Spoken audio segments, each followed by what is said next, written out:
We are going to be live at the top of the hour, everyone. Figured I'd just give a quick programming note here. If you've just seen the updated preview, it's up on the channel right now as we speak. Updated trailer is a go. With all new logos and even brand new shows to be debuting. And officially a part of the FTW Productions brand. Owen the Talkinator Studios, which is Owen's second channel. Mistress Audio ASMR Radio. And Firelord Cruise on Airways on Twitch. So, go check that out if you haven't already, because we got a few minutes here before we get to the previews for this video. And we will see you at the top of the hour, everyone. Peace.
Now, preview time. So let's take a look at what's coming your way.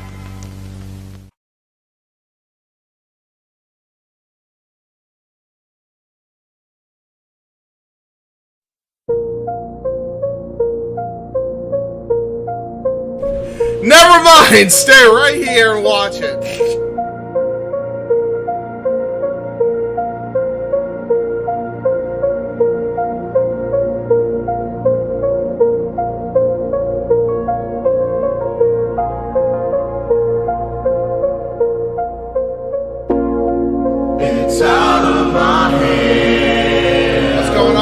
Here's the preview for our shit. Mr. Audio's included, baby. Woo! It's out of my hands. You can never take away the power of my soul.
Julia, this is going to be a wrestling discussion when it gets done with the preview, so if you're not interested in that, probably best to tune into something else. But I'm glad you were here for that preview. That was sweet.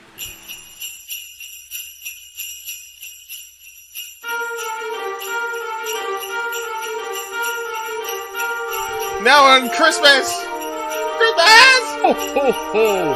Merry Christmas!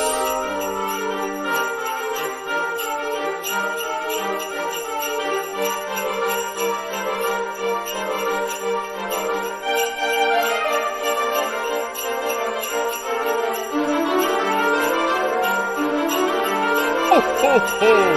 Merry Christmas!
Ho, ho, ho! Merry Christmas!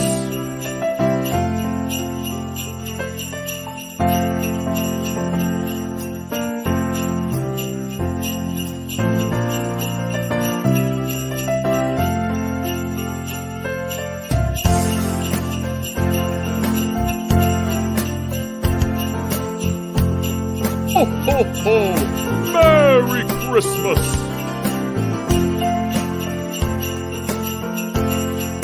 Ho, ho, ho! Merry Christmas!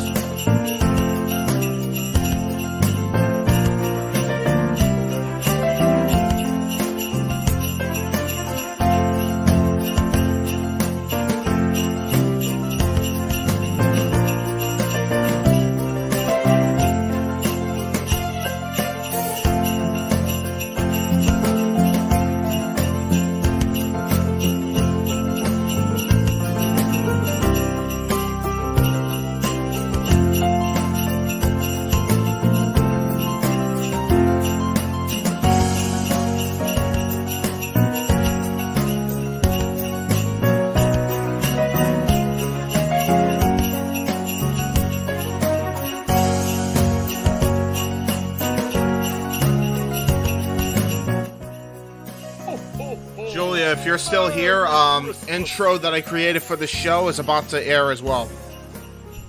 So stay tuned for that if you are still in the chat. And anybody else that's still in the chat and hasn't seen it yet, we're about to go live very, very soon with the intro. So check it out if you haven't already.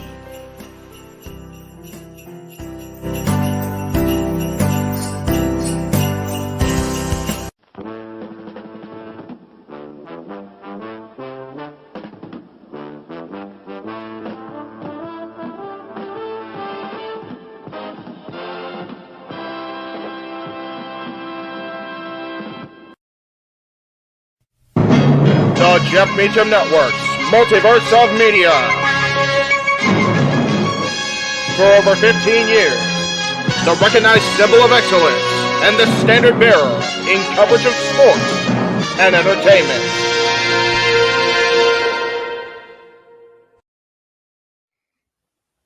JJ?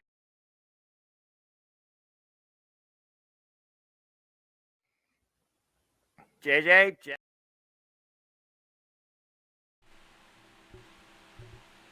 JJ, Jeff, you want to kick this thing off? Because I'm still trying to process everything here. Yeah, it's like, who wants to go first? Yeah, who wants to go first? well,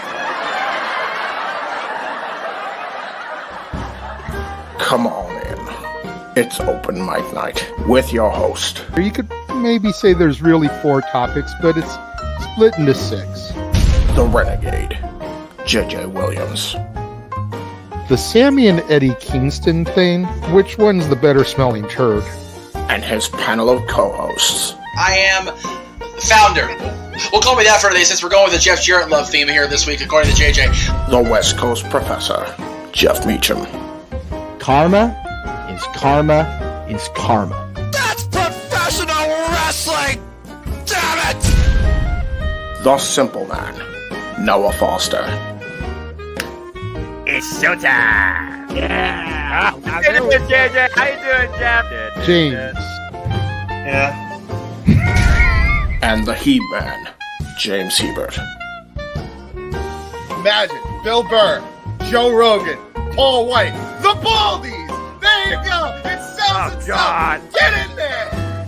Showed his ass and shit the bed. He's not Amber Heard. Give it time, JJ. Give it time. No, I'm sure Jeff has some stuff that Dumb move. Just don't pull this bullshit again. You get one.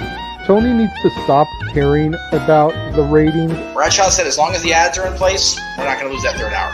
Ring of Honor does not have to be AEW Light. They don't necessarily have to coexist with each other. We kind of saw that tonight to a degree. Along with a panel of guests. He's no longer glorious. Don't you bring that up. You want me to rant about what my NXT used to... No, we are done here for the night.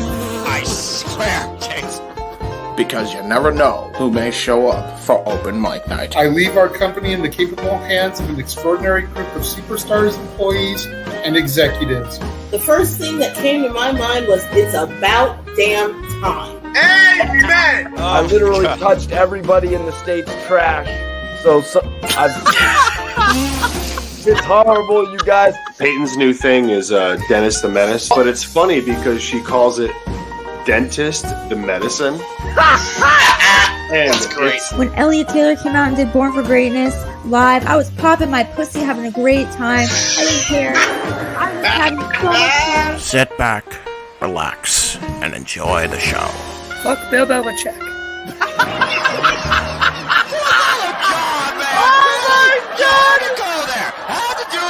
Football thing. We ended on wrestling, and then you bring in that shit. That's just how the thing goes off the damn rails. Brilliant, bloody brilliant.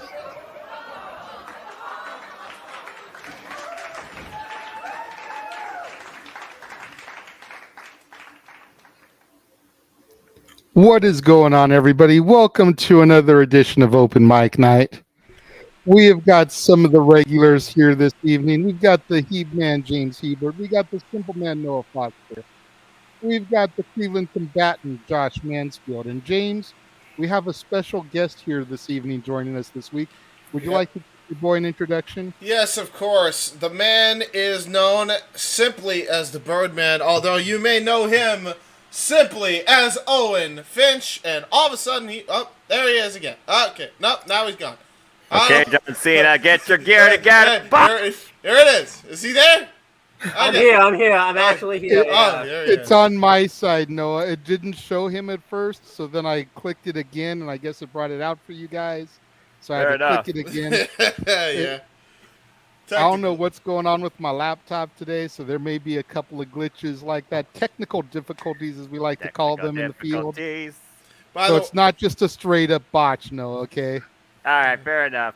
Look, yes. I just woke up 2 minutes ago, so please give me a break. Anyway, Owen, good to see you. Good to see you too. I'm actually happy I'm here because James knows about this. There was some behind the scenes that almost prevented me from being here, so there was a lot of stuff we had to work around. Yes, there was, yeah. So, and now we're here. Now I'm here. By the way, that was the first time you saw your new logos for Retro Movie Review, right? That's the first time. I mean, that's the first time I saw the logos for like everything, pretty much. I think because you haven't shown me some of them. Like I don't think I've seen. I don't think because we haven't talked about it or anything. So I haven't seen like some of the Wrestling Fortune 44 one or like the Owen and AJ Talks logos because I think you just got done with them and everything, and I'm like speechless about them. So it's like, and honestly, like. I know I've been friends with you for so long, and I've seen you do all this stuff. Just some of the logos and like intros you make, I still can't believe how good you make those. Like it's just honestly hard to believe. I appreciate we all know how bloody creatively brilliant that J-Hebert is. So he is.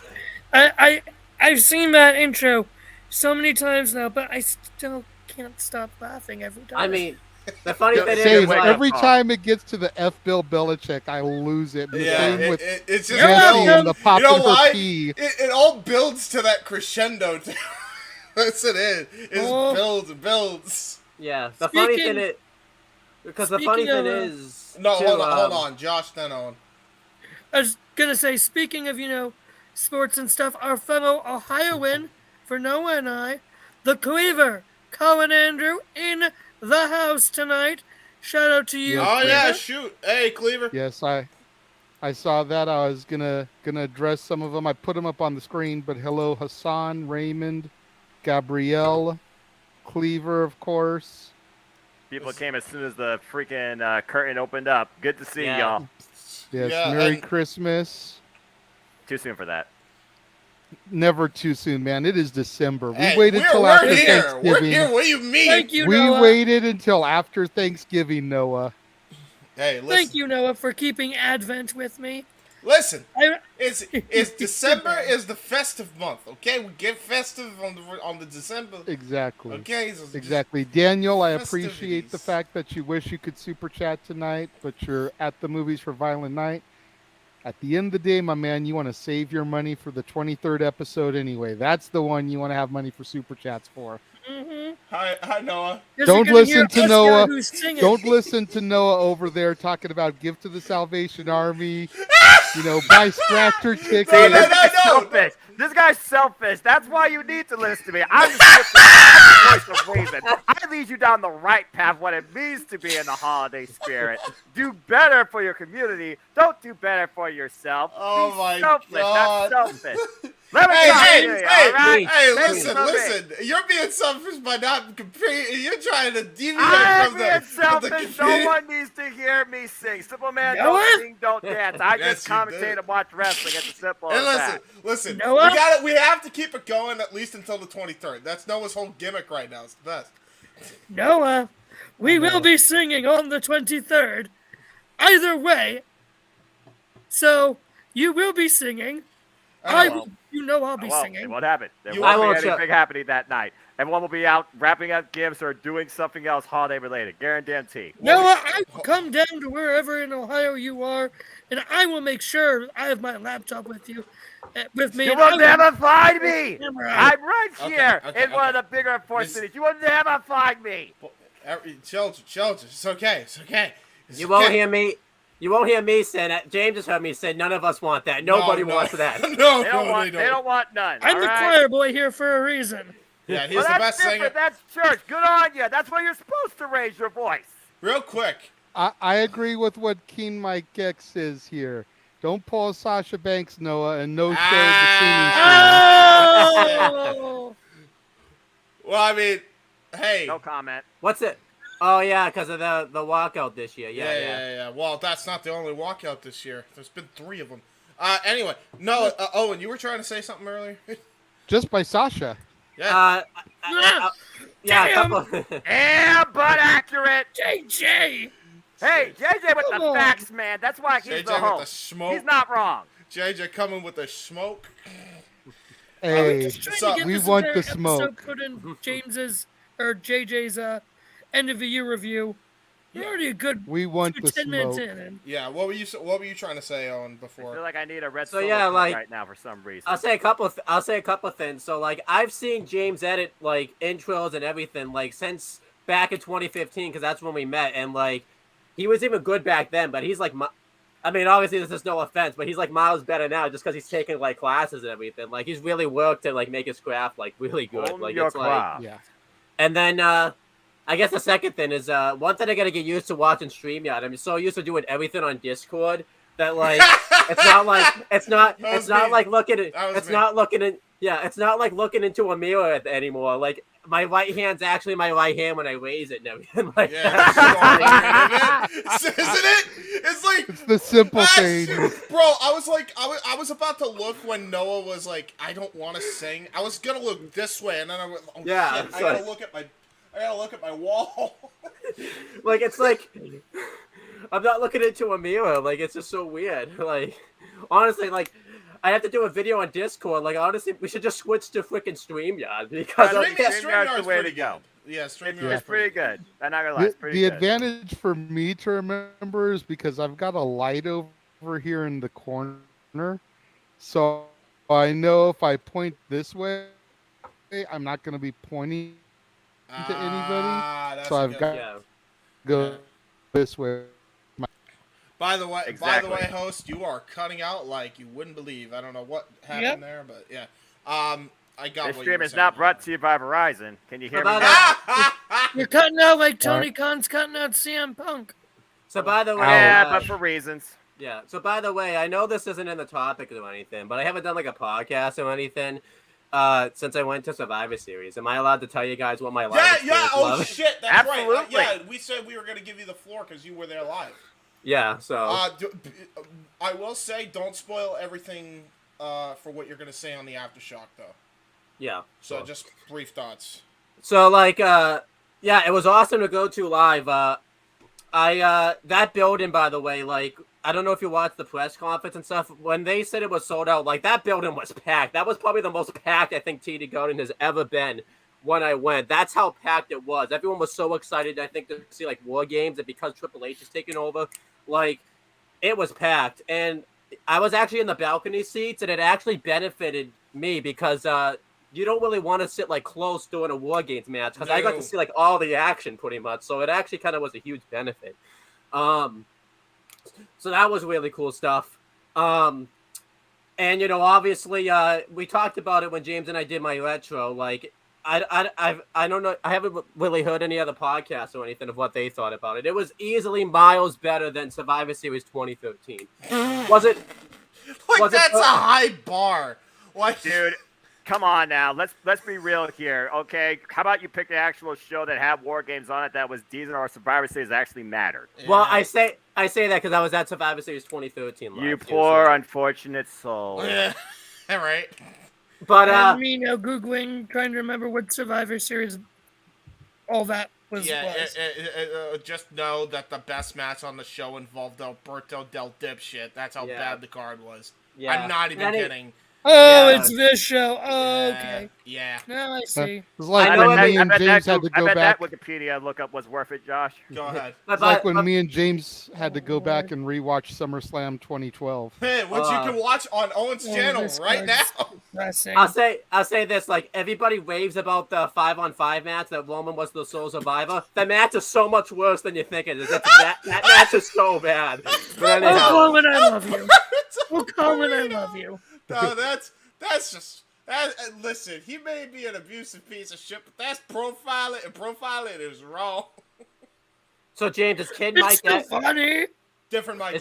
Different Mike. Okay, different Mike. Okay, yeah. But anyhow, so I'll just give brief thoughts, you know, real quick. Seeing the War Games match was insane live.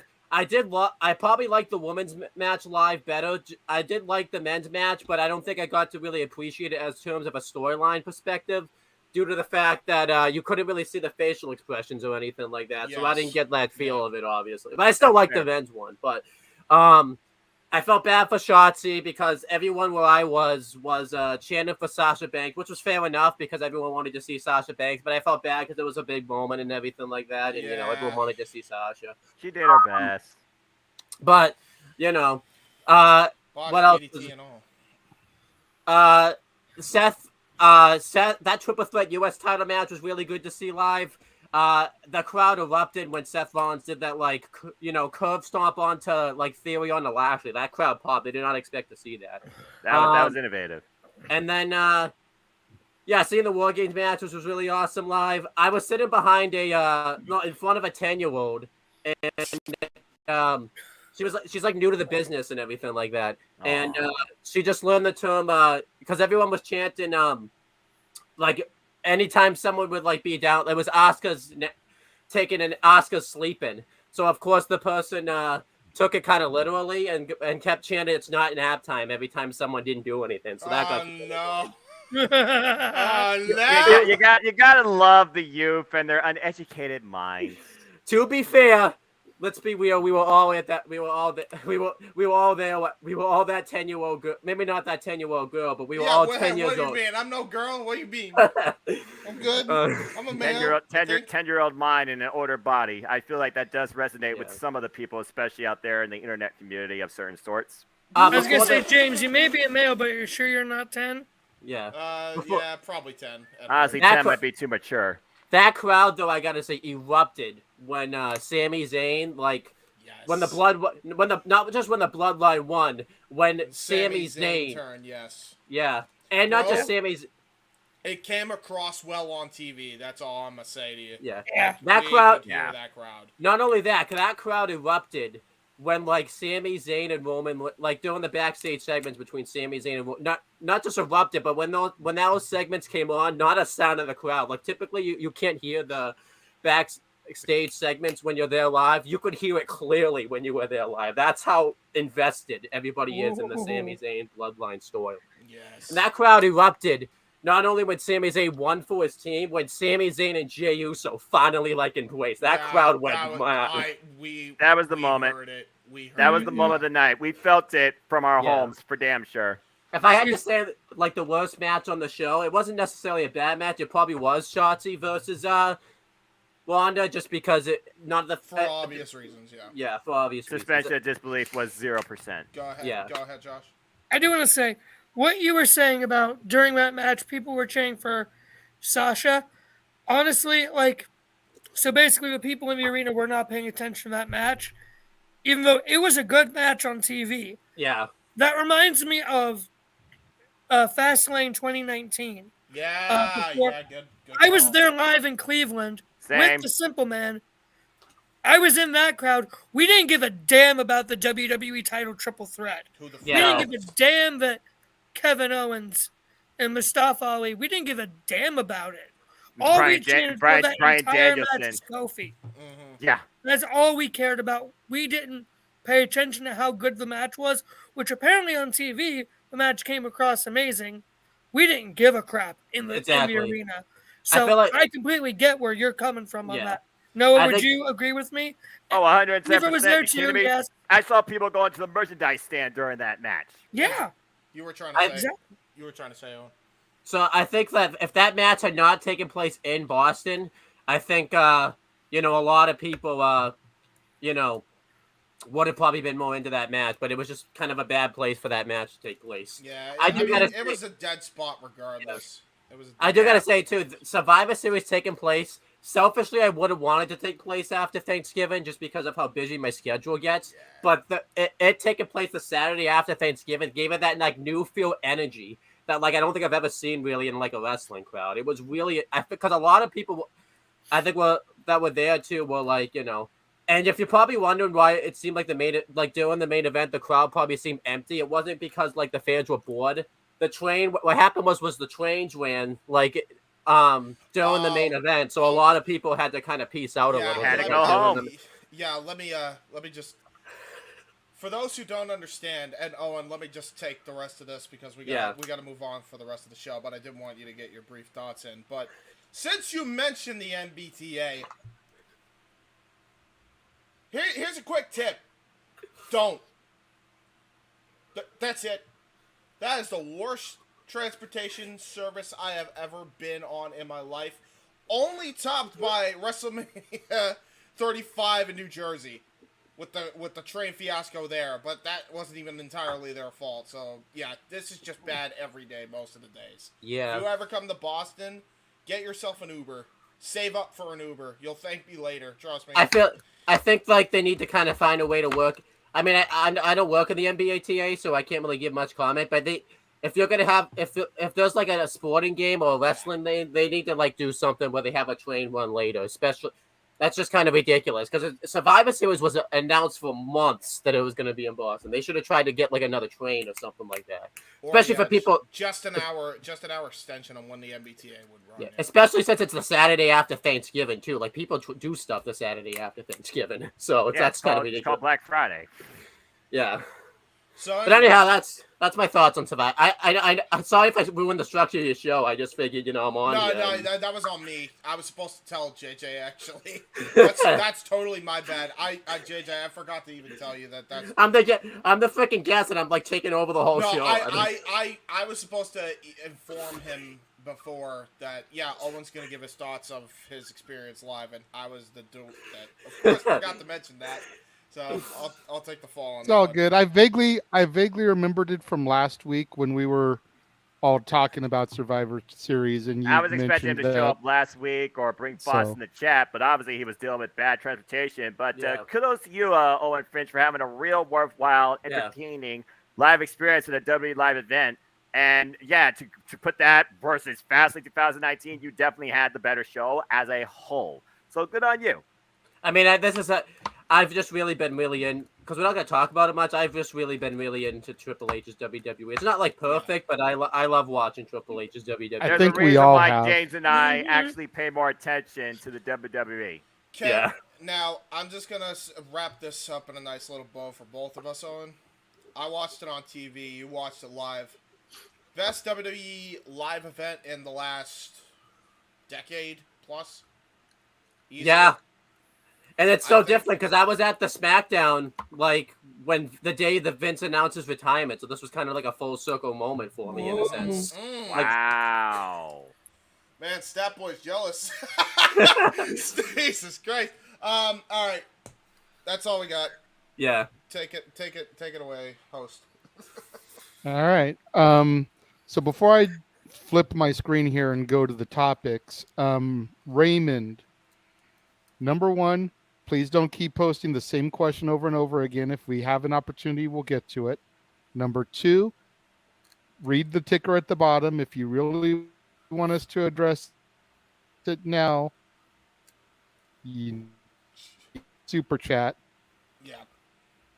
Number three, if you don't have the money for the rest, get that addressed real quick.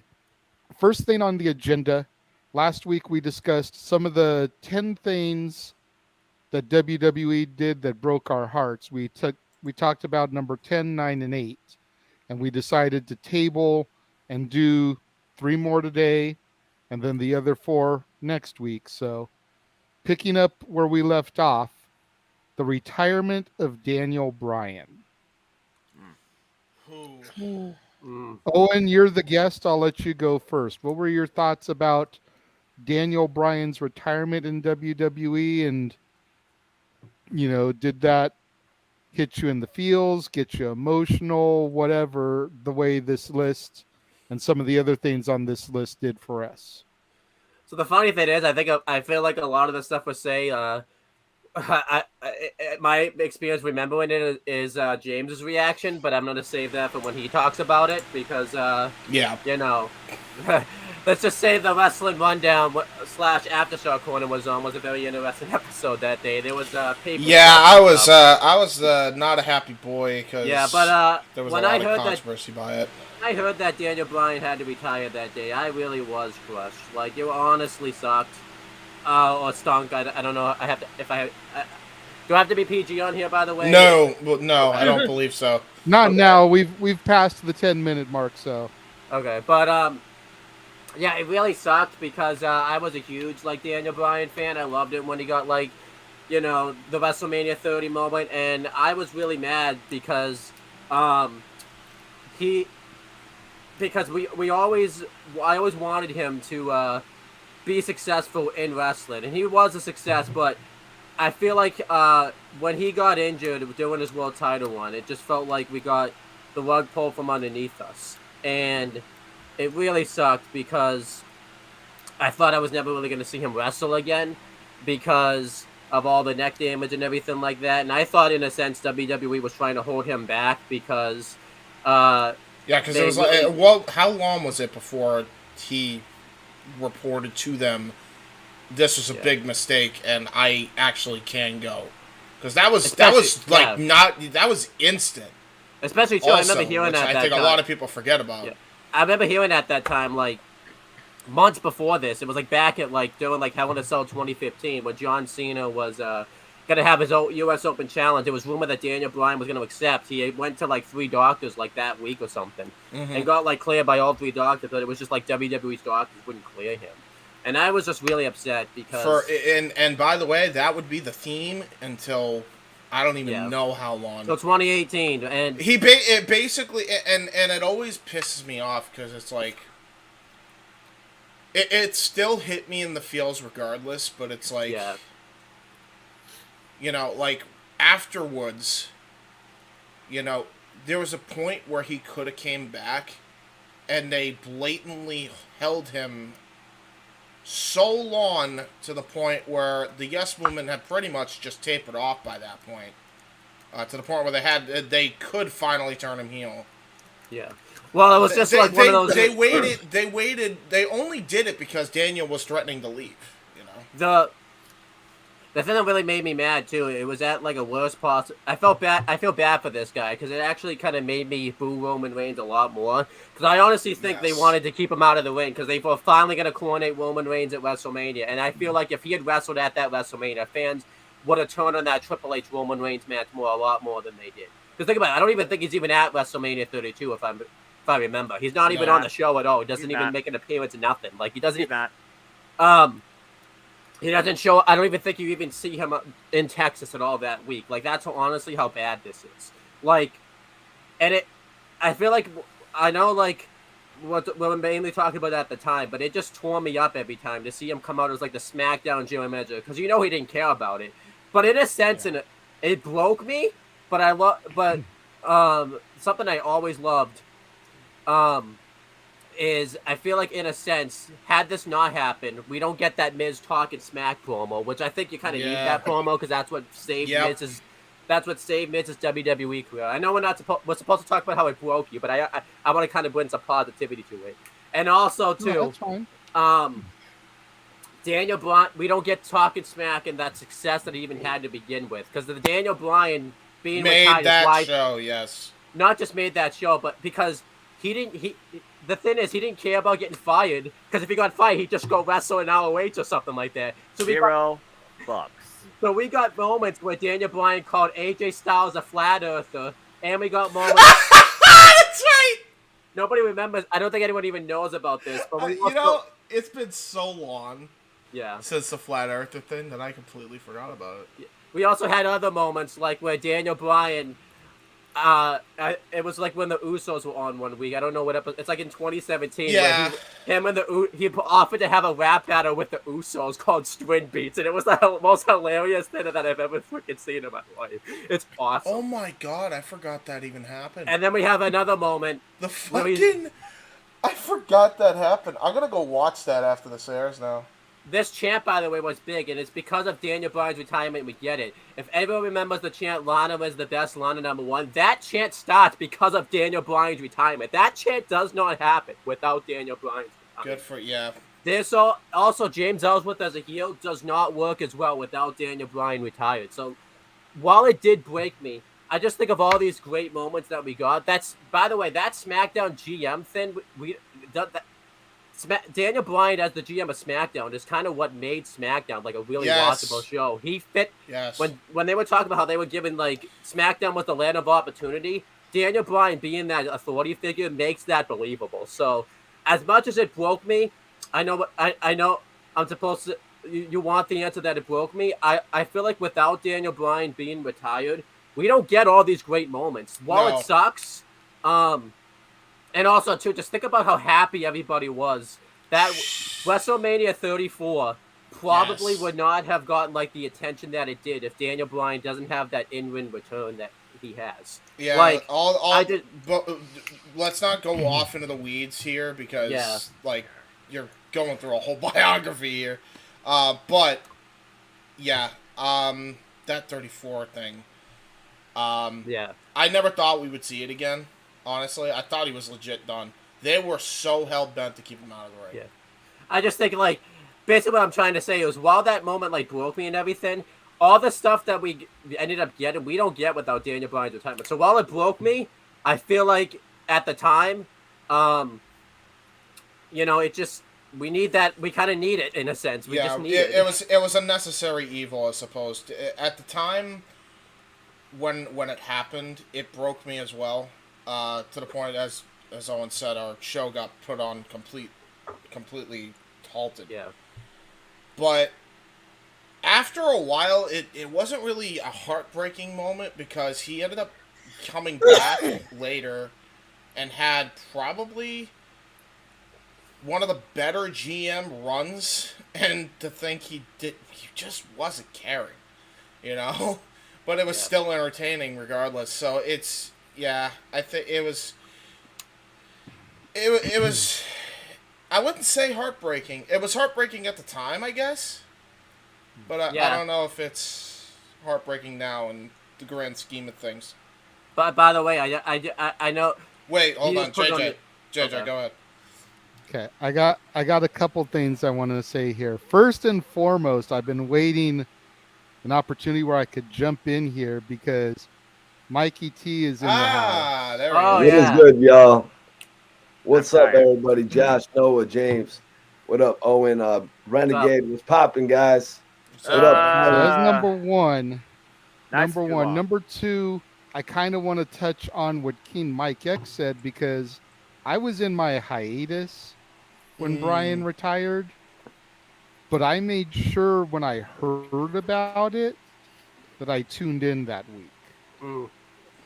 Because of how much Brian had meant to myself and Jeff throughout the years, with having gotten to know him through PWG and whatever on the indie scene before he finally made it big. Yeah. So JJ, with that in mind, it did kind of. What's that? Were you at your hiatus at SummerSlam when Triple H pedigreed Daniel Bryan when he had won the championship? Yes. Yeah, and I think I had started by then. Yeah, I remember, JJ, you said he won the championship, but you said you saw him win the championship, but you didn't tune in after that, really. Yeah. So. But that was a long, dragged out Daniel Bryan Randy Orton feud. Yeah, no kidding. Yeah. Anyway, so it did. Sorry. So it did phase me because of the personal connection. But I kind of like where Owen's coming from on this, because without that, all those other moments don't happen and don't amount to much anything. I thought it was a interesting little take that he had there. I didn't even mention, by the way, it will be quick. Without Daniel Bryan's retirement, we don't get his commentary one of the CWC with Moen. Oh my God! I almost forgot about that too. Yeah, that best unsung hero commentary team, Danielson and fucking Morrow. Yeah.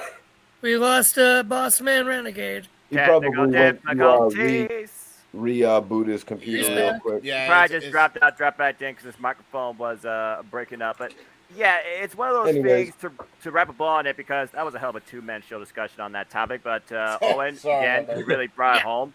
Respect. I mean, again, you look at the title of this list, heartbreaking. The moment, yes. But what came after still kept us with hope, kept us happy, kept us supporting the man, Bryan Danielson. Not just the wrestler, Daniel Bryan. While the in-ring retirement may have happened, the person himself still kept going and still kept us thoroughly entertained, and still does to this day. But Noah, let me play devil's advocate on that, because I think we all know that Daniel Bryan has not returned to that same level that he was at after defeating Randy Orton and Batista. Even with the run that he would go on to have as a heel, being the heel champion, they were still inevitably building up to him becoming a major babyface once again. I'll give a couple thoughts, because I really loved watching the career of Daniel Bryan progress when he became the United States champion, even though I think they kind of played him to the background a little bit. Not as much as Dean Ambrose's U.S. title run, though, you guys. Yeah. It wasn't that bad. But, you know, it was almost like, it was kind of like built up like, damn, Daniel Bryan could potentially be a world champion in the future if they don't leave that like all the athletic guys in WCW, they had that glass ceiling above them where they could only be the television champion or the United States champion. Because of their look, their size, the weight metric, that whole shtick. If the whole cliche went through, Daniel Bryan would have been a part of that whole cliche, even as the United States champion in the WWE. Now he would go on, get that feud with Randy Orton. They did that feud during the period of WWE when it's the lame duck season, but the WWE Universe would not let them, you know what I mean? They would not let them take Bryan out of it. And by February, they put Bryan back in it. I think at that Royal Rumble, Bray Wyatt had just eliminated him, and everybody was like, "What? This is bullshit." Or was he never eliminated him. So what happened was he beat him in a singles match. The only match that mattered that whole damn show. Yes, and then he came. He didn't come out for the Rumble at all. Rey Mysterio was number 30 in that Rumble, and Rey Mysterio got booed out of the building. Yes, it was bad. And I'll touch on that in a little bit when after Mikey T's done. So we move on. He has the biggest moment at WrestleMania, and my biggest grievance is that they put him into a feud with Kane. The only the only saving grace for that feud is all the history that they had that I'm sure JJ is aware of. You know what I mean? Another reason that we love Daniel Bryan.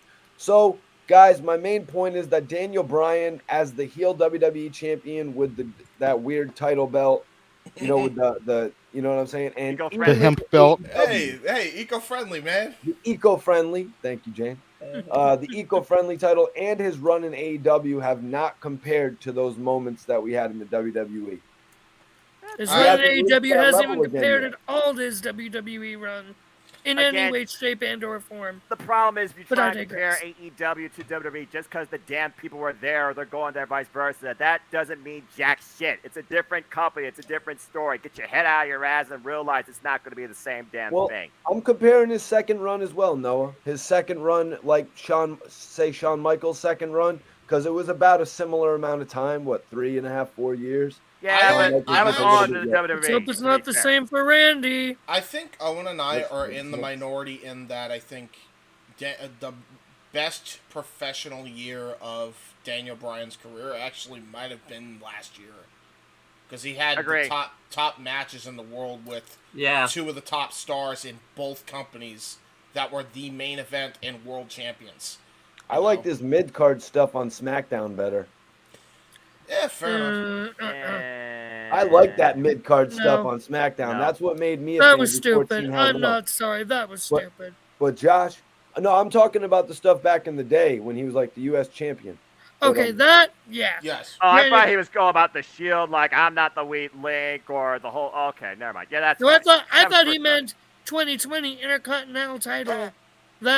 No, hell no! Don't put me there, Josh. I'm talking way back at the beginning of his career. All right. Let's not mention anything about 2020. The better off we'll be. Agreed, Josh. Bring us home, buddy. Okay, so on this topic, to wrap us all up, in terms of Mr. Daniel Bryan, the GOAT man, the yes man, the husband to Brie Bella, his wife's a Hall of Famer before he is. That's weird. Yeah, don't get me started, Josh. That's really weird. I'm sorry. Doesn't count. It happened in the pandemic. That doesn't count. Exactly. Noah just said, let's not talk about 2020. They weren't inducted in 2020. Shush. Actually, 2021. They were part of that class. They went in 2021 when they did two classes because they couldn't do but they did a hybrid class in 2021 beyond the year that will not be named. Hall of Fame As is I was different than saying, mentioning TV. As I was saying. Although Brie is more deserving than Nikki. Poor Josh. They're both of the same deservings, JJ. Poor Josh. No, they aren't. I'm trying, man. Brie Go was ahead. a little bit better They than both Nikki deserve in to the get ring. in the Hall Don't of hate Fame. me, but Their Legends there's a different biography on level with A&E each proved Bella, it. and I'm going to We leave are it at done. that. Sheesh. Sheesh, God. please. Oh, Go, God. Josh. God. Oh, Josh. It's ridiculous. Yes, I did a shoosh. Now.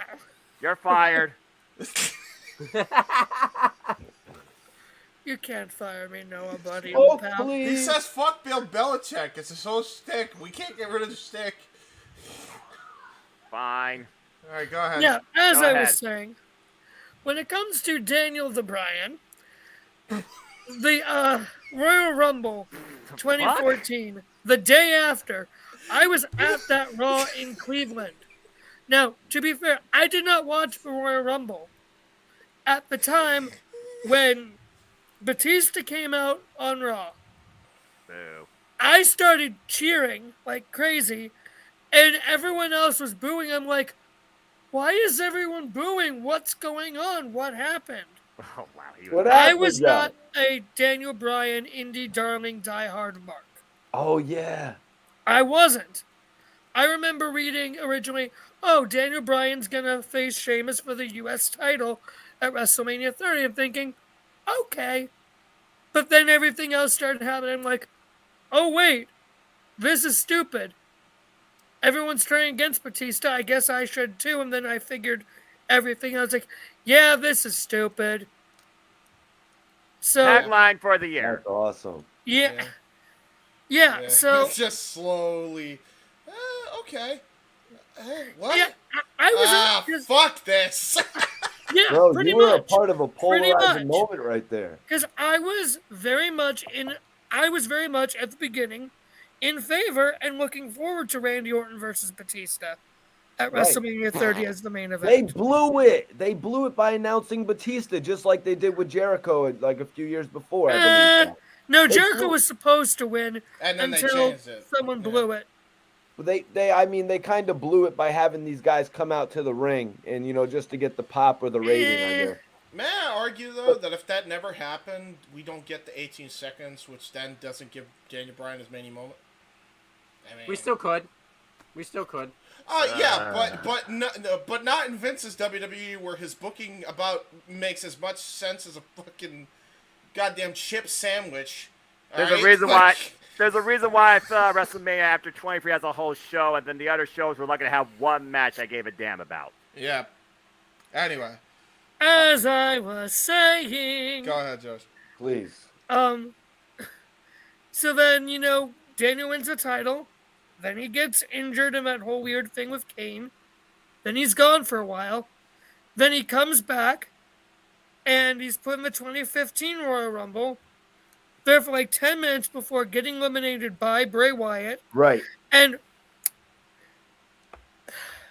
again, when you realize it, Daniel Bryan is eliminated.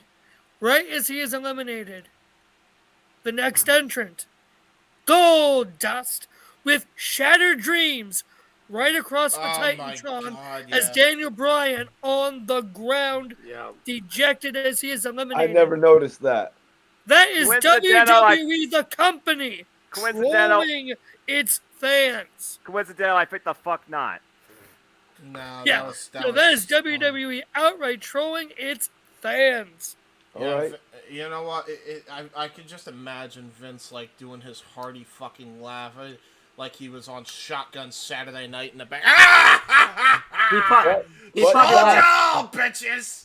He probably laughed harder than my Daniel Titus. Bryan gets put in the Intercontinental title picture, wins it, which is great because he becomes a Grand Slam champion. Right. A Triple Crown and a Grand Slam champion with that. Awesome. Which, incidentally, people talk, people would have turned on the Roman Triple H match if Daniel would have been there. You're forgetting Roman faced Brock Lesnar in the main event of WrestleMania 31. Was supposed to win it until, the heist of the century later that night, thanks to Seth freaking Rollins, which I was actually upset about because I was actually, I was God, living through all this is just depressing.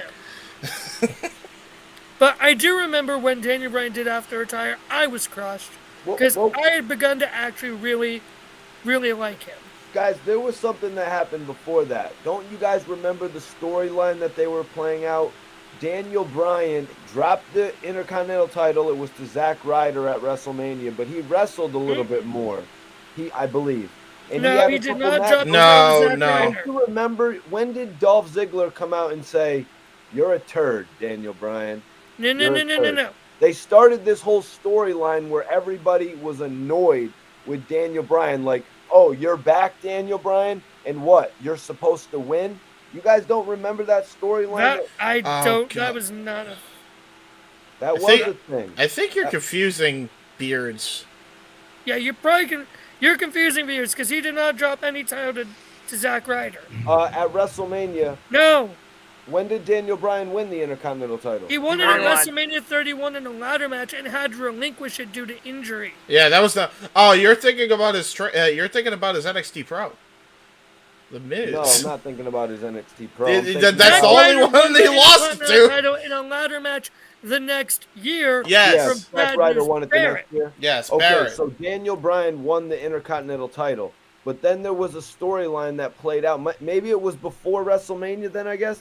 Did he ever make any appearances as Intercontinental Champion? So what happened is Daniel Bryan won the IC title at Mania. Then Sheamus returned, attacked Daniel Bryan, which you could make the argument led to kind of his concussion injuries because he got blow kicked really hard and everything. I remember there was Elimination Chamber, right?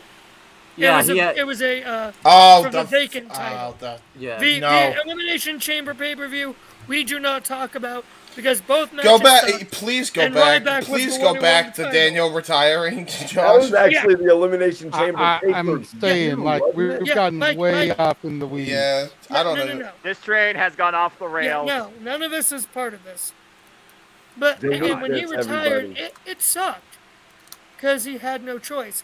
And I don't buy the bullcrap of, they weren't letting him, he was... I'm like, they were trying to hold him back because they wanted Roman. I don't buy that crap. I do think that they were being as cautious as they could because they didn't want him getting screwed up like so many of the old-timers got screwed up. And so that's why when Daniel said they had me go to all these doctors if I wanted to be cleared, and he did, and he was cleared. I don't buy the whole they held him back just for the sake of Roman. I don't buy that bullcrap in any way. I remember when he came back. They had. Let me rephrase. I think they had the right intentions in the beginning. It was clear as day. By Mania 32, they could have brought him back at any point. I disagree. He was cleared freaking several times by that point. The one argument James. Right before WrestleMania 32 is when he had to retire. So I doubt that WrestleMania 32. No, you're thinking it was it was right after 31. He retired the next year. That's right. Yeah, you're right. So the counter argument. This is the only one I'll give to why I think they really could have brought him back whenever they wanted, and he could have gotten cleared. The year they finally cleared him, I believe if this is correct, his contract was going to be up in 2018 before he renewed it. This is why I think they kept him out of the ring.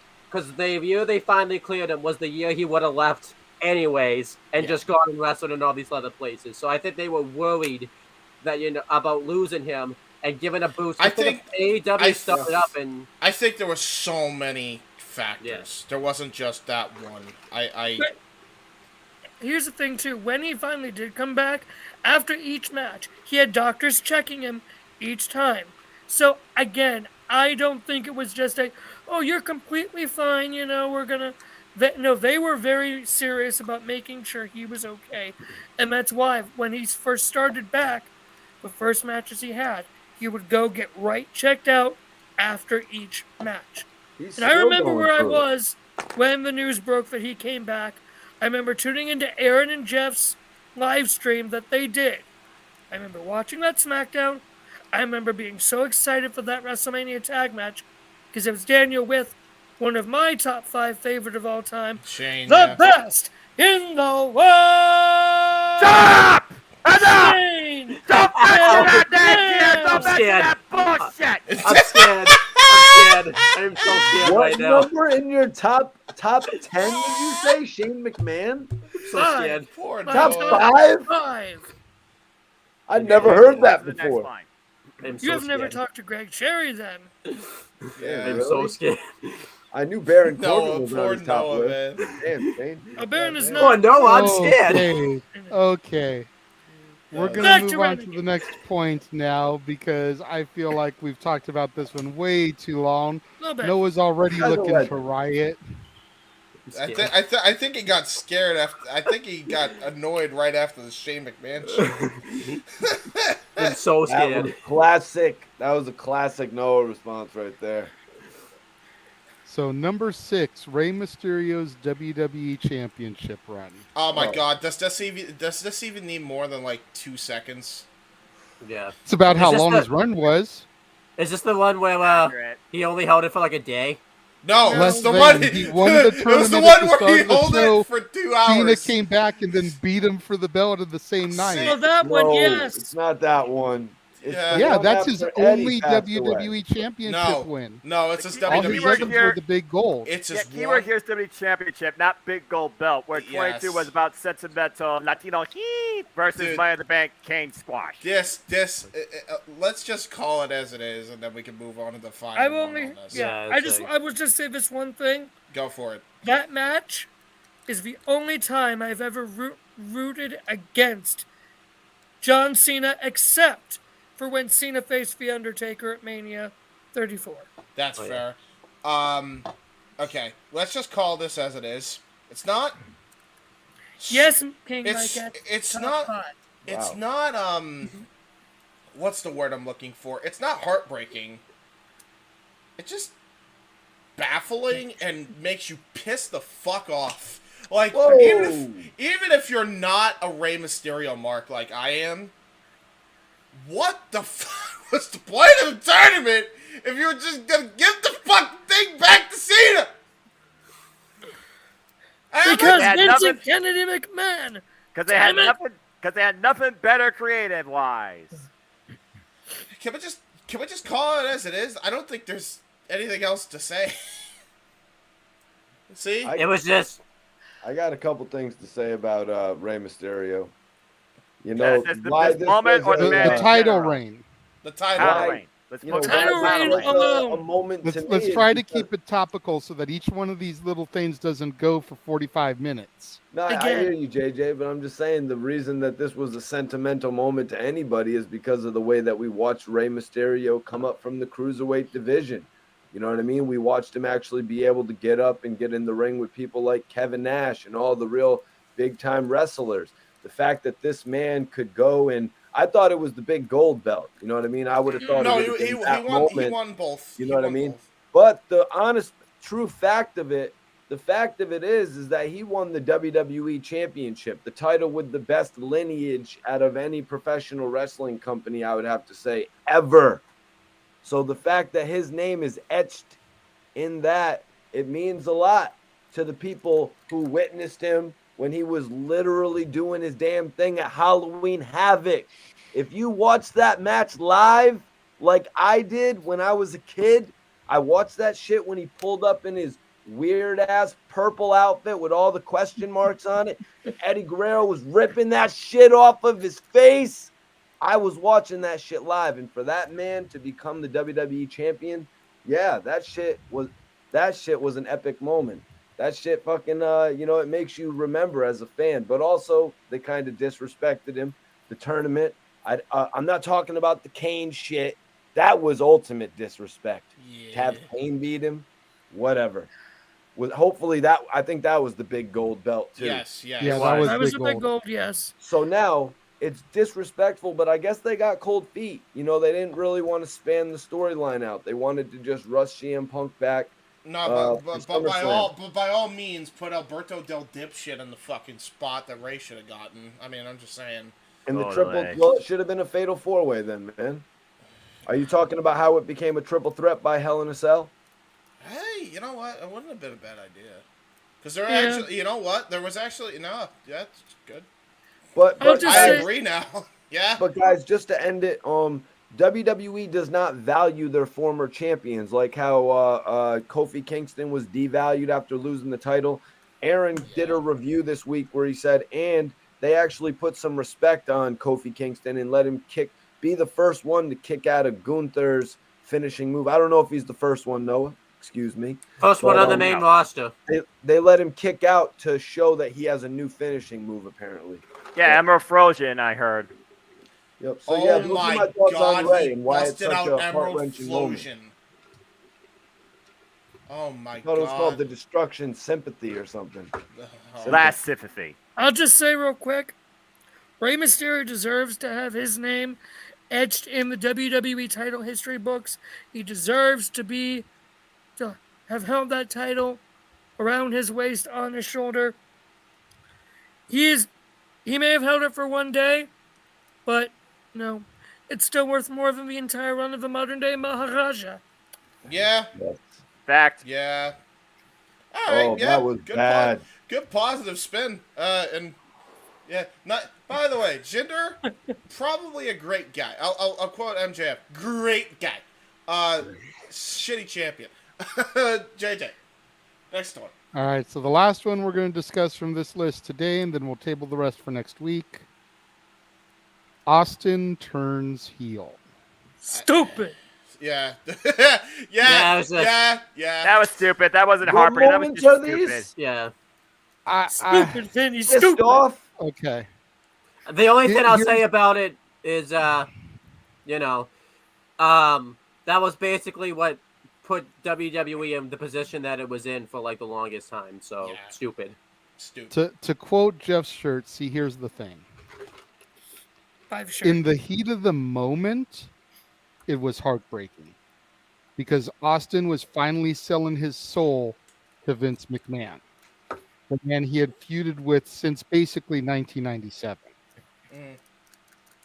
He was becoming the new corporate champion, essentially, like Rocky had done in 98. Where the run went afterwards became stupid. Well, also where they did it. In the heat of the moment. Yeah, exactly. And it was in Texas, too, in front of Austin's home crowd. They thought they were witnessing For a Vince babyface turn.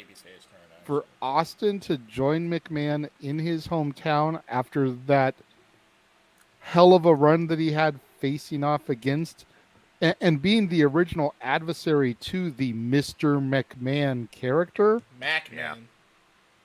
heartbreaking in the moment. You slow down. And I think the heel run would have done better. Yes. One, if Trips hadn't torn his quads and the two-man power trip had more legs. Two, Could give him if one of the mine. Alliance debacle hadn't happened. That's fair. Thank you, James. I'm sorry, what debacle, JJ? The Alliance. Yeah, the Alliance debacle wouldn't have happened. Because we all have spoken ad nauseum about how the invasion was rushed. Incredibly rushed and horribly booked. I haven't yet, but that's a video I'll do another day. Fantasy booking series. Stay tuned. Yeah. All right. So, I think I'm gonna just end it off the booking my thing on it. If there's a couple ways you could have gone about it, you could have gone with him turning heel, and yes, it would have been heartbreaking. Where they screwed up is they basically just told Austin after WCW was purchased, because they could do whatever the fuck they wanted, hey, Stone Cold, you know what got you over to being Stone Cold? Yeah, don't do any of that.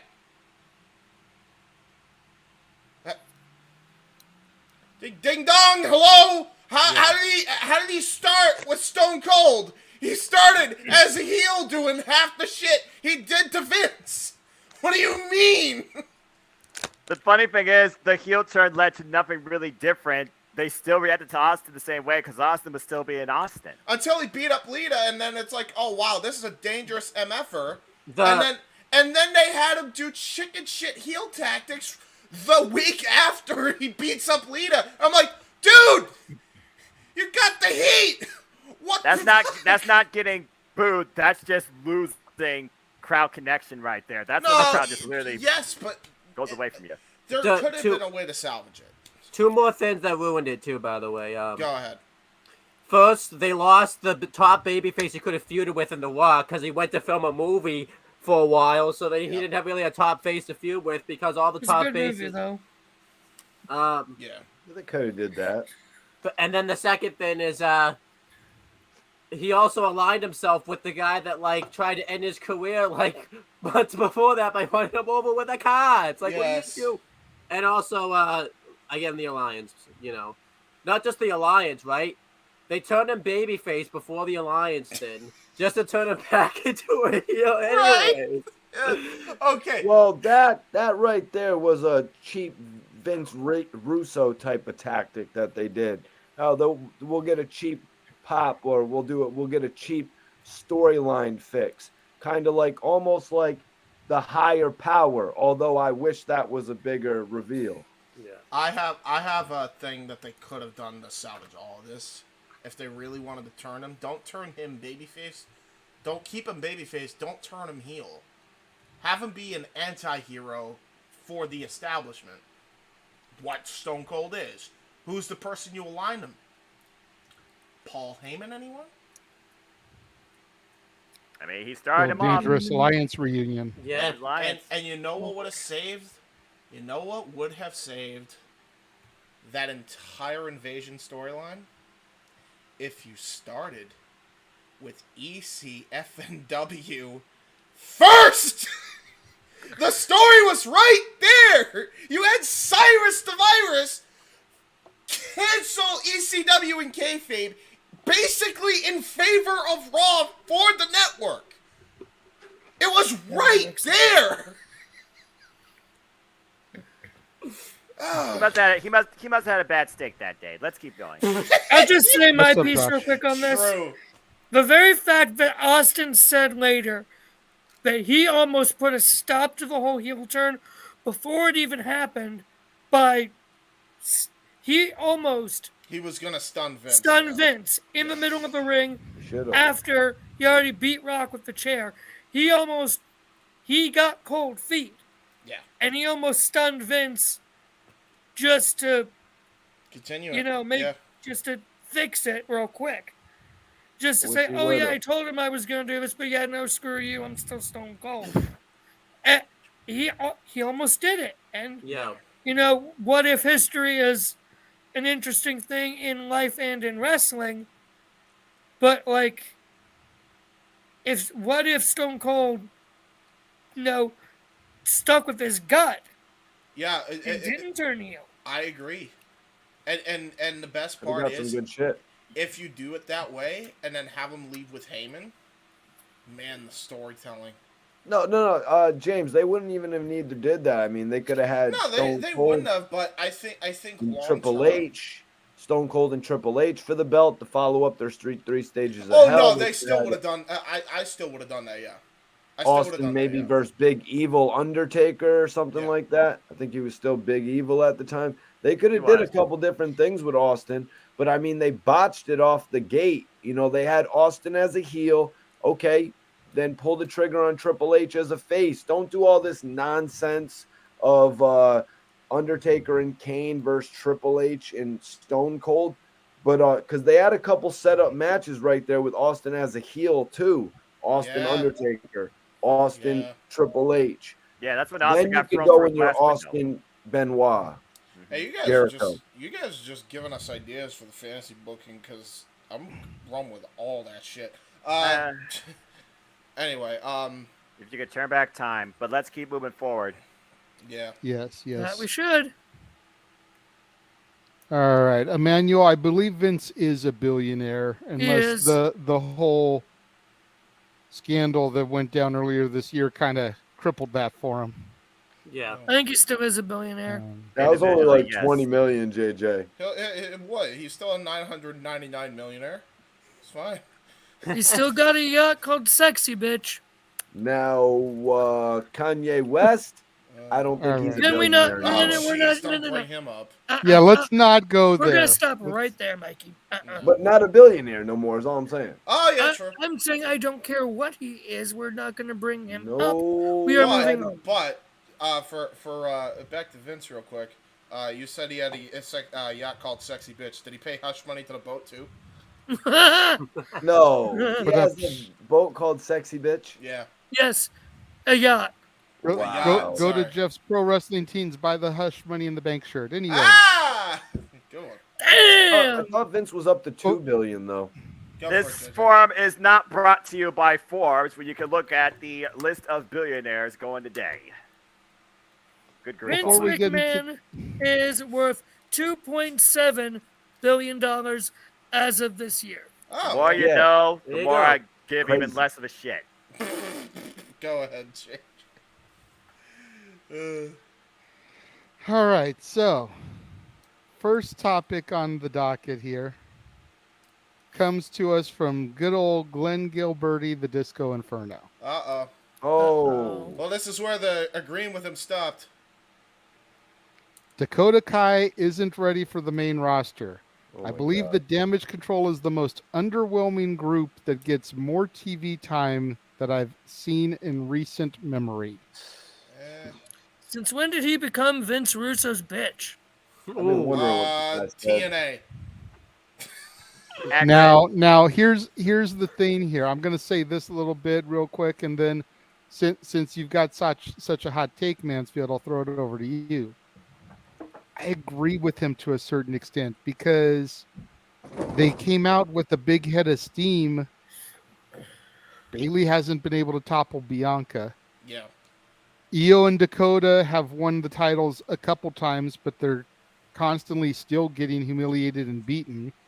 Along with the rest of the damn tag division, whatever's left of it. So it's like they made an instant splash, but what have they really done? Yep. And when the two lackeys, and I use that term loosely, Dakota and Io, are having more success than the leader, how serious can you really take the group? Yeah. And by the It way, is underwhelming, Josh. Here's the thing. Again, what have they done? They have made sure that the women have been main eventing almost every other Raw since they have been back. Yeah, but The that's women have been main eventing Raw almost every week since they've been back. They've been putting on absolute banger after banger after banger. They're elevating these women. They're elevating the tag titles, putting them in main event scenes. Bayley doesn't have to beat Bianca. I don't think. I at one point thought Bayley should have, but if we are building Bianca up to be the successor and the one who does truly rival the four horsewomen as the next, biggest star to be on the level or greater than to succeed the four horsewomen, then you gotta have Bianca keep going through the horsewomen. Now, does that mean...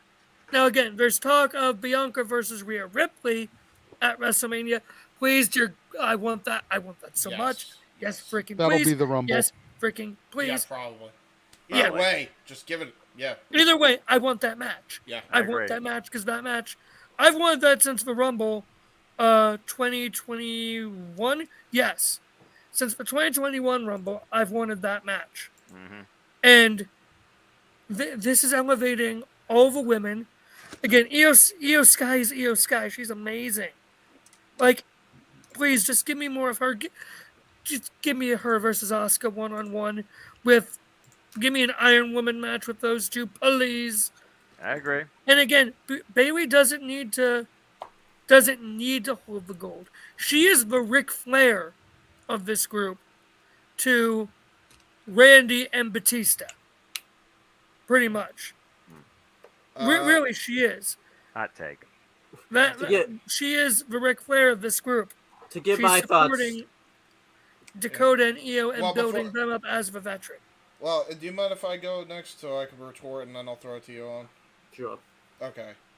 So, I think there's points to both sides, because regardless of how flat they've been since, they have at least been featured on the main event side, which is good.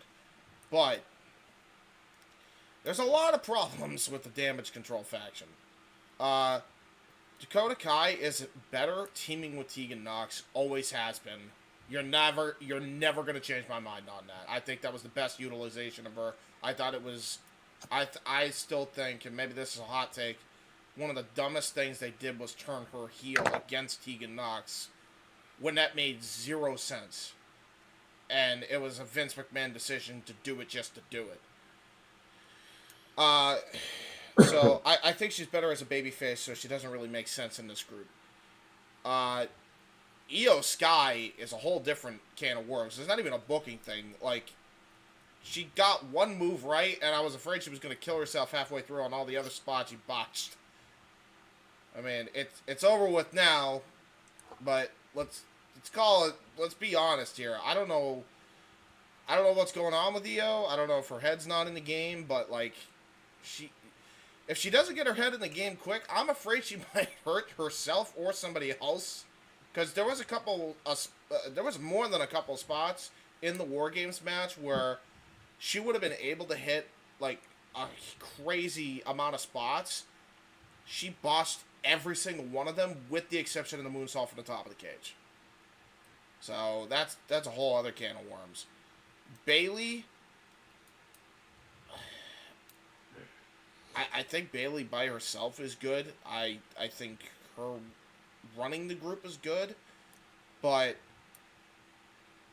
I mean, I think there's a lot of turmoil in the company just from what's being shown on screen. Because, again, it's all hearsay, so take this with a grain of salt. But like, if your best friend left the company and you've publicly defended her, I'd imagine Triple H ain't happy with that. Because we know that they are not on good terms right now. That's pretty much been cleared up. So, I don't know. Go ahead, Owen. So to give my thoughts on like Disco Inferno's points, when he says damage control has been underwhelming, I do kind of agree with him. I do like the group overall, but there's been some missteps with them. I think the starting signs of where things kind of started to go on a little bit was when they weren't like the first women's tag team champions when they brought the belts back. I didn't necessarily have an issue, I guess, with them not being, because they wanted to give it like a feel good title and add heat to the damage control Bayley like Becky feud, but you know, they did fix it kind of quickly by just having them win the belts. But the thing I think that kind of ruined damage control was Bayley not beating Bianca for the belt, because you kind of ruined Bayley's return. And the thing is, to counteract Josh Mansfield's point, because James and I just talked about this like recently when we did the Retro Wrestling Review series for Full Gear. They easily could have just had Bayley win the belt and then Bianca just win it back. We've seen them do title changes like that before. Yeah. Honestly, it really wouldn't have hurt any momentum, honestly, because probably would have Bayley, it. Yeah, Bayley could have won the belt like at Extreme Rules, and then Bianca could have won the belt back at like, I don't know, Royal Rumble, maybe on like a Raw or something like that. And you could still do Bianca versus Rhea WrestleMania. That doesn't take away from anything, honestly. Or Bianca versus Charlotte as well. Yeah, whatever you're trying to do, it doesn't take away from anything, honestly. Like, this is where it basically, in layman's terms, the idea that you can't do a short title reign, bogus. Yeah. This is one that called for it. Where I disagree with him is when he says Dakota Kai is not main. Like, he's basically blaming Dakota Kai not being main roster ready for the fact that damage control is underwhelming. Dakota Kai has been main roster ready for years. She's really owned her craft. She's honestly been she was like one of the big standouts, honestly, of the Mae Young Classic back in 2017 when she was brought in anyways. And she really improved herself. When she turned heel on Tegan Nox, we got to see a side of Dakota Kai we never really got to see before. And Dakota Kai's been main roster ready for years. The whole reason she left the company to begin with was because she was upset that she wasn't being showcased on the main roster. And I don't understand why Disco Inferno is putting the blame on Dakota Kai, because based on his logic, he should also say that Io Sky's not main roster.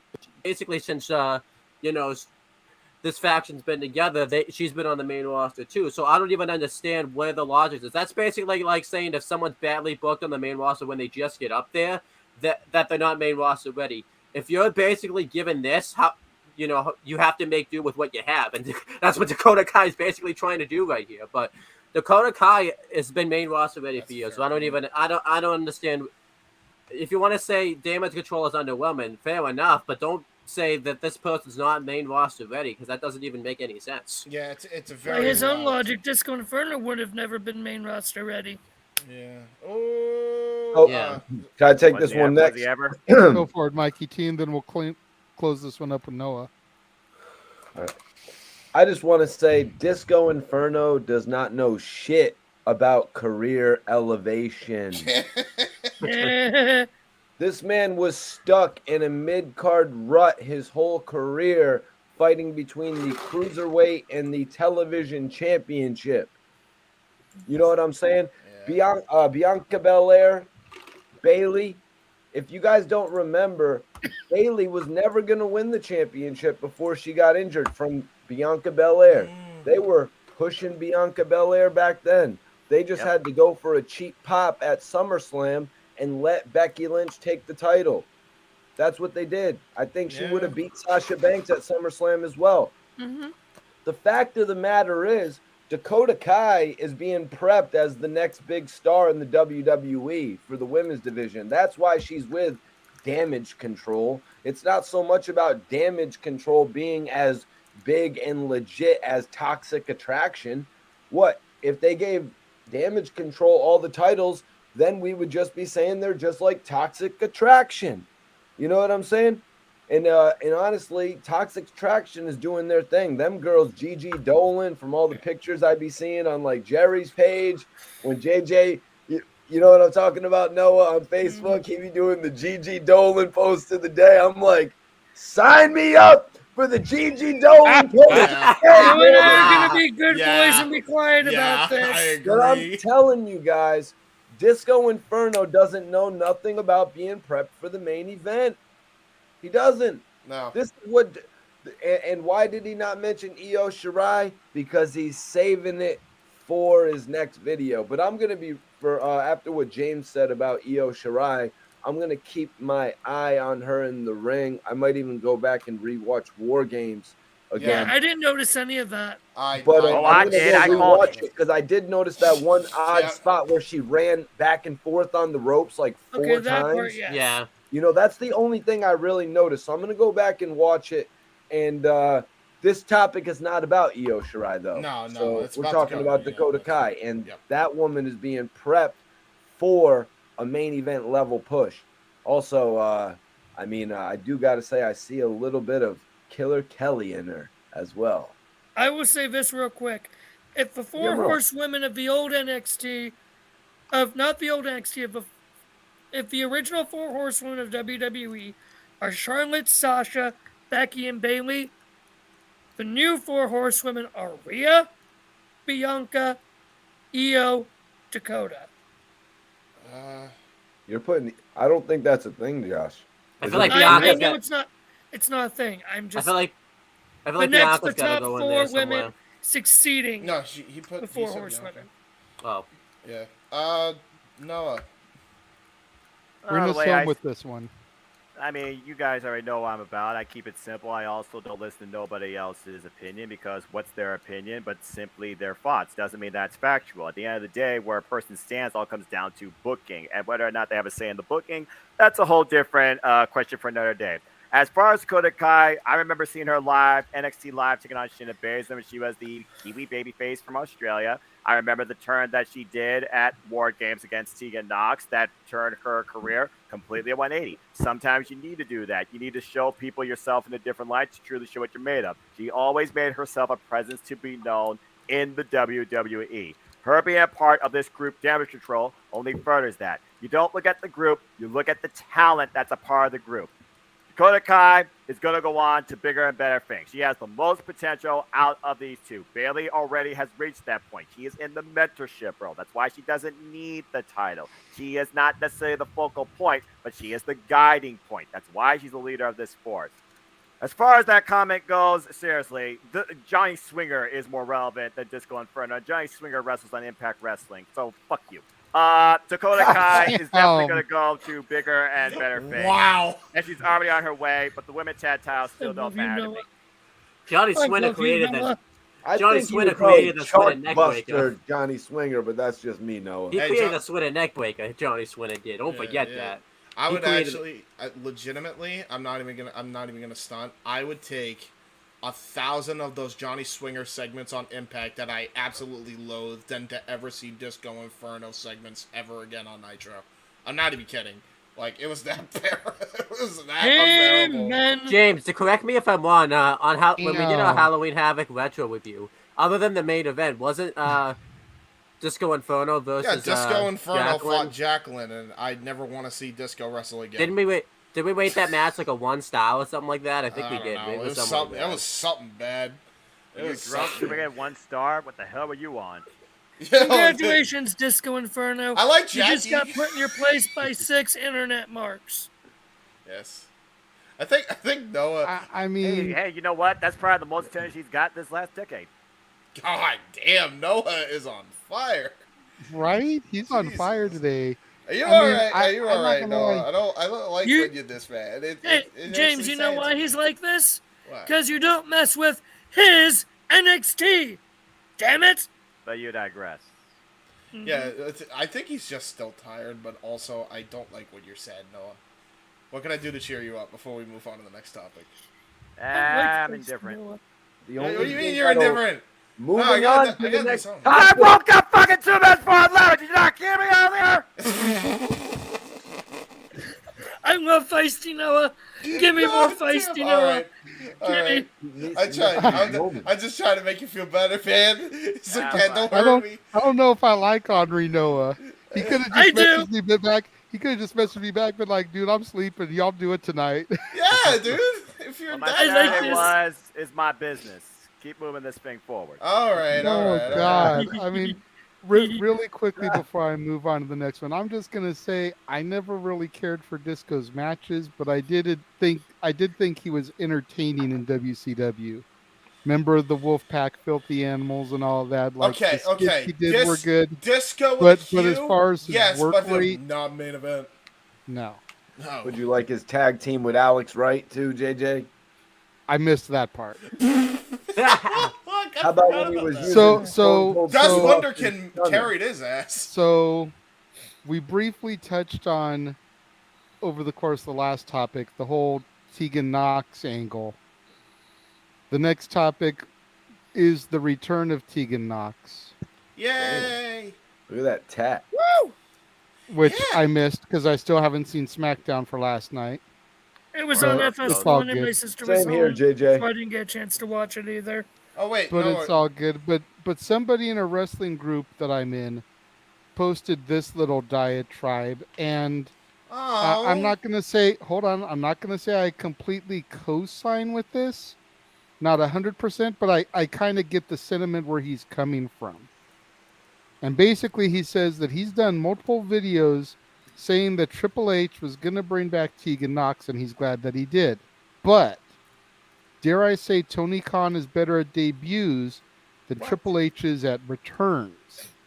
At least Tony Khan reads the room and knows his smart mark indie audience is going to know every debut he brings in, so he doesn't worry about them not getting a reaction because they always do.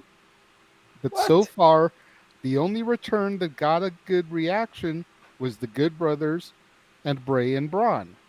His problem is he thinks that the audience knows who these people are, and they really don't based on the fact that they had better runs in NXT and not the main roster for a reason. They didn't light the world on fire before they were fired on the main roster. These are NXT darlings that casual fans don't know. They need vignettes first. You know what? I agree with this. I think it's actually. I think it's a good actually. topic. No, for real. I think that's good constructive criticism. I'm not even mad about any of what was said. I want to get Noah's Some of his thoughts on points this. might be wrong though, James. Some of his points, I gotta say, like the debuts that TK has been doing, they really haven't been great. I mean, for crying out loud, the man debuted Andrade with no music. Well, okay, so in the ballpark range, right?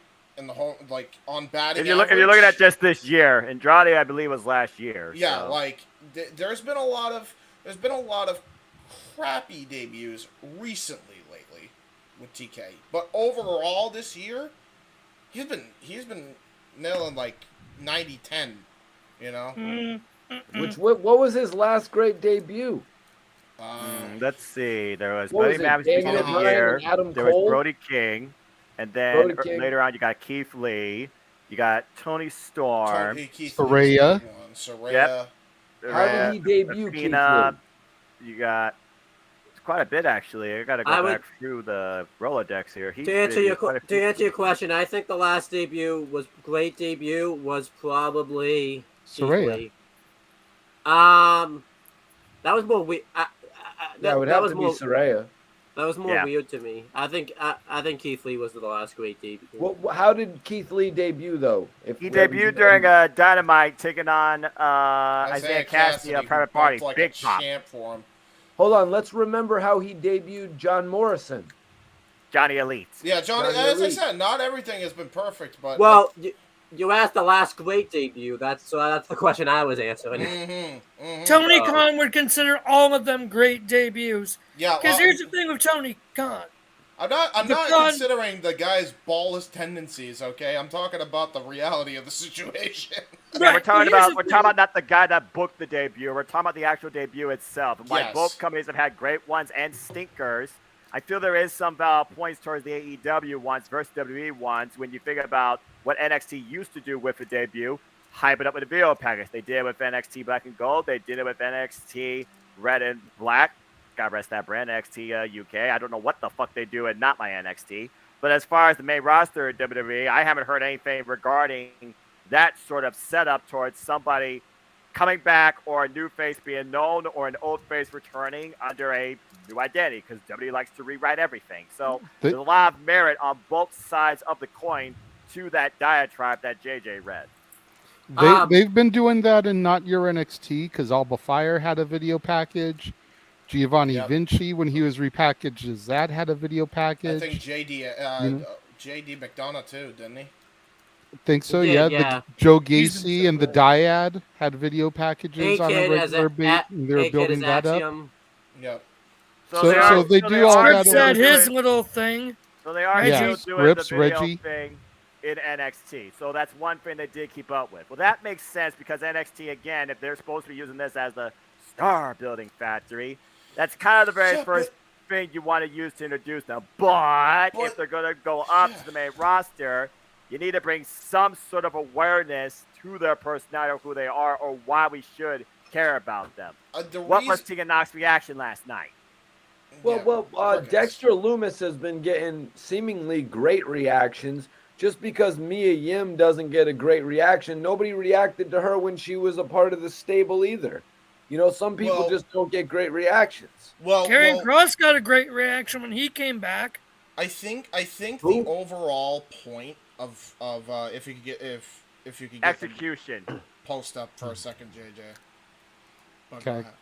Yeah, I was going to say just to piggyback off of what Josh said, I think Karrion Kross got a great reaction because he came back the night after that Ric Flair thing. Yes, so he had just been on TV making noise in that match for the Ric Flair last match show, and then bam, he's on Raw the next night. People were aware. If I had to say, wrong picture. Excuse me. You're good. There we go.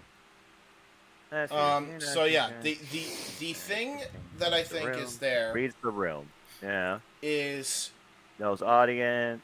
Like minus all the other stuff. The main thing is the vignettes part. Mm-hmm. I think the idea that we already did these vignettes on NXT. We don't need to repeat them because we have some, we have to fill TV time. The problem with this methodology is, what are you trying to do with these characters? Because nobody knows a thing about them.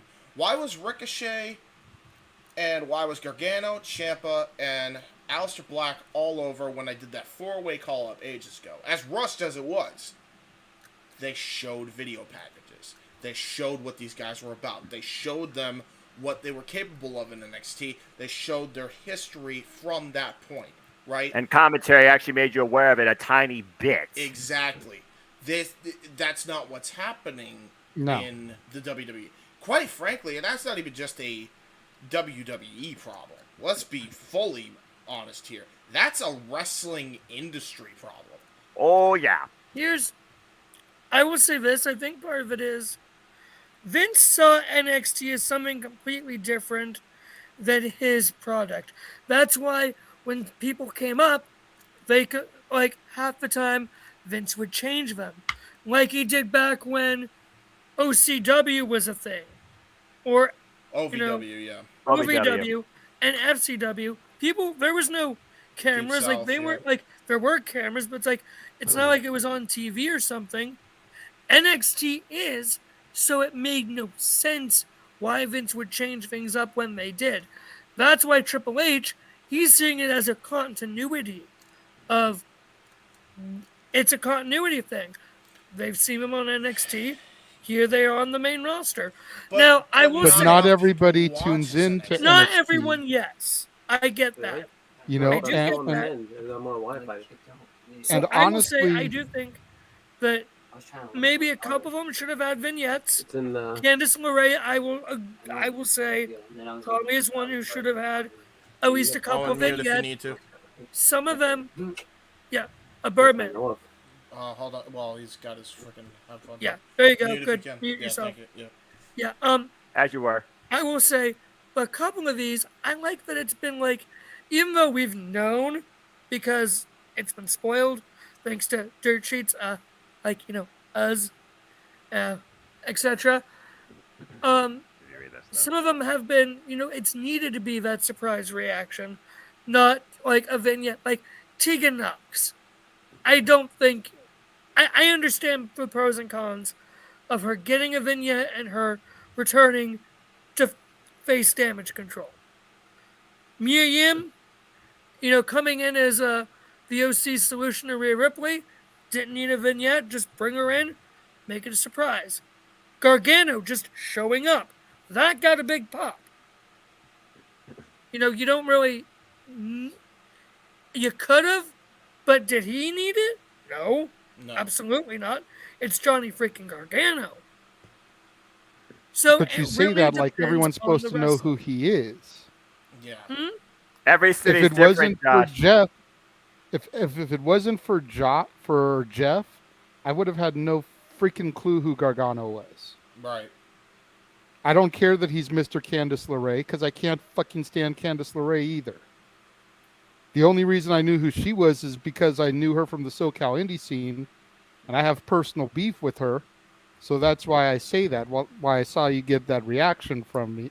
Gotcha. The only person that I have seen with the return, not named Candice LeRae, who I actually really knew who they were, was Bayley and Cross/Scarlett. Yep. Bayley I knew of because of her hype during her first run before the injury. Cross/Scarlett, I had just seen on the Ric Flair thing. You have to remember during the time I was on hiatus. That's true, Wyatt too. And Strowman, I guess. I forgot about those two. But those were kind of excused in the promo because those had gotten good reactions. Mm-hmm. All the other people, the NXT darlings as they were referred to, I had no idea who these people are. Why am I supposed to care? I know who Santos Escobar and Legado del Fantasma was because I had actually seen the match where they left NXT 2.0. Hashtag not know as NXT.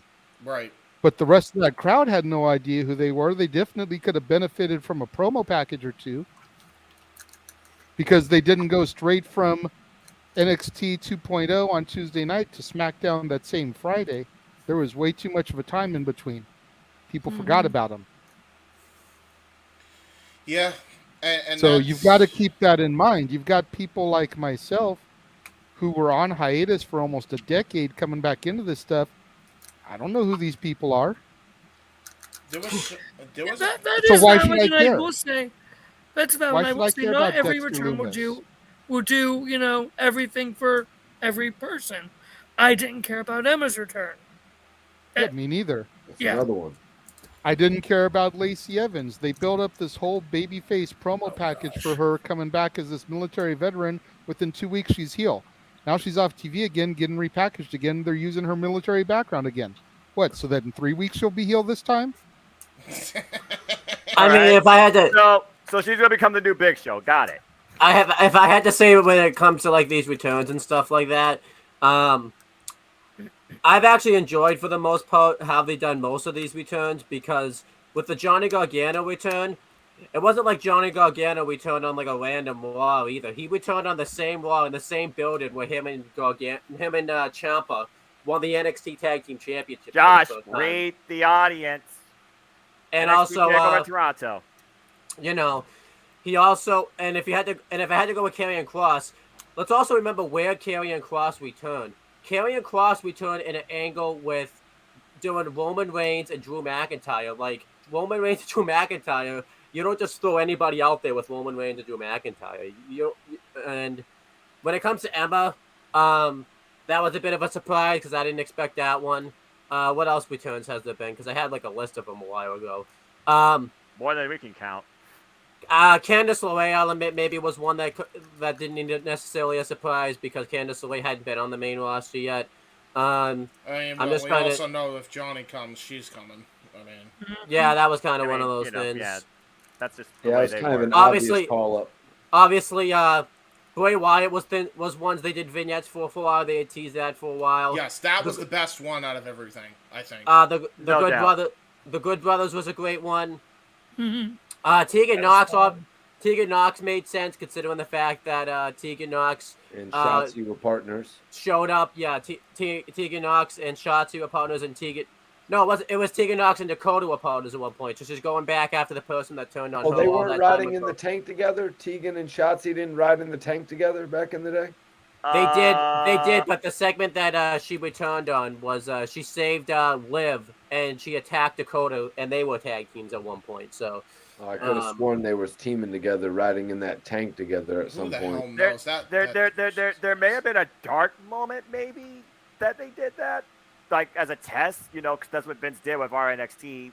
He freaking like brought them up during like main event, which people again I feel like watch less than Impact Wrestling. But anyway, that was on SmackDown though when they were together. Dexter Loomis. I feel like Dexter Loomis was a cool one because they did a random guy coming out from the audience just grabbing somebody. Yeah, and think about it. Which is exactly what Dexter Loomis would do. Yes, yes. And they treated that like as if he was like an actual like person invading the shows and everything like that. So they did that one really well. And then you rightly bring Johnny Gargano into that story with the history they had in Noah's NXT. Mm-hmm. Just to interject here, Owen, it's not about whether or not they did them well. It's just about the fact that a lot of people don't know who these people are coming up or back. Yes. I agree with this. Know, I wholeheartedly agree that the way some of those debuts were executed were awesome. But it didn't mean I didn't have to either go to Google or message Jeff or talk to these two up here with me about who the fuck I was seeing on my television. Yeah, and that's another thing. This is part of the problem, and I don't know how they lost this because it's almost like they just kind of threw their hands up in the air and they're like, nah, right? And they got lazy. It's called the internet, James. Because why try and do something more than you could just? But the problem is, nobody's gonna want to take time to search the shit, and it reflects in the ratings, right? That's number one. Number two, here's the point where this is crucial to build a brand. Even if you've been around for over 40 years or however long it's been, all right? Picture back to 2011 when Punk was on his Summer Punk, right? Yeah. If you remember, they had video packages for stars that were already on TV. Randy Orton, Alex Riley, Dolph Ziggler, like they just threw these packages randomly throughout the show as like commercial breaks, commercial intervals. Mm-hmm. How do you not do that here? Think about the packages that were constantly talking trash about Noah during the PLEs, the promos for Cody Rhodes and Charlotte Flair.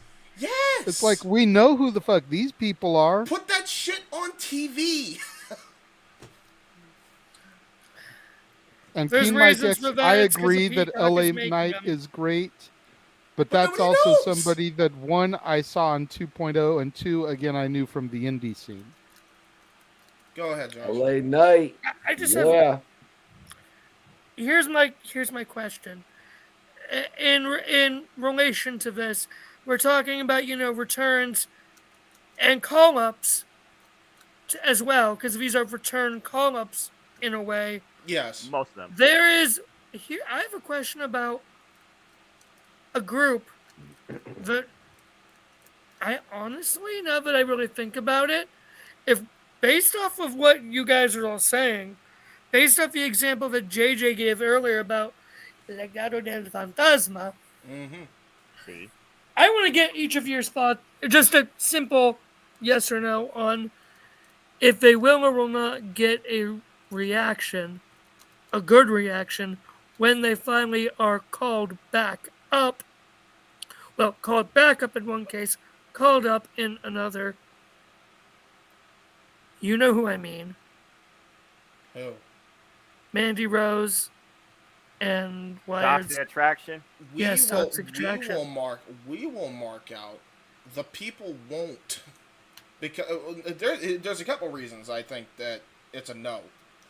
Mandy Rose looks completely different than when she was, having a romance with Otis. Right?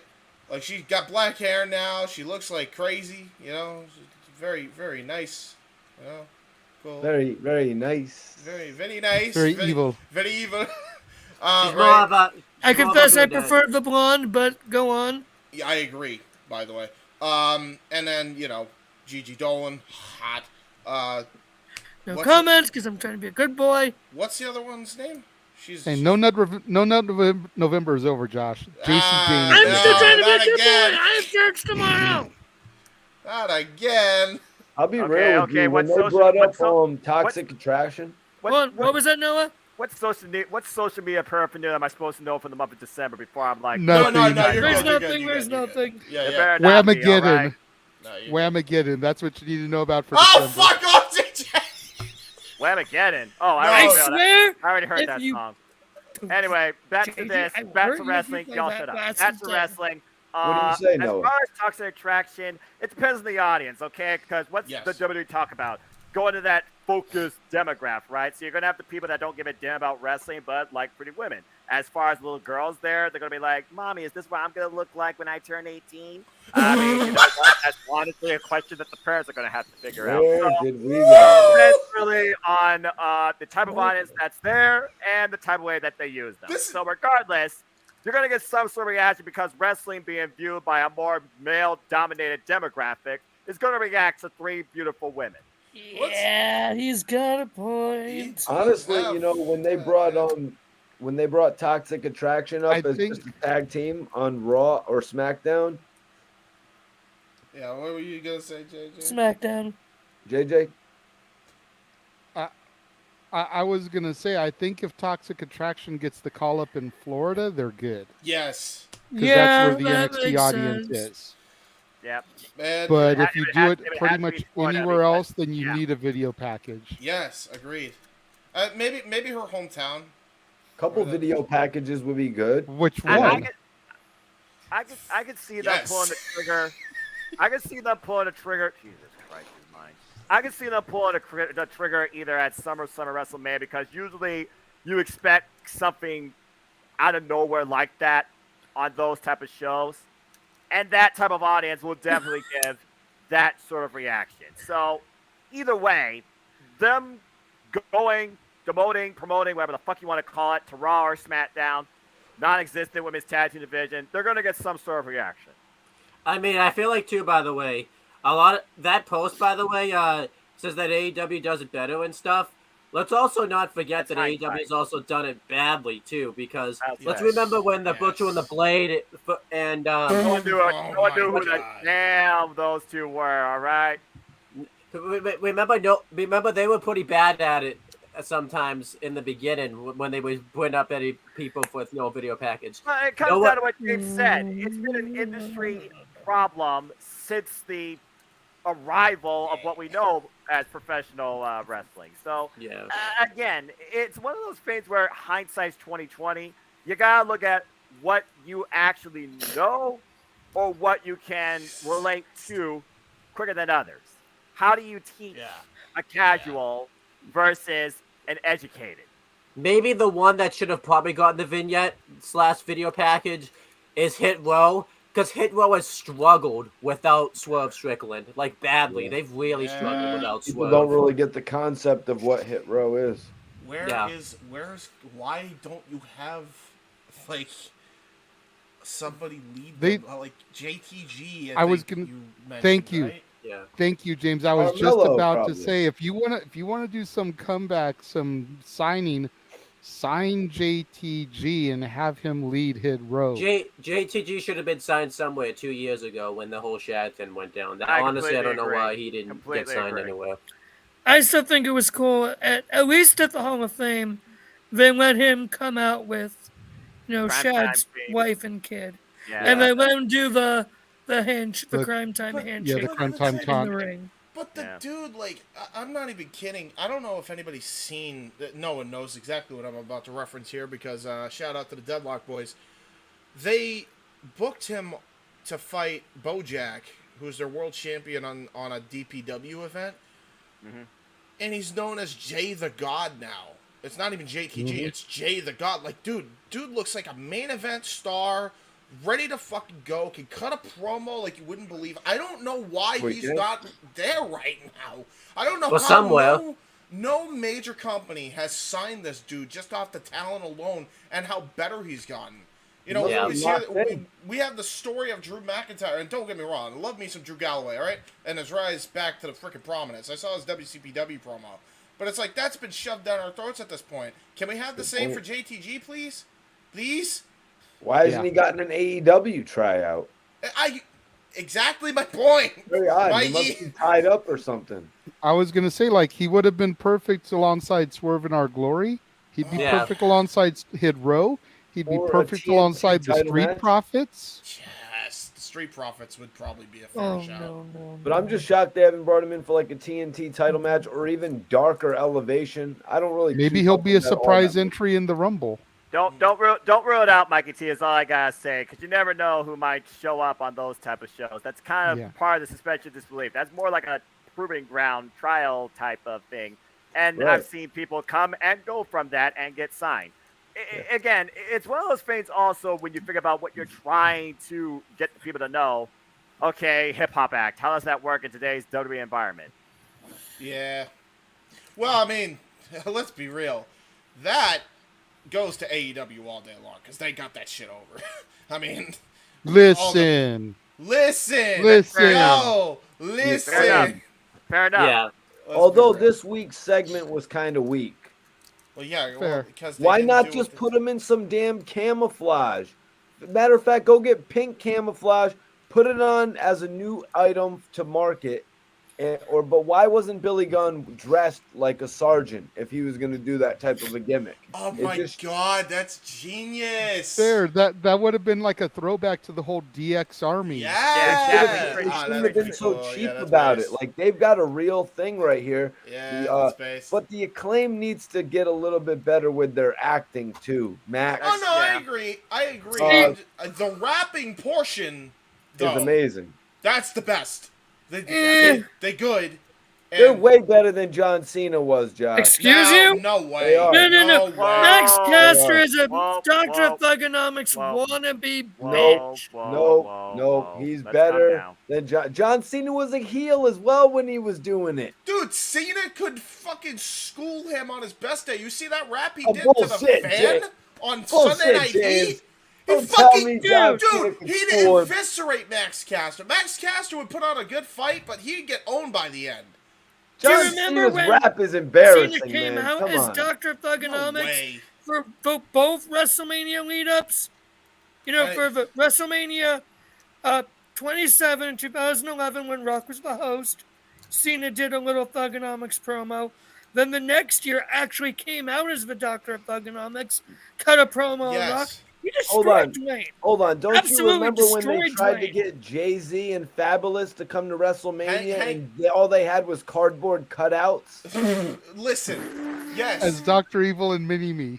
Yes. Now look what Tony Khan is called? doing there because they respect it. Yes, I agree. Like John Cena's was kind of a joke. I'll give it. He paved the way for Max Caster. Here's the difference though between Cena and Caster. Cena's in storyline treated like a joke, absolutely, but as a lyricist, Max Caster would be absolutely brutalized. It's As not a even a competition, lyricist, bro. Yes. Yes, I'm absolutely. telling, Basic thugonomics. I'm telling you, dude. This guy's a lot. You gotta watch his rap battle against the Fan. Like, if you thought the Max Caster rap against frickin' Austin Gunn was destruction, you have not seen the Sunday Night Heat clip where he just assimilates this Fan who tries to battle rap with him. Cena completely eviscerates him. That clip, in and of itself, actually is what led him to get his record deal, by the way. I'll be real with you, man. I didn't really start sorry, JJ. I didn't really start liking John Cena until he put down that bogus ass rap gimmick and started embracing like the military, stand up for the people, never give up. That's the Cena that I rock with. PG era. Shit. You're chatting Hey, JJ, shit. could you put That up Dr. Emmanuel's Thugonomics comment was real whacked quick? and Brock Lesnar whooped his ass. Jay, go ahead, man. Poor guy. Yeah. I don't even know where to begin with all that because my hand was up for so long.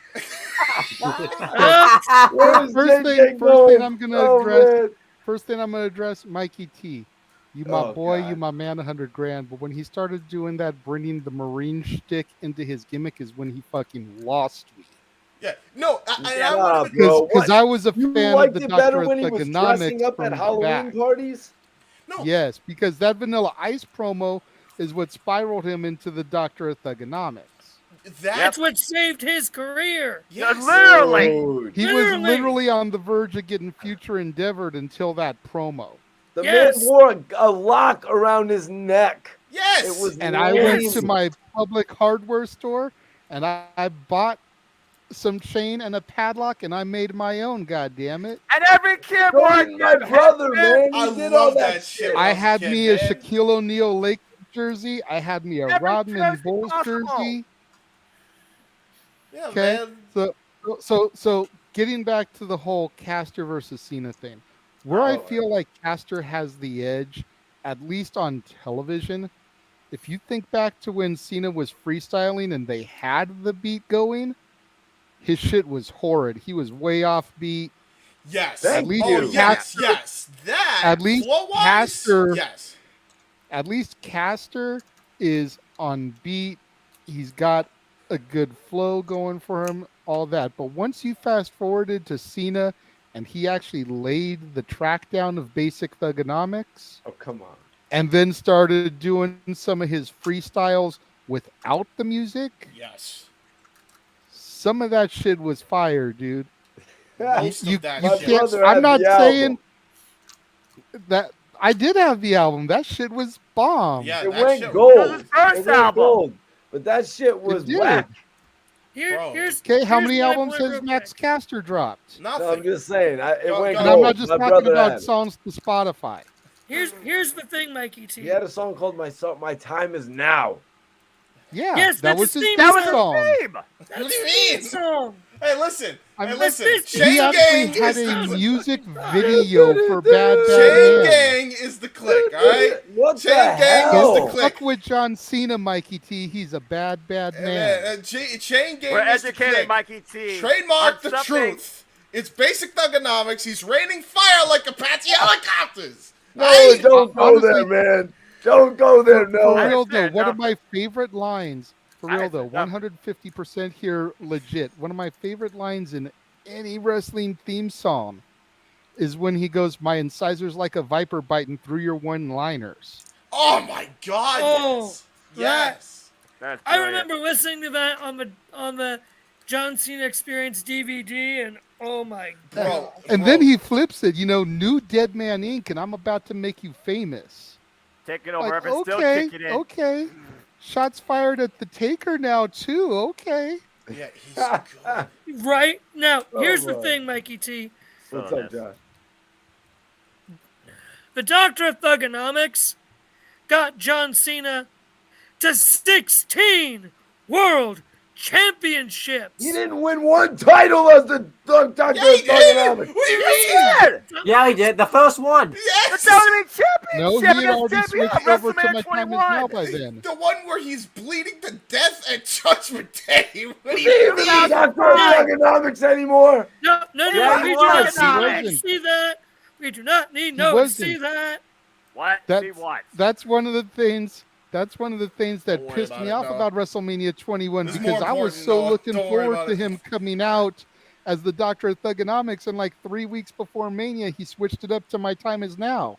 Exactly. I'm like, this is some bullshit. I don't agree. even get to see him come out Hey, the basic it's still- Thugonomics of my first WrestleMania. It's still his rapping theme. It's been his rapping theme since 2005. But here's the thing: the Doctor of Thugonomics is what led him Yes. to a total of 16 World Championships.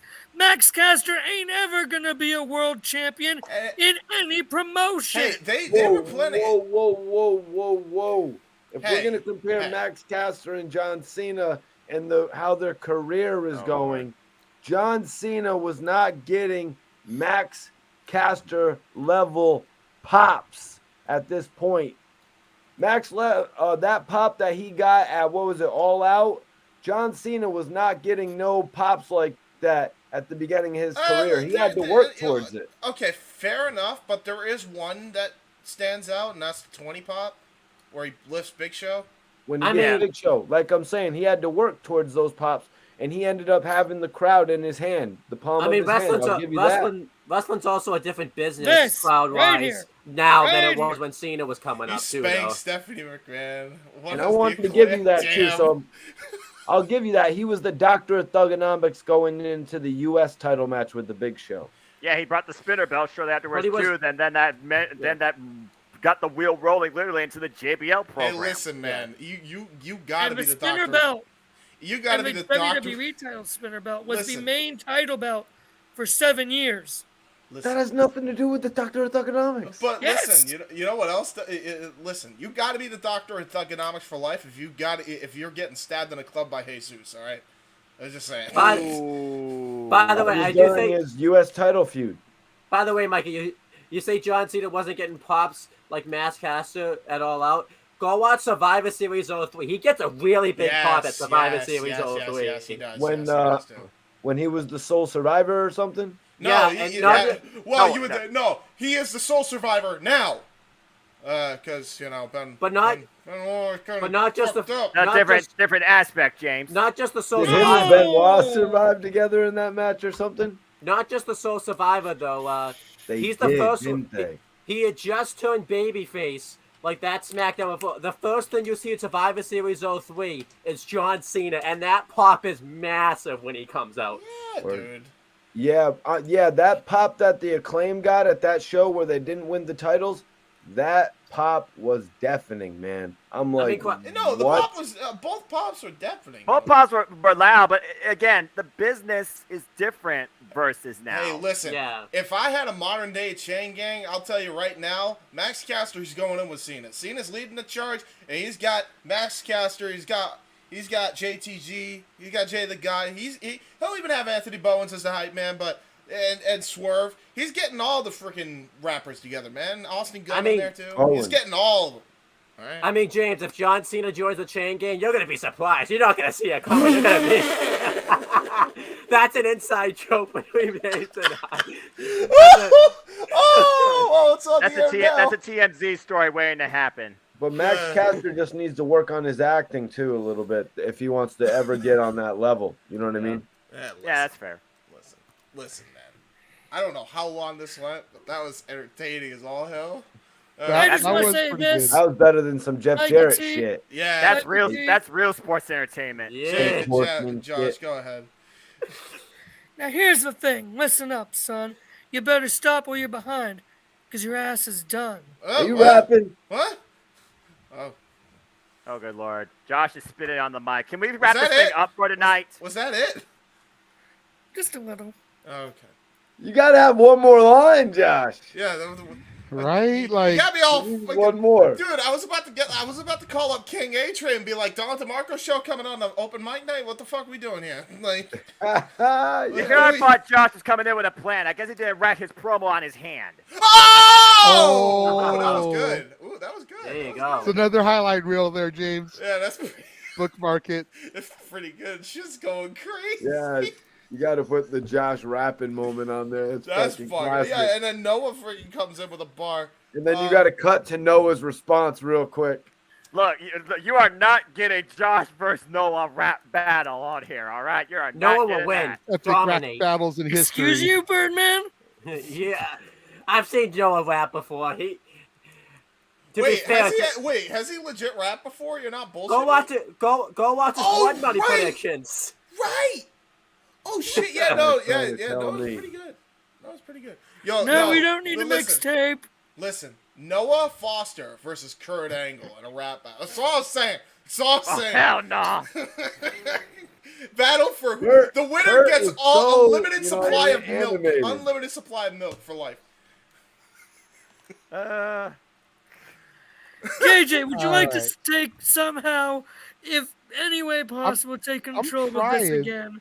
I'm For trying. We're going to however short transition amount of over. time it will last. We're going to transfer over now from WWE to AEW. And I meant to bring this up last week. I meant to bring this one up last week because I had the images saved and I just completely forgot about it when I loaded shit in.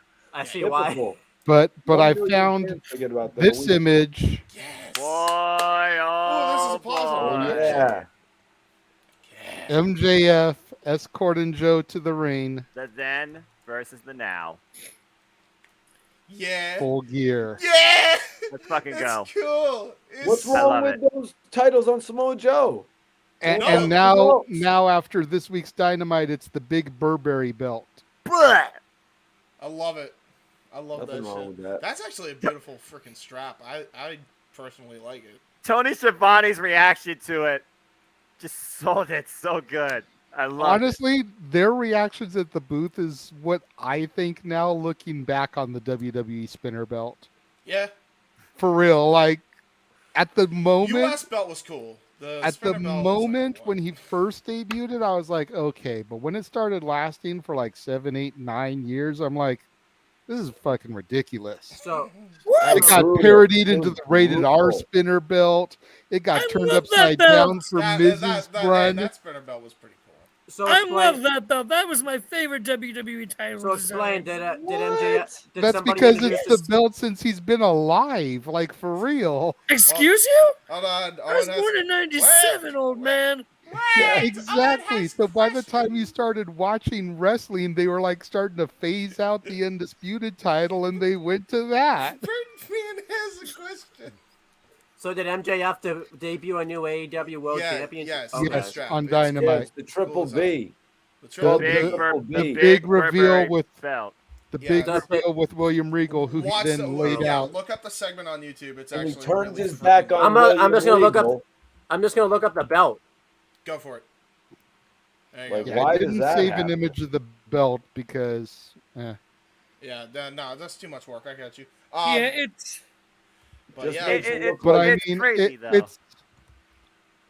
I'll let Noah take the lead on this one, but it's amazing how things end up tying themselves back together. And you look at the image of MJF there as security, unnamed.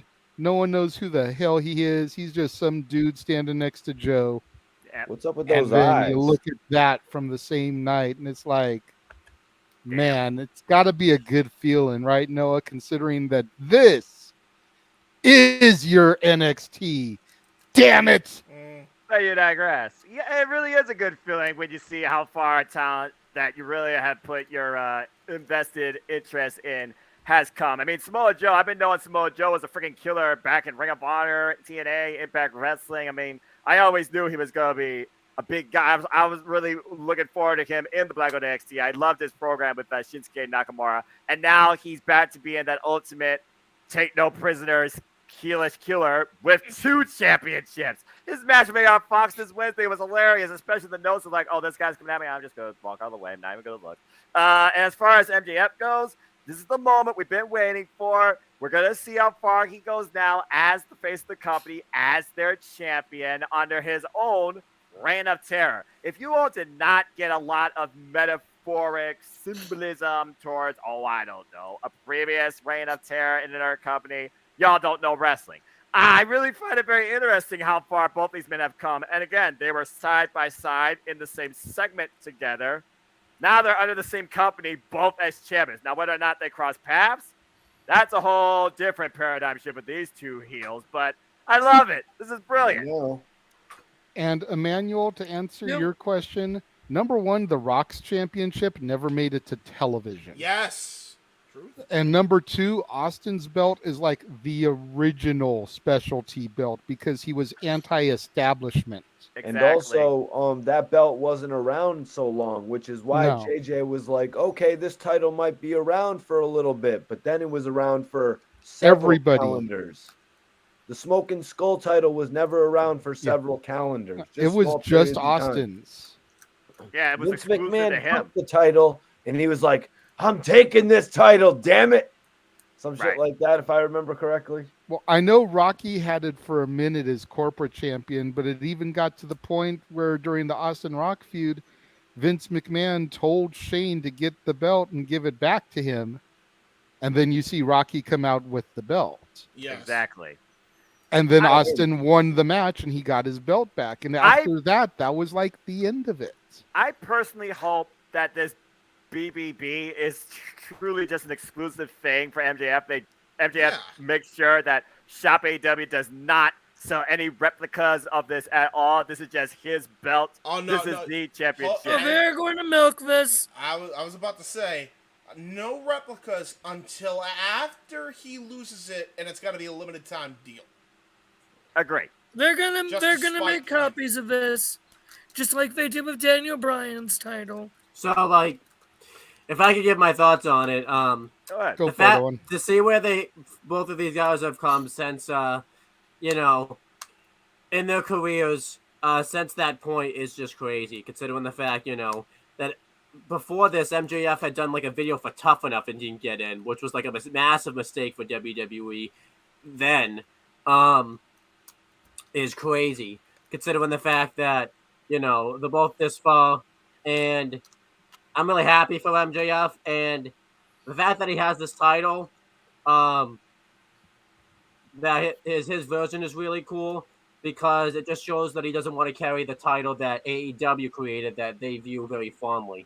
And it shows that he has because remember, Cody did that with the ROH title, I believe, when he won it. He didn't even carry the title itself. He had the ring. Oh, he had the ring. Yeah, he did. He had the original build of it that wasn't even fully complete, the TNT Championship. Yep, so I think this could really work, and I do want to see them maybe not necessarily have a program with each other, but maybe something backstage, maybe to do like a little tease where Samoa Joe comes up, maybe is walking backstage or something, and MJF is walking right next to him. Or they could do something where they call back to this feud if they get into a feud with each other, where MJF is disguised in that same outfit and attacks Samoa Joe from behind with like a camera or something like that. You could do a lot of really cool stuff with this, I think. The thing that I think is the most interesting between MJF debuting this new belt is he's the first pillar, correct, of this new company to become champion, self-grown, and he doesn't even want the championship. He wants his own. Yep. He's not there for doesn't AEW. even He's wanna there be in for AEW. himself. And if he can get this belt maybe trademarked and own this belt, they could pull, if he does go to WWE, they could pull something where he carries this championship to WWE when he signs there and stuff, like Ric Flair did when he signed. Wouldn't that be a trip? Holy shit. Yeah. It's crazy. You think WWE wouldn't do that? You think Triple H isn't petty enough to do it? MJF pulling a Ric Flair, showing up with a pretty platinum right on. Oh my god! I mean, it's the same plates. It's not like WWE hasn't revisited that shit before. They even called that out on Not Noah's NXT this week when they were talking about the Superstar Scramble thing, the Iron Survivor. They're talking about Cora Jade throwing the tag belt in the title, and Medusa is like, who throws a championship in the trash can? Except me. And Nikki Cross, who tried. Yeah, it doesn't count. She missed. Yeah. Just like the ASH gimmick did. It missed. You're not wrong. But hey, MJF, he has his new title. He knocked William Regal out back to WWE, so good for him. Well, And I mean, again, and welcome home to WWE, William Regal. Seeing is believing, Josh. That's all I gotta say. So you honestly think Regal wouldn't? Regal is a loyal Triple H guy. With how it seems, Regal basically told AEW in his contract, "Hey, if Triple H gets back in charge, I'm number going." 74 of tonight. Way to go, Josh. Hey, I think we need to say something about Regal. I love Regal. I'm always down to talk Regal, but we do still have two other topics. Yes. To discuss. So the bottom line, it's great to see progression in the talent you invest in this industry. Congrats to MJF and Samoa Joe. Now begin your reign of terror. I just want to say that the ratings for MJF's championship reign so far, both ratings have been in the 800,000. Yeah. You could say he wasn't on that first show after his title run, but the show ratings, I think they dropped on the show that he was actually on. I think they actually dropped down in the lower 800,000s on the actual show that their champion was on, as they were promoting that their champion. You don't promote that MJ. It's like what you guys were saying. It's like with the video packages. Don't promote that MJF is the champion. Put that damn man as the champion on your show. Yeah. But again, I think it was a holiday special. Well, I have reasons why that's also happening, but I'll save that for a different time. Can you pull up the perception is reality comment again real quick, JJ? Perception is reality, and the reality is I gotta shit. Be right back. All right. So we won't throw to James first in this next topic. That was random. As a matter of fact, I think I want to go to Noah first on this one once again, because I have a feeling he's going to have an interesting take on this. Oh, boy. From the mouth of Rick Woo Flair. Oh, God. Tony Khan needs to start a Hall of Fame for AEW. That would create a lot of interest. The fuck? And I'm gonna take my ticker down. It's off of his own podcast. It's not some dirt sheet writer like Meltzer or Alvarez, picking words out of some interview he gave and twisting it. Oh, this is off of his own podcast. You senile old bastard.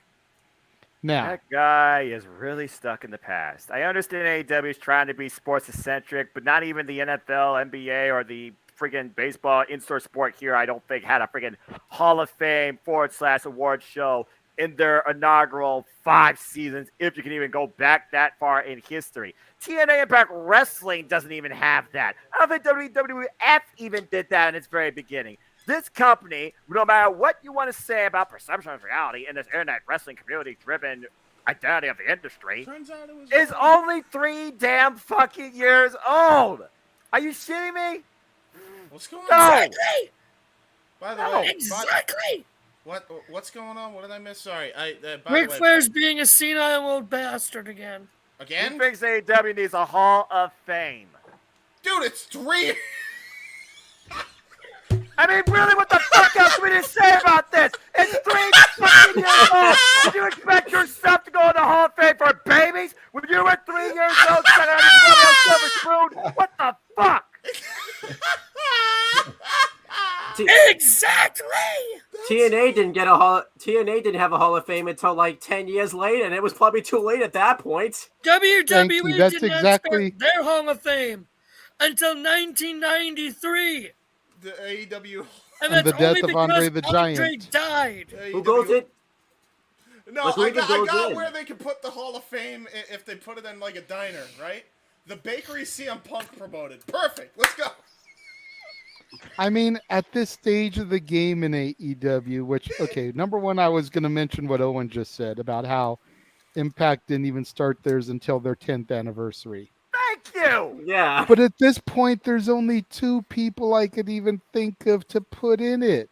Chris Jericho. Cody Rhodes Chris and Jericho. Brody Lee. Oh, yeah, actually, yeah. You know, Jericho. That's I would probably. Jericho's still there under the company wrestling. You don't usually induct someone that's on the current active roster. Yeah. But Cody Impact. Rhodes and Brody Lee. Yeah. I might put Jack Evans. Who? Luke Perry for the celebrity wing. I guess you could throw William Regal. Who do you even like? Oh wait, I got Like one. what? Oh god. Billy Mitchell for the celebrity wing. Just put in Shaq. I just gotta Stephen say Amell. this. That Spanish announcer that was fired like last year. Yeah. Hey, JJ. Go ahead, Josh. Go ahead. Can you put the big screen up real quick? Up, back to Flair. Or you see? No, to me. Okay, give me a second because he has a hot I just take. clicked Let him the talk button to to go to comments. So give me a second to go back. I'll say, you got a hot take to me, Josh? Go for it. Hey, Conrad, if you're watching this, if you ever see this, please do us all a favor. Take your father-in-law's podcast privileges away. Please. He needs a nap. He needs a nap. That was very polite. I think he wants him to take old Yeller out behind the shed again. Again? Damn, I thought you put him down the first time. Well, no, the first time was. We've tried. He won't stay The first time was Shawn Michaels. Ah, true. No. That podcast he did before with that old WCW announcer, Mark Madden, was really the shits. By the way, I know another celebrity win. Mike Jabali, the guy that fought Michael Nakazawa at the first fight for the... Oh my god. Keen Mike X has a valid point. Owen Hart would probably go in too. Mike Tyson could go in the celebrity win. Because Owen Hart would probably go in too. I gotta go, guys. My sister's on her way home. I will catch you guys all next week. Goodbye. Out, and fuck Bill Belichick. He's never going to stop saying that as long as that man's alive. No. Cleveland combatant. Yep. God bless him. But yeah, a Hall of Fame, give me a break. 10 years maybe, because you establish, okay, who gave themselves to the freaking company and is not working at the time. Yes. 3 damn years, folks. By the way, how about Larry the dog would go in too. By the way, how about this? How about AEW? How about AEW fixes the problems that they currently have going on instead of focus on making a Hall of Fame? How about that? How about Ric Flair? You give us a smart take with how much long you've been in the damn business. Why is Conan giving a smarter take than Ric Flair? On what planet is that acceptable? I actually accept that. I accept that. Yeah. I for one welcome this idealism from Conan. Yes. He's actually Conan's pretty intelligent. Yeah, he is. Despite the past. Yeah. All right. Now that lightened the mood was super simple. Some. Yeah, the whole did it ever. Now that lightened the mood some, we're gonna go to the main event. Probably the biggest talking point. Another thing to read here. Dax Harwood gave an interview this week about his experiences with CM Punk. Right. And basically trying to set a lot of people straight based off of what the media has skewed lately. Okay. I just clicked it. Give it a second to pop up. I see it. Yeah, we see it, believe it or not. We see it. Okay, go ahead. God dang, again, the same thing as Sasha. A man who obviously has his detractors, and sometimes the detractors, not just in AEW, around the wrestling world, and sometimes his detractors are louder than him and get their news out more than he does. But again, it all comes from a place of passion. When he first came into the company, I remember talking to Cash, and I said, if this motherfucker comes in here and he says something to me about how I dress, like dress code or whatever, I said we're going to have a problem. And he came in, he was the complete opposite. He had his door wide open, invited people in, watched matches of the young wrestlers that asked him to, stuck around until the end of the show, and anybody who had questions, he would answer the questions. He loves wrestling, just like me. Unabashedly is a passionate professional wrestling fan. I can't fucking speak. Just like Sasha, I talk to him every day. And whatever he decides to do in his life, I hope it brings him happy and joy because he deserves it. Top guy out. Wow. Did he actually say top guy out on that? I think he would be out after that because it sounds like to me he's tired of the bullshit that he's hearing about CM Punk. Obviously, CM Punk is somebody that FTR, particularly Dash Harwood, who again has his own very huge passion in professional wrestling, obviously James shared is with about this to man. go off. So I mean, we it's were one of those getting things. teased. We were getting teased the possibility of a trio of CM FTR. Yes. Before the injury angle happened, and he got hurt, and then the All Out thing later on. Yes. But the thing that I take away from this the most is a man who obviously has his detractors, and sometimes the detractors, and not just in AEW, but around the wrestling world, sometimes the detractors are louder than him. So how much now out of what we've supposedly been led to believe is truth, and how much of it is detractors making their voices heard, and because maybe those detractors don't have the same type of negative stigma about them, people are believing that instead of what Punk says. Well, this goes down to what I said a few weeks ago about journalistic integrity and just drawing attention versus sharing the truth. Again, hindsight is 20/20. You go off either your own merit or you go off what you believe is heard. Rumor has it, facts to be shared. And some fans who hate Punk are the same ones who cried when he came back. Again, also goes back to what Bryan Danielson and Daniel Bryan said. Fans are fickle. So what is true? What is false? What is kayfabe? What is shoot? What is a work? Who the fuck knows anymore besides the actual person himself should he choose to actually share his true intentions or thoughts? At this point, what do you believe? All I know is CM Punk is not on my screen. And I know he won't get his story out on the Art of Wrestling with Colt Cabana podcast. Yeah. No. So we've got to find some other outlet for Punk to be able to get to be able to discuss it. Yeah. Unless he starts his own podcast in his own merit where he truly can be his own pipe bomb. It's funny you mentioned all that on the heels of what has now been shared. Now, granted, Punk's still at fault for when he decided to air his grievances out. He should have done it in a more professional manner. I think nobody is taking that away. No. And that's all we know because that's all we saw. Yeah.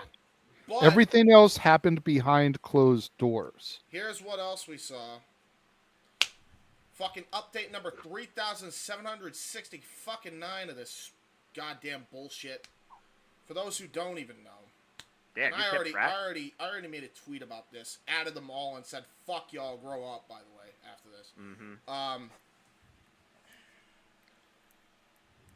it is now confirmed, 100% undoubtedly, Young Bucks did in fact kick the door down. There is a photo now that was released by CM Punk himself. Larry is missing teeth. Larry being Punk's dog. So they now let me make this very clear because apparently I didn't think I'd have to, but I have to just because people are the way they are. Yeah, about to say, but you best make sure you get everything out there clear as day. The Elite did not intend to hurt the fucking dog. Stop spreading that around. Okay? Okay, it was not intentional. He kicked the door to try to confront Punk on the bullshit he said at the AEW scrum. What they didn't realize was Larry was right fucking there at one of the doors, chipped teeth. That is what caused the fight. That is why there was an investigation. That is why it happened the way it did. We finally got the full story out. It took fucking months. But we finally got the full fucking story. Right? All it took was a photo. The EVPs should no longer be EVPs. Period. End of story. They should lose that title immediately. Granted, what they did was a mistake. Granted. But they still went and thought it was a bright fucking idea to go in with 5 fucking people, kick a fucking door down with a guy who was already pissed the fuck off, and they should have just let cool down until the day after in the fucking hotel lobby, right? They kicked the fucking door down, and then fucking Larry is hurt. Again, unintentional, but that alone, how the fuck they're on TV. I'm a fan of the Elite, by the way, but I don't give a fuck if who they are. The fact they're on TV and the fact that they still have EVP status, fucking abysmal. Tony Agreed. Khan, no balls. Agreed. No balls whatsoever. The Yeah, fact but they that were suspended for 3 months, James. 3 months they were suspended. Doesn't matter. They're How still much back on longer TV. should they have been suspended? No, they shouldn't. My point is, either. Now, granted, Punk's injured, but here's my point. It's a long suspension. Right. So Punk can't even serve a suspension yet. Okay. The fact is, the Elite now, while Punk's hurt, are trying to basically run him the fuck out. Punk, do not be fucking spineless again. Alright? Get your fucking balls a tug and get the fuck back to the company when you're fucking done with your injury. Alright? They took him off the cover, James. He's no. pretty much done it. He's back on. He's still in the game. It's whatever. It's gonna sell regardless because he's in. But that's another thing that came out too. Not that I care about that. I'm gonna buy the game regardless because fucking God knows I can't play the 2K fucking bullshit anymore. But if anyway. it ever comes out. Yeah. Right. Yeah, but I'm waiting for it. It looks promising, I will say, gameplay wise. AEW Fight Forever video games starting to get the legacy of Guns N' Roses Chinese Democracy. How long did it take for that album to fucking come out? Wait. Did the game get pushed back? It did. No. Again. Well, I mean, you just don't know at this point. I mean, they say it's supposed to be out by the end of the year, but yeah. How many games, Mikey T, have a placeholder date for the end of the year and don't come out by the end of the year? a lot. They're just exactly. hoping I rest my case. It was supposed to be out in time for that Black Friday money, but it isn't. Yeah. So they're probably going to end up losing out on the biggest shopping time of the year and all that money. Well, they already did because Black Friday was like last week. So they probably yeah. Listen. I am not against them taking their fucking time. Believe me, after the disasters that were the 2K games, take all the fucking time you need. I don't give a fuck. Or the Cyberpunk 2077 original release, but anyway, my brother was saying it looks like. Sorry to cut you off, but I just got a note from you guys. My brother was saying it kind of looks like Xbox 360 graphics. Well, I mean, the thing is, you're not trying to make everything look like shiny plastic. It's kind of like, looking back at a bygone era, like, N64, like, No Mercy, and combining that with maybe, like, the type of mechanics you use in a gameplay. Not everything has to look super CG out of a freaking Matrix Unreal Engine demo. Yeah. Okay. Now, I'm going to just share this because this is my tweet I wrote. All right? Sure. And it's I'll get my thoughts. And it's a note. I like that note. Right? Everybody can give their thoughts after this is aired. JJ, if you would, please. I think I just tapped it. Cool. There we go. So you're telling me that the EVPs did in fact kick the door down. We got an injured dog to prove that now. How they're even back to work. Furthermore, Phil, next time, don't say controversial shit at the wrong fucking time. You were justified now in this brawl. We understand that now. But that doesn't mean you didn't fuck up at the scrum that caused the brawl to happen and caused the door to get kicked open. Period. Yep. Instigator. All y'all are jack-offs, and it caused a dog to get hurt. All you. Get back to fucking work and stop being piss babies. You're lucky any of you are being paid after any of this. As Tony and Tony, if they don't want to work together, grow a set and either fire them or take the fucking company back. It is fucking stupid that 2 months later, we are still getting parts of this fucking shit. This is what's tuned me off, and a lot of others for that matter, by the way, which is what I was going to get to in a minute, Mikey, off from watching wrestling. James, actually, this is 3 months later, because remember, it was back in September. Yeah. We were in Vermont when the storyline was broken down. It was September. This is 3 months. Bullshit like this. Full stop, right? This is what turned me off from watching wrestling. Bullshit like this. Get your fucking acts together. I then show a picture of the fucking poor dog with missing fucking teeth that happened at that fucking scrum. Fuck all y'all. Grow up. Saw those. And dog's an innocent bystander in this case, but also he is the victim. Only victim is that fucking dog. Any questions? I've been saying for the longest time, and James, you've co-signed with me almost from day one. The Bucks and Kenny should be stripped of their EVP powers. Yep. You know, they served their 3-month sentence. That's great. Strip them of their EVP positions. Hire the Godwins. Put them in some fucking hog pen matches for a year. Yeah. That'd be a different take. They need to be freaking buried, depushed. Like the fact that they came back and they are immediately thrown into this program with the Death Triangle for the trios titles. Yeah. Best of 7 series that they're more than likely going to win. Because if it hadn't been for this bullshit, they wouldn't have lost him in the first place. Because freaking Tony Khan waited for however many fucking months to do this goddamn tournament. So Kenny fucking Omega was there in the first goddamn place. Yeah.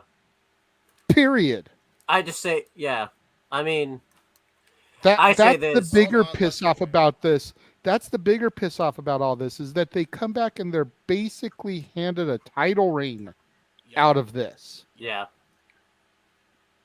And here we got CM Punk, who, again, not right in any way, shape, or form. No. Was in the wrong 100% also. But he's getting spoken over from his detractors who are louder than him. Yep. He's more than likely not going to come back to the company, the only company he can really work for that isn't a cancer to him. Well, and even if he does come back to AEW, he's not going to get handed his title back. No. Period. At best, if he comes back, he'll get sent to Ring of Honor and be feuding for the ROH title. And that's at best. At best, yeah. I mean, horse shit. This is just like and I love Jeff, but I'm kind of glad he's not here for this because I know how anti-Phil he's became since this went down. But it's just fucked up all the way around. Period. Owen, I'm sorry I keep stepping over you, but I just trying to get my thoughts out about this. Go ahead, sir. What are your thoughts? This has just been like ridiculous because basically it's because of this scrum that I basically stopped doing AEW Spoke for the most part. Had the scrum never happened, I would still probably be doing AEW Spoke every week because I love doing Spoke every week. But it's because of this scrum. Now look, James and I before All Out were talking about the backstage drama anyways. Which was already a problem before all this shit happened. But it was minor stuff. It wasn't anything like big or anything like that. Yeah. But then this scrum happens. Let's not even talk about this scrum is hurting the company because one, it took away from MJF's return, it took away from his shine. Which he mentioned. It ruined the trios championships that they created because they basically had to vacate the belts that literally 2 days later And honestly, those belts have barely been showcased because I think a lot of people are going to think of that media scrum every time those belts show up on TV for the time being. And I've talked about this before. This also is Tony Khan's fault too because CM Punk mentioned that he didn't want to do business with Colt Cabana, and he put Colt Cabana in ROH so that way they didn't have to work together. And Tony Khan didn't communicate that to anybody in the locker room, which caused Heyman Adam Page to do a shoot promo, which is what spiraled this whole thing out of control to begin with, was Tony Khan's lack of communication for any of this. And then, you know, CM Punk, like we said, one place, one time. And I think it doesn't kind of help that CM Punk got kind of sketchy when he came back because he had, like, you know, name-dropped Heyman Adam Page, like, the first week he was back, doing that Jon Moxley promo, so that kind of made him kind of sketchy, too. That should have been immediately... The fact that Tony didn't say anything until the all-out press scrum, which he even admitted to. Yeah. James, you and I talked about this doing a retro, by the way. Yeah, the Full Gear 2019 one, yeah. This is an example, by the way, as where having a long-term champion hurt AEW. Because had Heyman Adam Page lost the belt to Danielson, probably at Winter is Coming, or at least, you know... The second time around. Yeah, the second time around. Yeah, on the TBS. None of this probably would have ever even happened. None of this. It's kind of like wishful thinking. This is just kind of like, you know... A big what really if bad. again. This is also just really hurts AEW from really doing any partnerships with, like, Impact. Luckily, the partnership with New Japan wasn't hindered because of this. And I'm shocked they still kept that. Yeah. And let's also talk about this, too. Because I told James about this.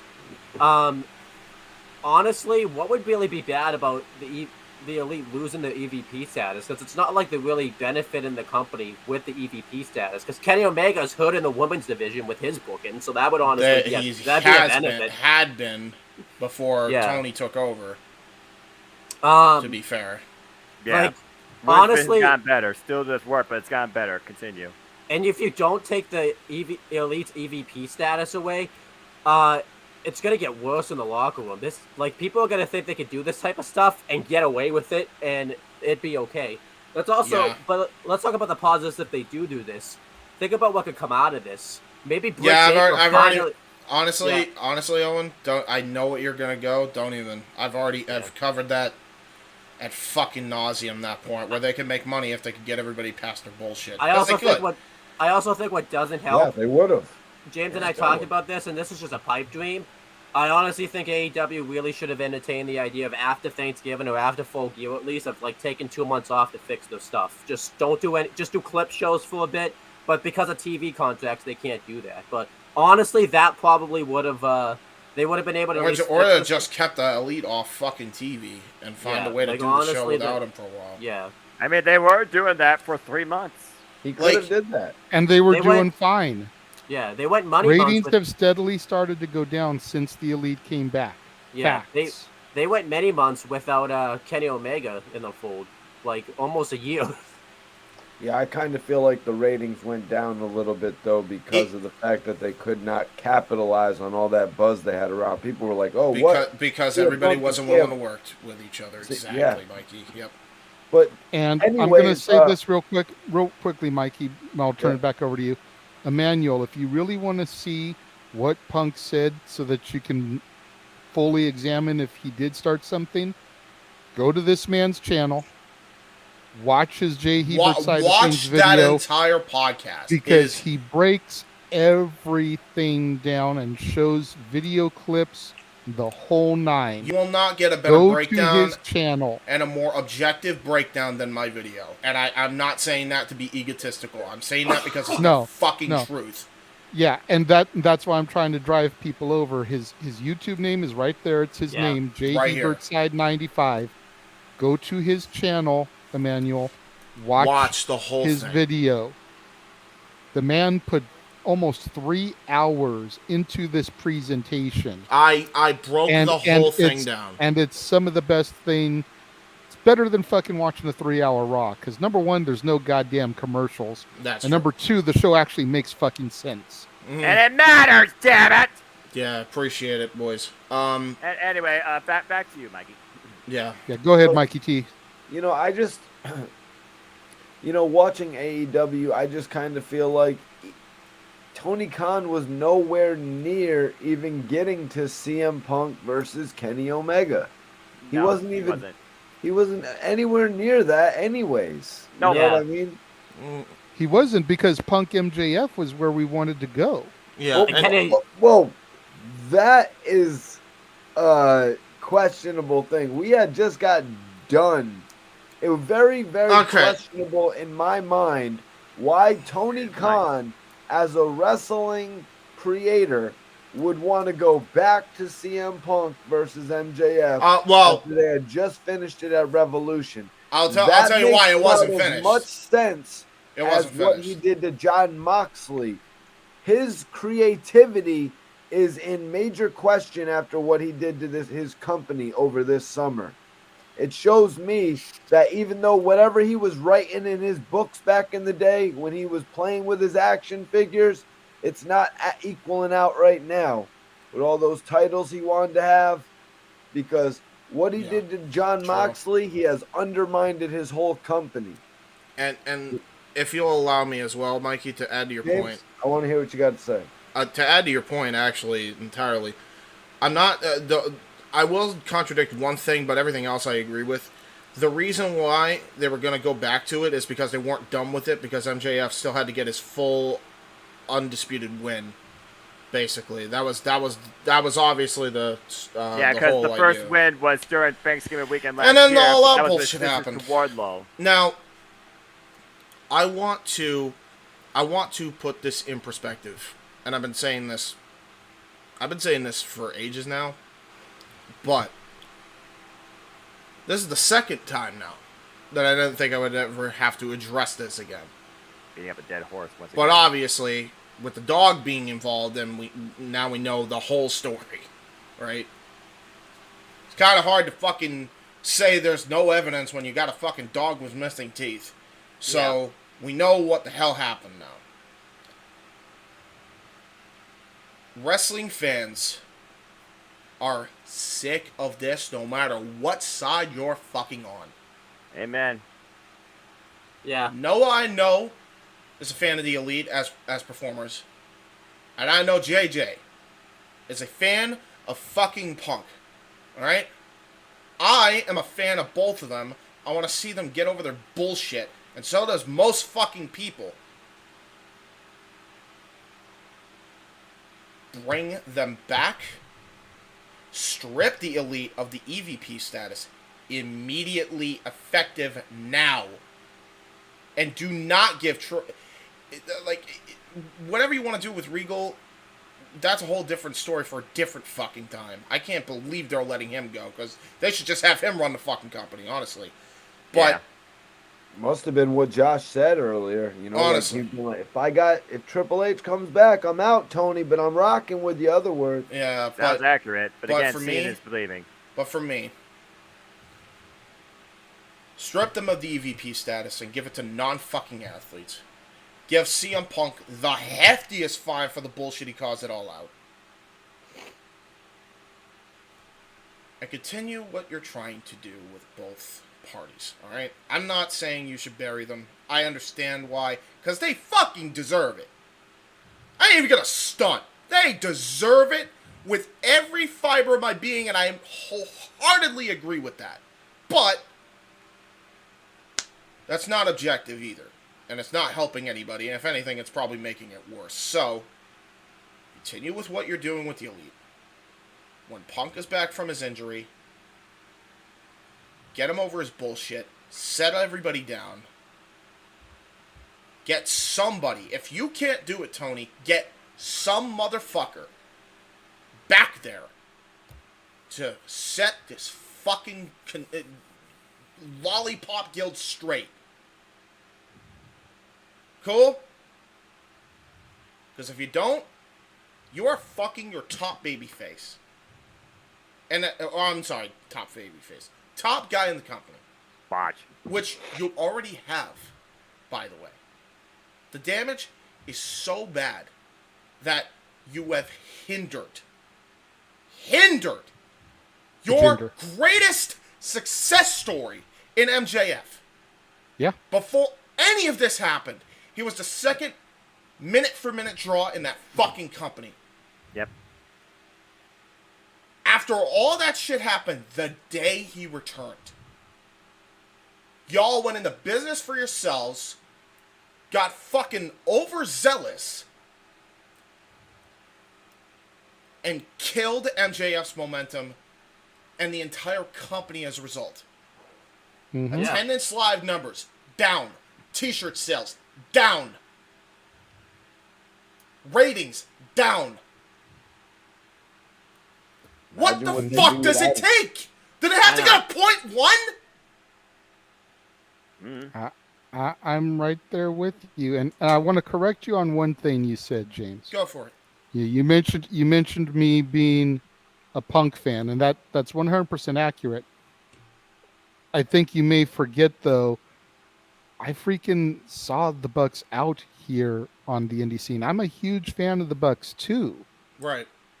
But what this has done for me, considering when I came into AEW in the first place, and granted, he was already out on injury at this point. I don't care if he is Mr. 5, 6, 7, 9-star, 22-star match. Right. I could give less than a fuck all about Omega at this point. And he is arguably one of the best talents they have under contract. Mm-hmm. But I'm not going to pay a fucking dime to see him. No. Because of this shit. Yeah. They have made me so non-interested in Kenny, by God, Omega, that I can honestly say 150% in front of everybody that watches this and the 18 people we have live right now. If I ever spend money to go to AEW, I'm not spending money to go there because of Kenny fucking Omega. No. I go for Jamie Hayter. We know you're a hater. Damn right. There is so, and that's and the problem. Yeah, go ahead. It's like, okay. I want to address some of these comments, but they're going to get us a little off topic, so go ahead. Right, yeah, which is fine. It all stems from, this bullshit. You could put this bullshit to bed and things are better, all right? And for those who are going to be like, and I'm just going to get this out of the way if you're going to try to defend Kenny Omega because he saved the fucking dog, he also fucking was making the plan to bust down the fucking locker room with the Young Bucks. So he's just as guilty as they are for kicking the fucking door down, all right? There's no innocent party. How many times do we need to say it? There's no innocent party. Yeah. And by the way, fuck you, Uncle Dave, too, by the way. Because you also could have stopped this way before Tony did. Just want to throw that out there. Hot take. I mean, if that does happen, it does happen. But again, see is believing. Now, honestly, we're not going to know truly the damage is irreversible until we see where this place stands next year at All Out. Yeah. And you know That's what? what this comes down to. And you know what? It sucks. If you are a fan of pro wrestling, none of this is fun. No. Am I having fun? No. I'm not having fun. I know Noah's not having fun. He's sick to death of hearing about this. I know JJ's not having fun. Mikey T, I mean, the only thing that's getting him through this bullshit is the fact that he's got his fucking pot that he saved from the Massachusetts Shred. So, and then you got fucking Owen, who's, man, I don't even know where you're at, but I'd imagine you're just I'd rather fly to the fucking moon than ever deal with this shit again without a fucking spacesuit. It's so bad. I talked about it. I stopped doing AEW Spoke, and AEW was in Boston, and on November 9th, and it was the first time that I didn't go to AEW when it was in my area. That's how bad this situation got. I would rather sit here and watch the Best of Braden Walker 3-disc set than deal with this bullshit. Yep. However, from a journalist perspective, this is a hot news topic. JJ. Yeah. From a journalist perspective, this is a hot news topic. And they're all going to have their own take. People to tune in and watch us and leave comments and boost our view hours and all that shit. So we can't just ignore this shit when more part of the story comes out. But trust me, I would rather sit there and watch that 3-disc Best of Braden Walker set than deal with this bullshit anymore. Trust me, and everybody in the Jeff Meacham chat and everybody in my chat feels the same way. Everybody is sick of this shit. Just play Never-Ending Story, folks. As soon as you hear the words, the Elite and CM Punk in the same sentence, you'll feel better. Trust me. Pretty much. Now, I do want to address these two comments from OJ Simp because I agree with this I haven't part. heard his name in ages. I agree with this part that AEW from October 2019 to early 2022 is a well-oiled show. As soon as Cody left, holy moly, it went downhill fast. That I will agree with, even though I didn't really watch during that time, but I also never heard about any big-ass drama, with the exception of maybe Britt and Thunder Rosa during that time. Yep. Yeah, and that... Where I disagree... In March this year. Where I disagree is this. When Tony started to bring in the New Japan wrestlers that the mainstream audiences didn't know or have a reason to care about, that's when it was over. Whose you idea can't was focus that? 3 months of TV on a bunch of unover foreigners. Go back. Disagree. Watch the reactions that Ospreay and Aussie Open get every time they fucking come out. Okada And tell me that they're not fucking over. Okada, Tanahashi. Also, that's not when the ratings dipped either. Exactly. Yes. Forbidden Door. Thank you. They actually increased. That comment unfortunately has no merit here. Sorry. I mean, Forbidden Door is one of the best pay-per-views this year. Seriously. It's up in the No DQ Awards for the pay-per-view PLE of the year, which it was my pick. But guys, we'll definitely I give wanna that a point little bit out- of a plug then. But go ahead, Mikey. I want to point out that Cody Rhodes in AEW, he had some of the worst feuds in AEW.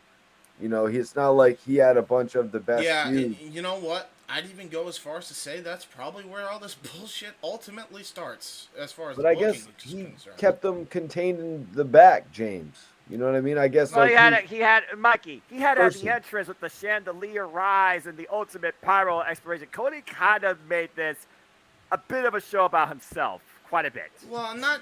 And to be fair, fuck me. You know, like, now that I think about it, I'm just gonna blame Aldis for all of this shit because he's the reason.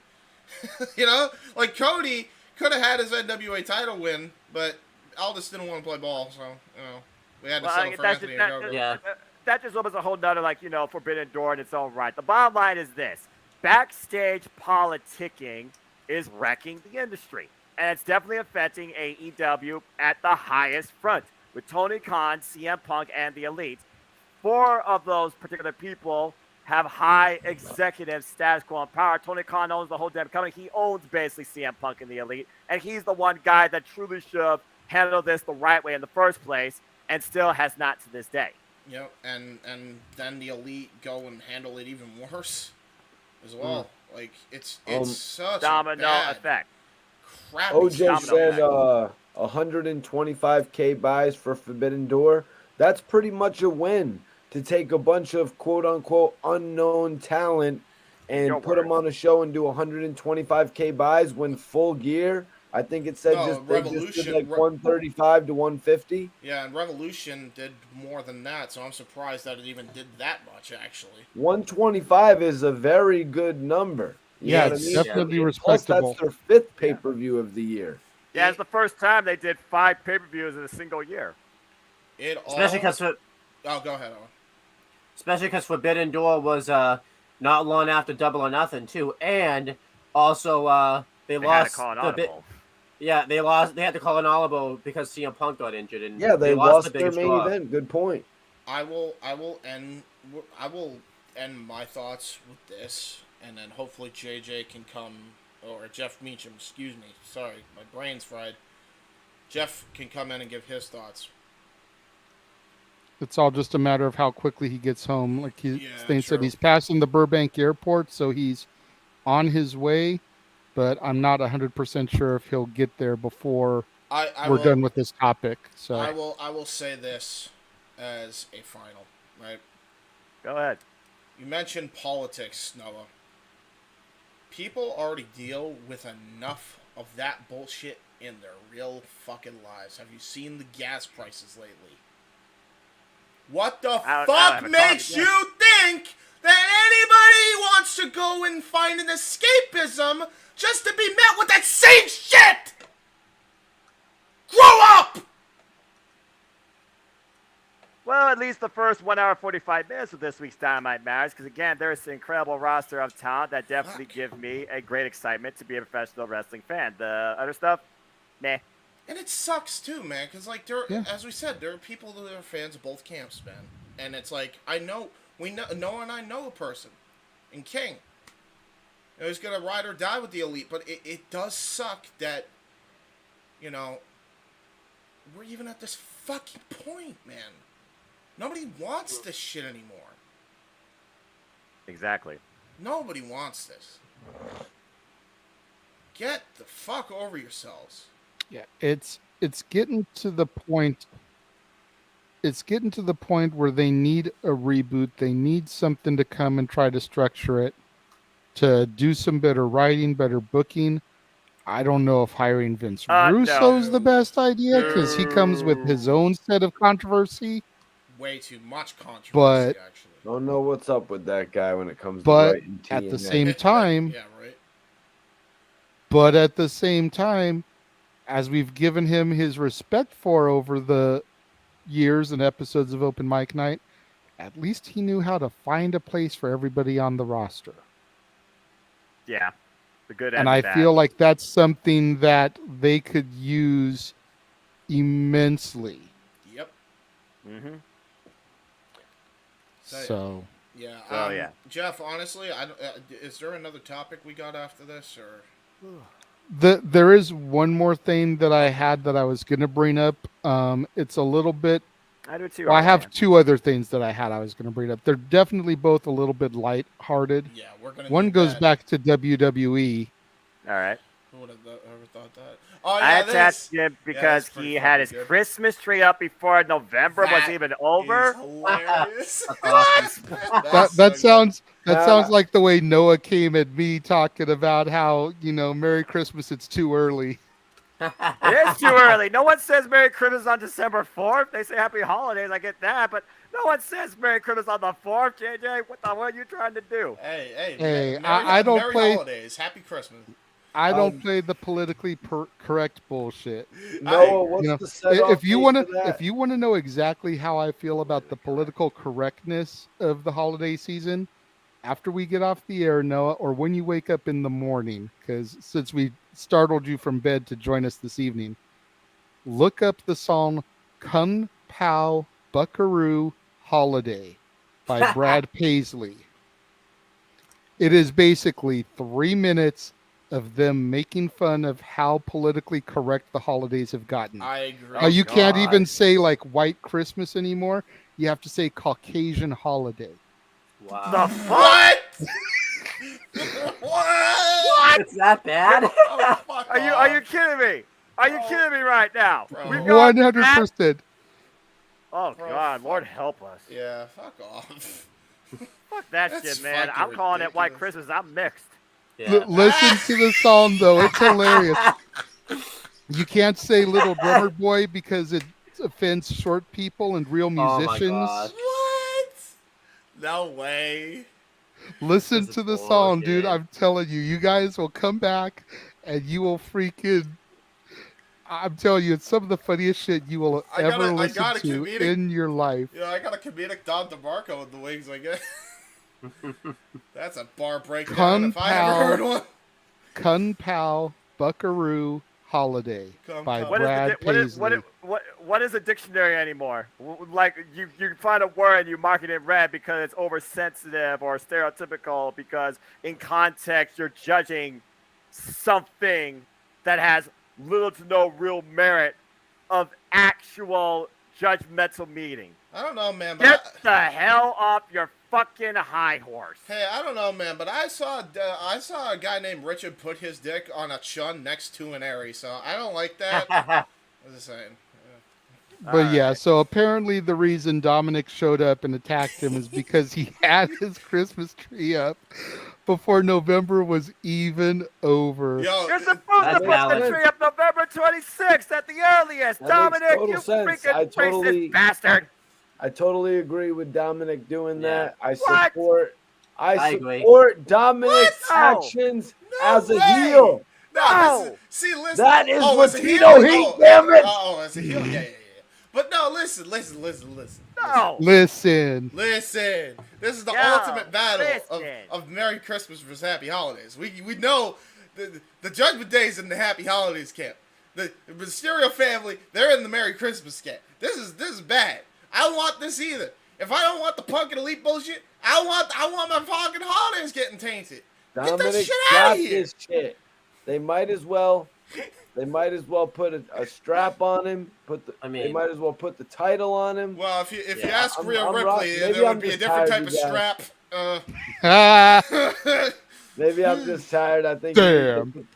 I think Dominic's got a lot of potential as a heel. But yo, guys, I'm gonna tap in with y'all next week, man. I gotta get running. I don't blame you. Good night, Mikey. Appreciate seriously. y'all. Report man. card radio. Yeah, Gotcha. report card radio. JJ, Seriously though. James, Noah. Noah, did you have something you were about to say to me? Put your damn tree up November 26th and quit acting like a little bitch. Oh! Wow. God damn. Yo, Birdman, have a good night, bro. You too, man. Take it All right, easy, nice to guys. meet ya. Appreciate y'all. Open mic night. It's a party every week. That's for sure. Mid-sentence, he's gone. All right. Mid-sentence. And then there were 4. But seriously, Soon it will be November 26th is where you traditionally should put your tree up. Now, if you have it up a day before that, then I totally justify Dominic's attack. But besides that, nah. Wait a minute. Wasn't Dominic's attack, though, before November 26th? Yeah, because it was Thanksgiving. Yeah, it was November 24th. Oh, was it? Yeah, it was. He showed up for Thanksgiving at his dad's house with Rhea and the camera crew and beat his dad's ass. They actually attacked him before Thanksgiving was over and the tree was up. Yeah. Okay, then he's justified. I'm a heathen. You know what? I'm a heathen. You know what I do? If I get my own place, you know what the hell I'm going to do? Here's what I'm going to do. They're my favorite time of the year. It's September, well, except for the all-out bullshit, which we already covered. But everything else is great, because it's my birthday on September. And then it's Halloween, and then it's Thanksgiving, and then Christmas. All right? I'm going to get an everything tree. I'm going to get all the ornaments for birthday, for Thanksgiving, for Halloween, for Christmas. That just be a regular tree, James. Yeah. That just be a regular old freaking tree. Just put a tree up in your living room. No decorations needed. Why the fuck not? No. You don't understand. It's the James tree, because it celebrates my favorite time of the year. It's everything. And then after the New Year's is over, because I gotta include New Year's in there too, you gotta take it down, and then rinse and repeat by December 29th. All right, you put the tree back up. What do you mean take it down? Are you gonna take it down and put it back up again? You goddamn right. Yes. It's just like Christmas. It's like a Christmas tree, but it's up 4 months of the year. That's a waste of time. No, it ain't. As long as the tree's fit, because clearly that tree is not going to survive by next season. No, maybe not. But if I get a fake tree, it will. In order to try to flip a serious take on this hilarious topic, go for it.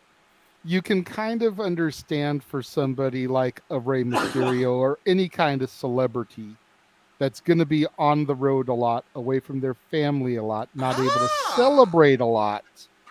So if they know they're going to be home for Thanksgiving, what better time to have it up? Because at least it's one holiday, one special occasion.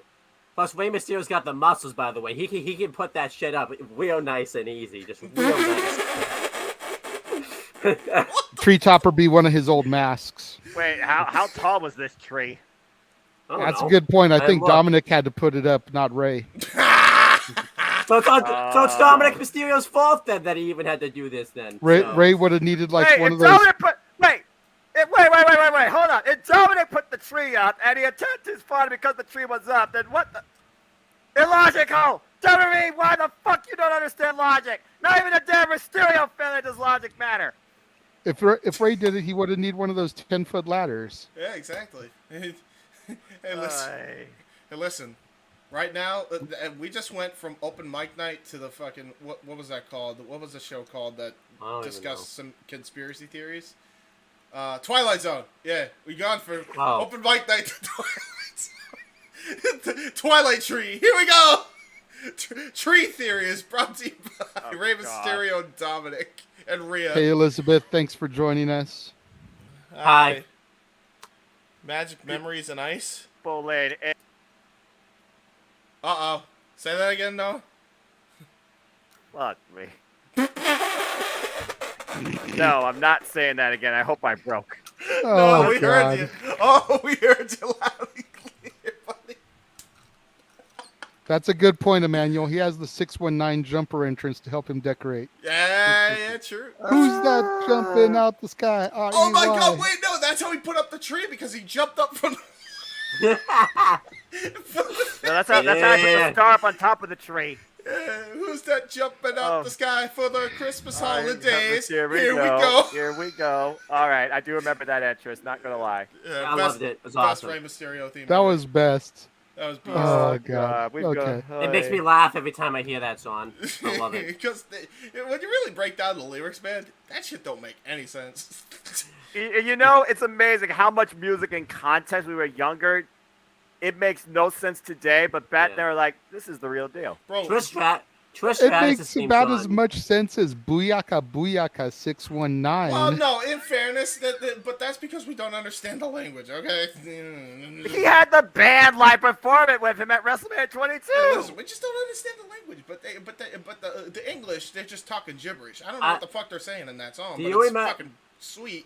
Do you remember, James? There's no language barrier in professional wrestling. In sports entertainment, it's a different story. That's why you need subtitles. But if you can give me Asuka versus Io Shirai promo battles, unsubsidized on Monday Night Raw, I'll tune in every week. That's fair. Go ahead. No. One song that will always make me laugh, because James told me about it, and I went and listened to it, was Taz's first AEW theme, where it was just him looping his catchphrases.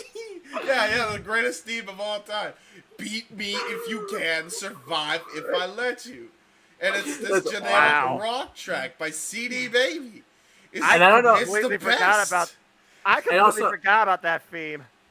I'm going to be honest with you, Paul White's theme song's so trash that I have to listen to it every day. That's how bad hey, at least it has the whirl in it, so I mean, at least they kept that. Yeah, that's true. Take it on. By the way, the guy who did that theme, what's his name?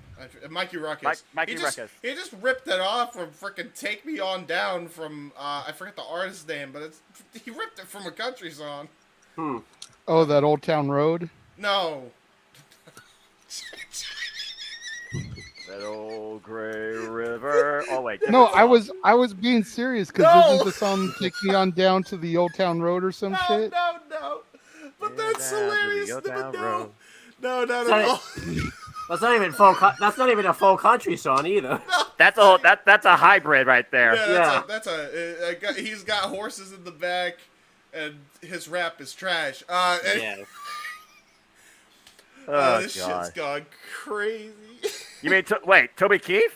Oh no! I remember that theme. Never mind. Yeah, not Toby Keith. I forget the name. Just look. It's the one. If anybody's seen this YouTube ad, the Retcon Grappler or whatever the fuck, that's where it came from. Oh my god. I like music. Can you tell? Okay. Just a little bit. No, I didn't know. I didn't know that at all. Yeah. It's not like my YouTube channel has the most fucking views from music or anything. I'm gonna take my horse to the hotel room. I'm gonna ride until I get No, keep reading it, please.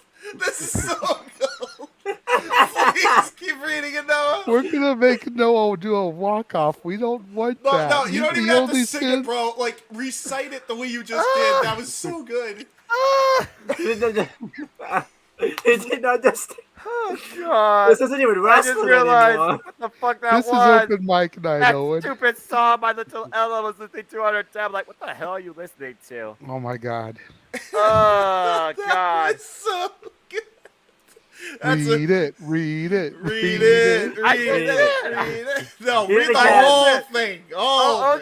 OJ said, I'm gonna take my horse to the hotel room. I'm gonna ride him till I can't no more. What? Fuck? What? Wait. Whoa, wait. Hold on. Wait a minute. Slow it down. Wait. Is that the actual lyrics? Because I swear No, it's not. Something different. No, he's saying he's gonna fuck a horse. What the fuck, Jack? That's awesome. I mean, you ride This a is horse. the greatest podcast. Wait. Ride it. That's a whole different song. I heard that song. My sister told me that song. That's a whole different song, though. Oh my god. This might just kill enough time till Jeff gets here. The regular going. Yeah, we just keep running with it.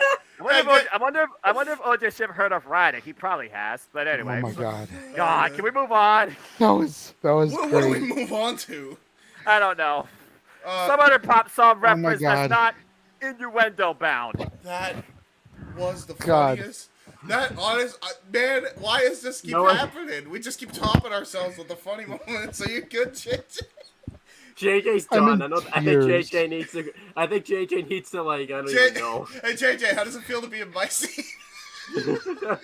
Where you fucking laughing and then bro. and then you're like, what the fuck? I just went from really angry and now I'm dying laughing. JJ, no, full gear 2019. James laughed so hard his ribs hurt. Like I feel like I thought he broke his ribs at one point. I remember James. He first made my ribs hurt when he freaking talked about Family Guy and the Creed Brothers. In the Oh same my sentence. god, yeah. Well, listen. Giggity. Yeah, giggity indeed.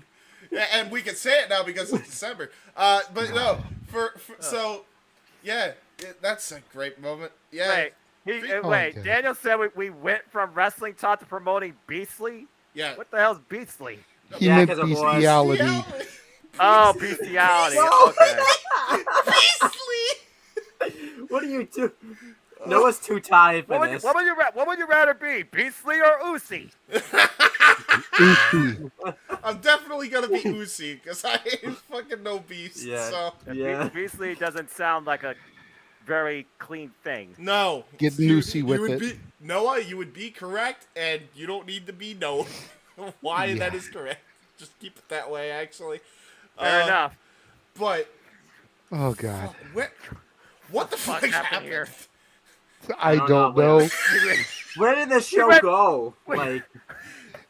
To be fair, Owen, this is what happens at least once a week. Oh my god! That's why Owen, at you need to least be here. once a week. Whenever you feel down, just pull up a seat for open mic night and join the chaos. You never know what's going to happen here. Yeah, I might have to every week. We went from Christmas trees to riding ponies in a hotel room.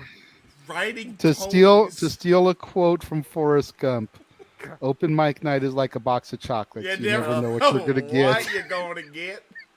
You you think about it. You might get a horse in the back. You might get a punk showing his ass. I was going to say, you think about it. You rewind this about 30 minutes, and you've got a solo shot of James going off, and now we're in hysterics, tears in our eyes, laughing so hard. This is awesome. This is the most.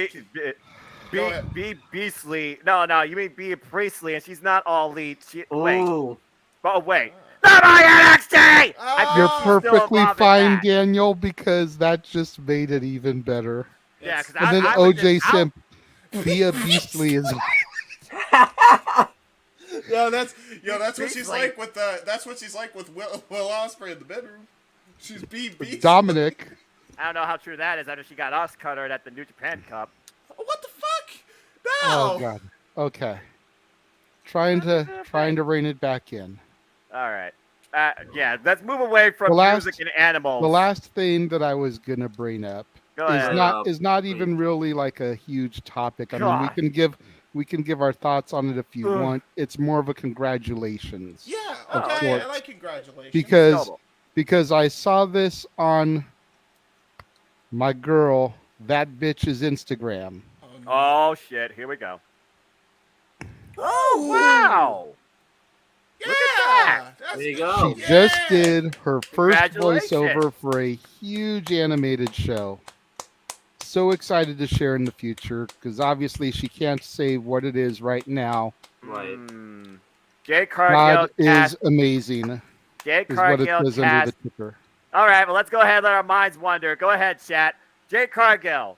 who should she voice cast as in an animated show? Animated? Damn, Noah, you are tired. Animated. Anna, I do words good. Shut the fuck up, James. Anna. He has to do words good. That's why he's our play-by-play man. Fuck me. Animated. God, these are sentences. Animated. I say animated. Noah's just, I don't even know what to do anymore. God damn it. I'm sorry, no, it's just fucker. Oh, no. See, here's the thing. Here's the thing on my end. Animated show.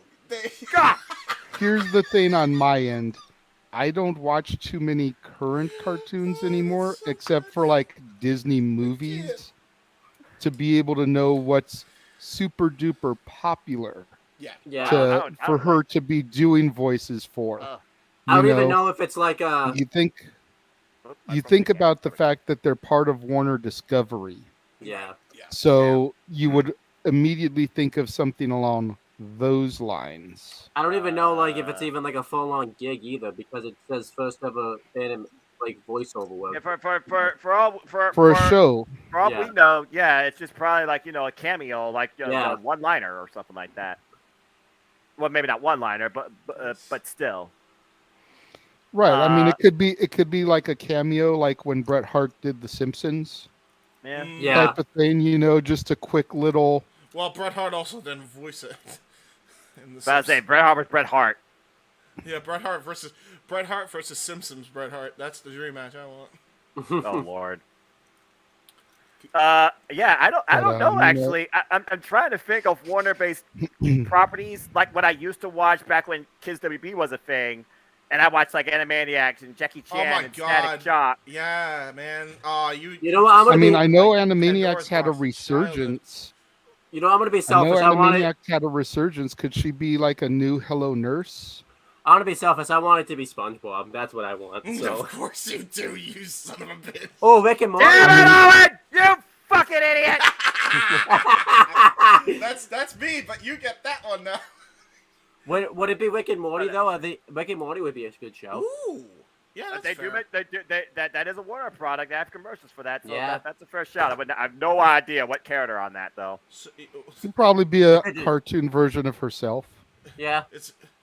But what if she's Mrs. Macy's? Oh, that'd be cool. I don't know. Could she do that though? Yeah, I don't know if she could be that animated. Yeah. Gotta get swifty. But hey, good for her. And again, mainstream. You may not even know what she does, but there might be just that little bit of curiosity, especially if it's actually her in animated form. Think about that in some sort of way, like something that looks similar maybe to her or matches her personality. You draw that connection. Yeah, and to answer your question, we don't know. That's the thing. We're speculating. It's speculation that it would be a Warner Brothers product because of them being under the Warner Discovery umbrella. Yeah, it is. But it could be outside of that. She could be doing something for Disney. How you know, James? For Jade, I don't know. Okay. That's what I'm saying. Oh, I thought he was referencing Rick and Morty and Adult Swim. Yes. That's what I was referencing. I know those are under like Warner because you get the picture-in-picture commercials during AEW for Toonami. Fuck today's Toonami. Toonami old school was so much fucking. Yes, thank you, my friend. Yes, I agree with you 100%. Oh my Appreciate God. it. Although I mean, I say I may not watch TV anymore, but I used to watch TV at one point. All right. Have you seen it? Did you see the old Samurai Jack though? Of course I fucking did. I saw the whole damn thing. Okay, watch season 4. That's the best thing that Modern Toonami has come out with this year. They finally are fully. I think they finally concluded it. Dude, it was the only cartoon I've watched probably in the last 5 years. I'm so damn glad they finally gave it a definitive fucking conclusion. Yeah, amen. To It that. still pisses me off to this day. They still haven't fucking concluded the original Team Titans. Oh no, you have to play the kids and make everything all nice and neon-like and give us this Teen Titans Go bullshit. Yes, thank you. No. Legitimate question. Go ahead. Legitimate question. Aside from perhaps Teen Titans, are there any other major like Batman universe eccentric cartoons going on right now for Warner? Think so. Because I could see her doing something like that, considering she's had numerous cosplays to the reign as superheroes. Didn't they do a cartoon for Harley Quinn at some point, or is that still going? I Oh could my have God, sworn I saw a yes, commercial. Yes, it's the one where it's the clip that circulated everywhere. Is like, all this time I put my investments into where I thought it would matter, and yet I still don't have an electric car in my possession. Where's my goddamn electric car, Bruce? You want to be eco-friendly. Oh my God, you gotta see that, just that one clip. How many times have they recreated the Batman universe with a Batman or without a Batman now at this point? I mean, it's crazy. Gotham Knights literally talks about, oh, spoiler alert, the actual future of Gotham without a Batman. Yeah, right. Oh, I love that. Yeah, because Red Hood. I'm big Red Hood Mark. I also got Nightwing and Batgirl and fuck, who's the other person? Oh wait, wait. Robin, Jason Todd. Wait a minute. Oh shit. I think we fucked What? up. What? This is Did you find out? This is technically a Disney product. What is? Jeff works at Disney. Doesn't matter. We It can doesn't talk matter. about Warner Brothers too. Yeah. It's wrestling related. How much you want to bet that Disney is trying to somehow merge with Warner Brothers at some point? Like it's a dark, secluded plan just waiting to be executed. Well, that means Disney we'll- wants to own the world. Let's be honest. Well, that means we'll get an Avengers Justice League movie in freaking That'd be nice. 2032. I mean, that'd be Yeah. good. Maybe if they can coexist. Can they coexist? That's the real question. Oh no. So Civil it looks War. like there's a thing called Jellystone. I thought of that. Jellystone. Mm-hmm. The Yogi Bear Crew, Jellystone Park. That airs on HBO Max. That's Warner. You've got Tom and Jerry going on. You've got Tiny Toons Luniversity. Tiny Toons. Wow, that's real going back to my childhood. I'm surprised that's And still running.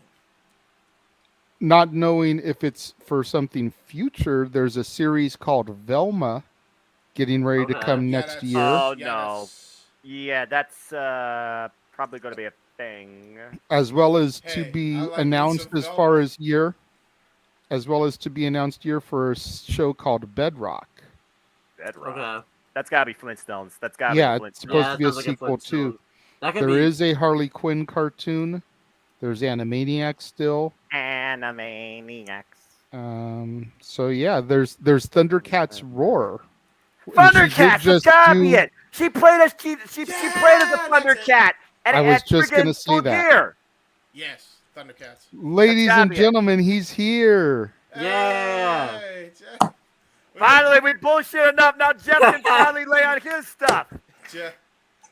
Jeff had tequila at the Kings game. Jeff's feeling good tonight, baby. Woo! Oh shit. Oh, no. Drunk Jeff is here. What is up, motherfuckers? How you doing? Well, we went off the Son. rails for about 35 minutes. Everything Yeah. from trees to ponies. Put that Oh my context gosh. you wish. Bestiality, like. Yeah, it went. Well, it, okay then. Yeah, it went off the fucking rails. Yeah. And JJ had me read a particular chat comment that I was like, wait a minute, I think I recognize this. The first thing I ever said to Jeff Meacham in person is bestiality. First time everything all went. Forever demonetized because bestiality was on the channel. Good to know. Yeah, probably. Sorry. Don't read it, Jeff. This is Oh, the comment. A lot of people are gonna ask what you said to Jeff Meacham, and that's what I'm gonna say. That is what Noah read. And then I realized what it was. I was like, wait, that's not the words, but I recognize that. It's a thinker, especially if you had tequila, Jeff. But then it starts clicking. Starts clicking. To be fair, JJ will understand this reference. Nobody. Wow, nobody. Here we go. Nobody else will. I ran into Chelsea. downstairs. JJ's you're JJ. Jay Flats' ex. So it was on after that shit because I met her fiance and tequila soda was the thing. All right. All right. So. Well, eat So- your heart so- out, eat your heart out, Margaritaville. So I guess I'm going to be playing the role of a certain ND who carried you through the post SummerSlam show. That would be an accurate statement, except I'm way more fucked up now. Oh shit! Yeah, We're about remember, to take Jay, this man into a whole this different is, world. This is premier level tequila. So yeah, but I was on the PR level tonight. Shit, here we go. Shit. Jeff, Yes. you gonna be okay? You gonna be okay, brother? No, but it's okay. It's all right. It's All not right, right well, now. since- It's all right for fighting or other shit. So, it's okay. So since you're coming in here now, Jeff, It's fine. Everything's fine. Everything's fine. It's fine. since Everything's Jeff fine. is coming in now, let's get his thoughts on the topic we're actually discussing. All right. I saw a comment before I closed the window when we got out of the car. She is a fucking star. Like she Bar none. is. Yeah. Like JJ's been on the bandwagon of the Cargill from jump, and I have co-signed. And as long as they keep the J-Hebert streak up without keep referencing fucking Goldberg on social media, I'm good. I agree. There you go. That. It's one of those deals where the women's world title has been so maligned with drama and bullshit and controversy. And meanwhile, Jade just keeps doing her thing, winning matches, defending their title, getting Nyla Rose a television program. What a fucking concept. Right. So I'm here for Jade, and I am more than here if they realize that having two championships is just not necessary. I agree. As long as it's still one brand, as long as it's still not Raw versus SmackDown or whatever the fuck they were trying to pull off with that butterfly piece of shit belt in WWE, then there needs to be one world champion. Like, and I say that with all respect to the TBS championship reign, even though the belt started off very rough because it was the hose belt. And then it was one of those deals where the TNT title on the men's side at the beginning meant something. Now it's just Joe's plaything because he don't need that shit. Yeah. If they booked Wardlow better than they have, Christ almighty, it may have been worth something. But I was trying to decipher comments because when I first got in the car, I was more fucked up than I am now. But I was trying to read through the comments, and you guys were talking about Cody leaving, and that's been the decline of AEW. I don't disagree with that, and I don't disagree with whoever has said since Cody returned to WWE that the TNT championship minus Cody Rhodes' influence in the championship picture has been next to negligible, excuse me. Yeah, negligible. I got there. It's okay. You got it, Jeff. You do words good. We do words good. I do the talking thing well, apparently, after 20 years. I do talking well. Unlike the Kings, they don't do hockey well tonight. Tough break. No. JJ, watch the replay of the game back. Freaking Dowdy was back on D with an empty net trying to get the comeback in, and he derped and looked away from the puck and almost went in the fucking net. Like, that away, Mr. Norris Trophy. Go sit the fuck down. So back to the whole thing about two towels. Oh, yeah, wrestling. Yeah, that's all on the show. Wrestling. Cool. Okay. Yeah, Jade is a star, and she definitely deserves whatever praise she has been given, and she definitely deserves to have everybody that has a presence on the channel with my marquee name on it to say, just fucking put the big belt on her already. Like, for real. I love Tony. I have, despite the warnings of others. I'm a fan of Britt. We've had this discussion. I love Jamie. Sorry, I'm a hater. She's right. She's great. But as long as Jade is undefeated and maintains her championship reign, everybody in the post-Thunder Rosa world title era will be compared to Jade, and that's bad. Yeah, I agree. Yeah, they need to stand out on their own. So it's just one of those things where I'm like, how do you do that at this point? Again, it comes down to when Jay loses the title, but who can take the title off her? And is this Bow Wow program that's happening right now a whole different form of mainstream, if you want to call Bow Wow mainstream? I don't know what the hell he's worth anymore. And it's one of those, she's been so dominant, and the world title picture has been such a clusterfuck that it almost seems like it's not even worth it, despite AEW finally realizing how bad they screwed up and giving the proper recognition to both Tony and Jamie as legitimate world champions. I did appreciate Tony doing that. Same. Tony Khan doing that. Mr. Khan. Yeah, Mr. Khan. Yeah, the Mr. Khan that Max doesn't want to work for in 2024. Right. But by the way, I don't know if that was brought up tonight. Yes. I finally watched that back. Son of a bitch. I loved it. I loved every bit of it. Same. Like that Burberry strap though. Blah. Like Regal, who has called himself the Gentleman Devil more than once over the years, got played. Straight played. A devil worse than him. Yeah, exactly. When you out-villain the villain, it is what it is, man. Good storytelling, yeah. Great. And people, they're writing him off, and Tony Khan's letting him go back to WWE, and they don't want anybody else. Like, you know what? To anybody that is on Tony's ass for not, letting people out of their contracts or holding them up or whatever, you know what? It seems to me like Tony has respect for the right people. Regal has been with the company long enough now. It's been not quite a year, if I remember right, because I remember seeing him debut in Vegas, and that was this year. Yeah, So, Revolution. It was Revolution. I was in Vegas watching the show, so it was this year. You're right.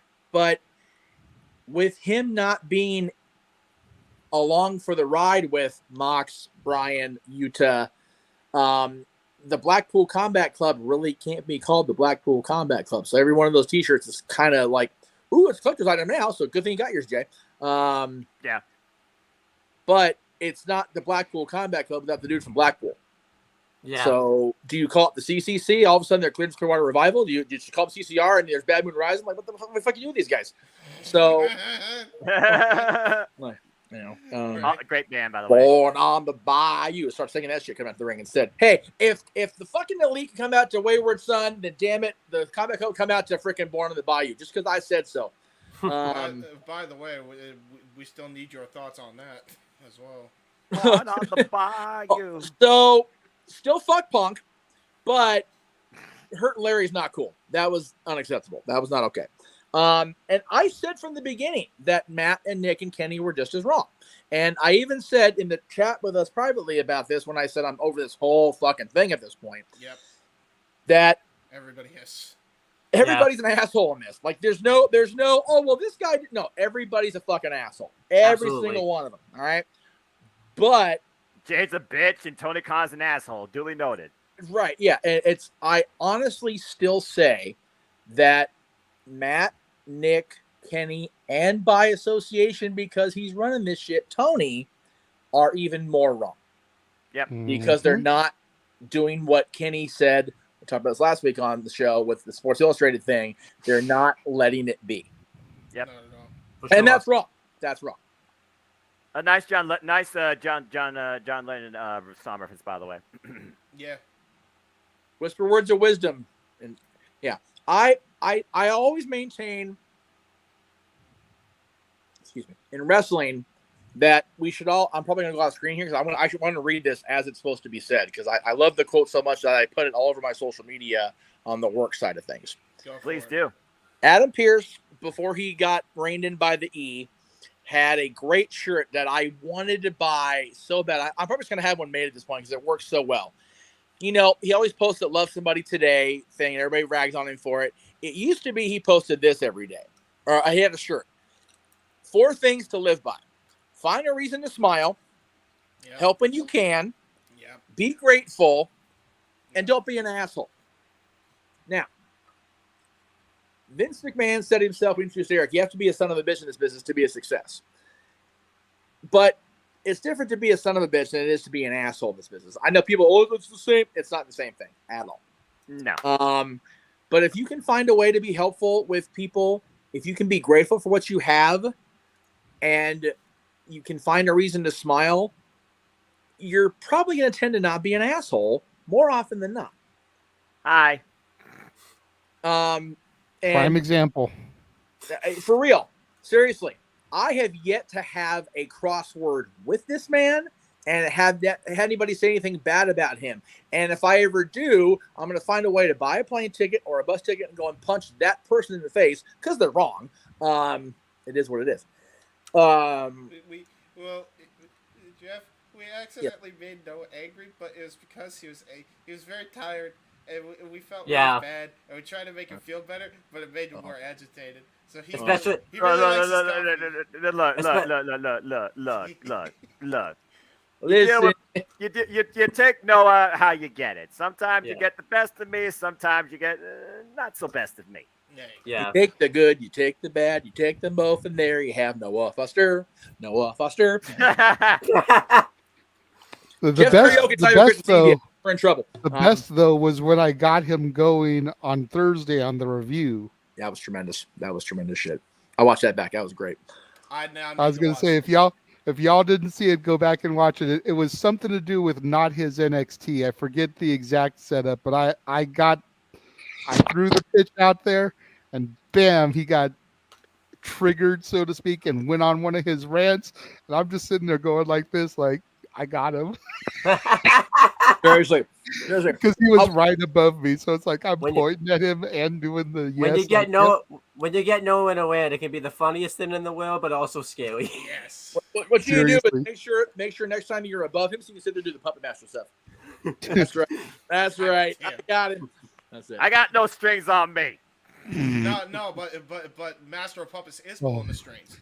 He invoked Pinocchio on Tequila, Jeff. That was not okay. What just happened right now? I almost wore that shirt today too. I've got a Jim Henson T-shirt that says "Master of Puppets," and his name is done like the Metallica logo. Oh Lord, that's pretty cool. That's brilliant. So I have, by the way, Metallica wise, I have something to tell y'all off air. I can't say on air because the person involved will be watching in likelihood. So I'll tell you off air. But it's great. It's great fucking news. Yay! Okay, we like good news. All right. We need good news. So, the elite Punk thing, it just needs to die because it's nobody's going to be right. There's always going to be dissenting opinions on either side. At the end of the day, Punk was in the wrong for going off in front of the world at the scrum. The elite were wrong for kicking the door in and hurting Larry. And Tony was wrong for not shutting it down at the conference. Yeah, Tony's in the wrong for not shutting it down in the first damn place. And I will even go as far as saying, JJ, you and I have talked about this so many times over the years, you cannot have player coaches in wrestling. No. It doesn't work. No. It's one thing to be the booker and also be on the playing field. That's a little less severe. These guys have a title where they can go into the office and have nameplates. I'm the EVP of this company. That's where it gets way too sideways. Cody Rhodes literally pointed out, turning his office thing like, you see what this says, Brandy? Cody Rhodes, Executive Vice President. Yeah, exactly. And not to blow smoke up the Rhodes ass like I'm accused of doing all the time, but we didn't hear none of this shit when Cody was an EVP. No, that was the comment that kind of started everything. Is that when Cody was in charge, this wasn't an issue, and as soon as Cody left, everything went downhill. Because as much as people will shit on Dusty for the Dusty finish or whatever you want to call it, Dusty finish. When Dusty was the booker, Dusty was the fucking booker. The buck stopped with Dusty. It's like, oh, we can do this and that's great, but we're going to tweak it a little bit, make it more Dusty. Let me genius some more little on this. And that's what they would do. He was never the owner of the company. He was never that guy. But when he was booking JCP, if there was a thing that got booked and Dusty was booking it, then if it was tweaked, it was because Dusty fell asleep at the meeting. Like, for real, that's the only reason everything ever changed when he was booking. Yep. You're talking about players. Cody. Oh, go ahead. Cody was very lucky to be able to be under his learning tree, and Dustin's. Dustin's got a great, mind for the industry too. Yeah.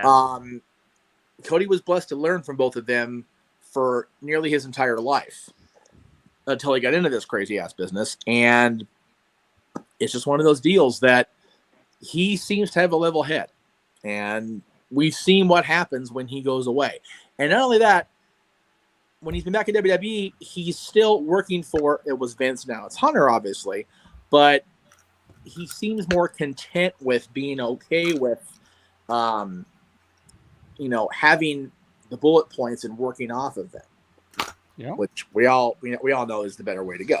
It's a comfort zone, kind of, Exactly. I'm just checking messages. Don't mind me. I gotta say this though, Jeff. You say level head, then why did Cody go inside the red crate of hate with a torn pectoral visible? Because you get you finish what you start. That program had to have a definitive finish, and for better or worse, Seth's kind of had a rough road since then until very recently. But they needed to make sure. JJ, you and I have talked. We've all talked about the need to do away with gimmick pay-per-views driven by the matches having to be on the show, right? Yes. But at the same time, that feud was built for Hell in a Cell. I agree. If you don't have it end inside the cell and you have to prolong it, and Seth beats him within an inch of his damn life, that would be good booking, yes, but either way, he has to step into the cell. He has to enter the cage and finish what they started. Yeah, and they were the main event. And quite frankly, Cody, after that gutsy performance, is going to be the world champion. I don't know how you don't. I don't know how you don't after that. Yeah. I mean, I'm 99% sure that was the plan the moment he cut that promo after WrestleMania when he showed the picture of Dusty. But For now sure. it's like, okay, how soon can we get the damn thing on him? Yeah, it's a matter of when and how, not if. Yeah. Mm-hmm. So I appreciate y'all waiting for me. I'm glad I did this, and I'm I'm glad to have you on. Again, Jeff, it's like I always say, no matter our mood, no matter what we go through in life, this is the gathering, this is the community, this is the forum where we just kick back, relax, and just let it all break out here in all things wrestling and who knows what. Apparently, trees and ponies tonight, and. Right. The chat do their own thing too, and I feel like everybody's just having a good time. There's another song reference for you. Having a good time. Okay, how many? We always have fun on here.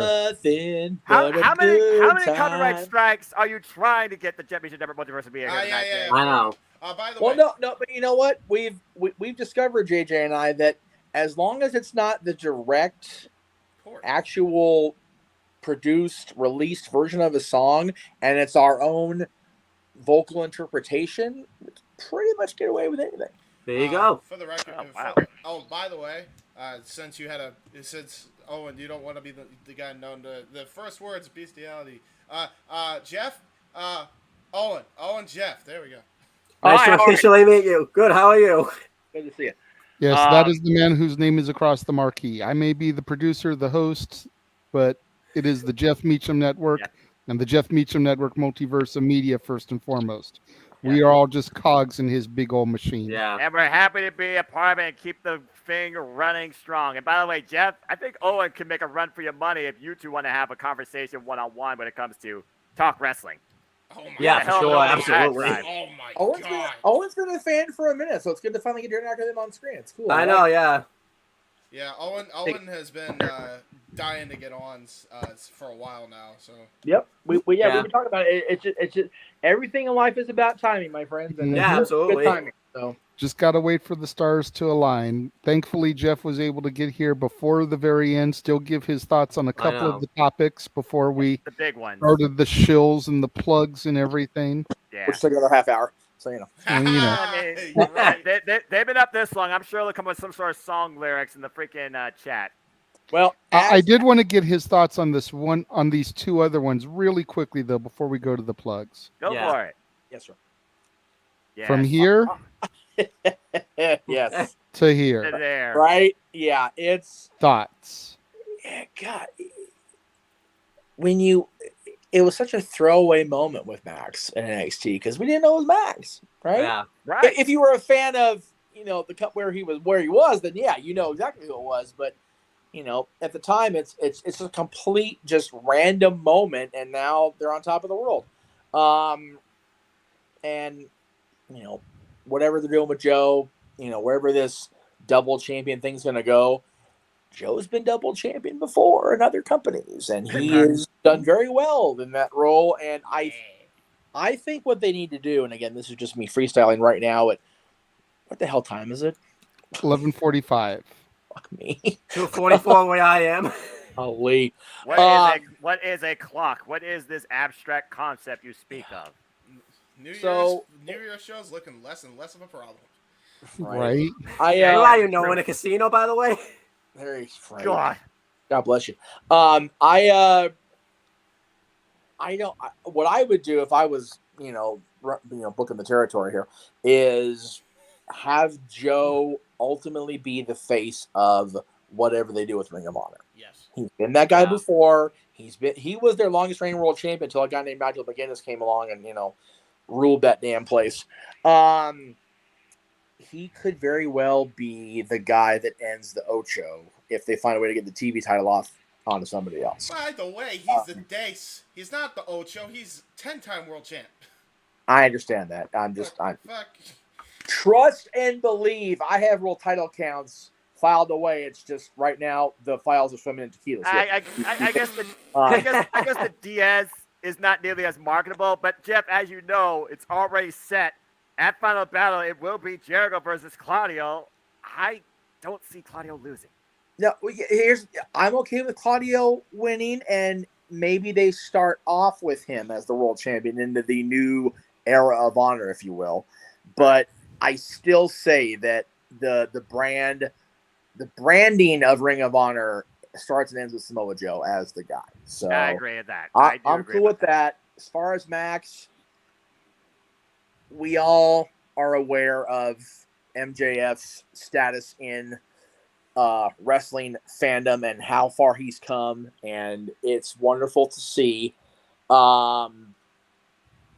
him where he is. You can love Max, you can hate Max. I've loved Max from day one-ish. He causes a reaction. I love that. I love that kid to pieces, and I can say kid because I'm almost 40 and I'm older than his ass. So I love that kid to pieces. He's 27.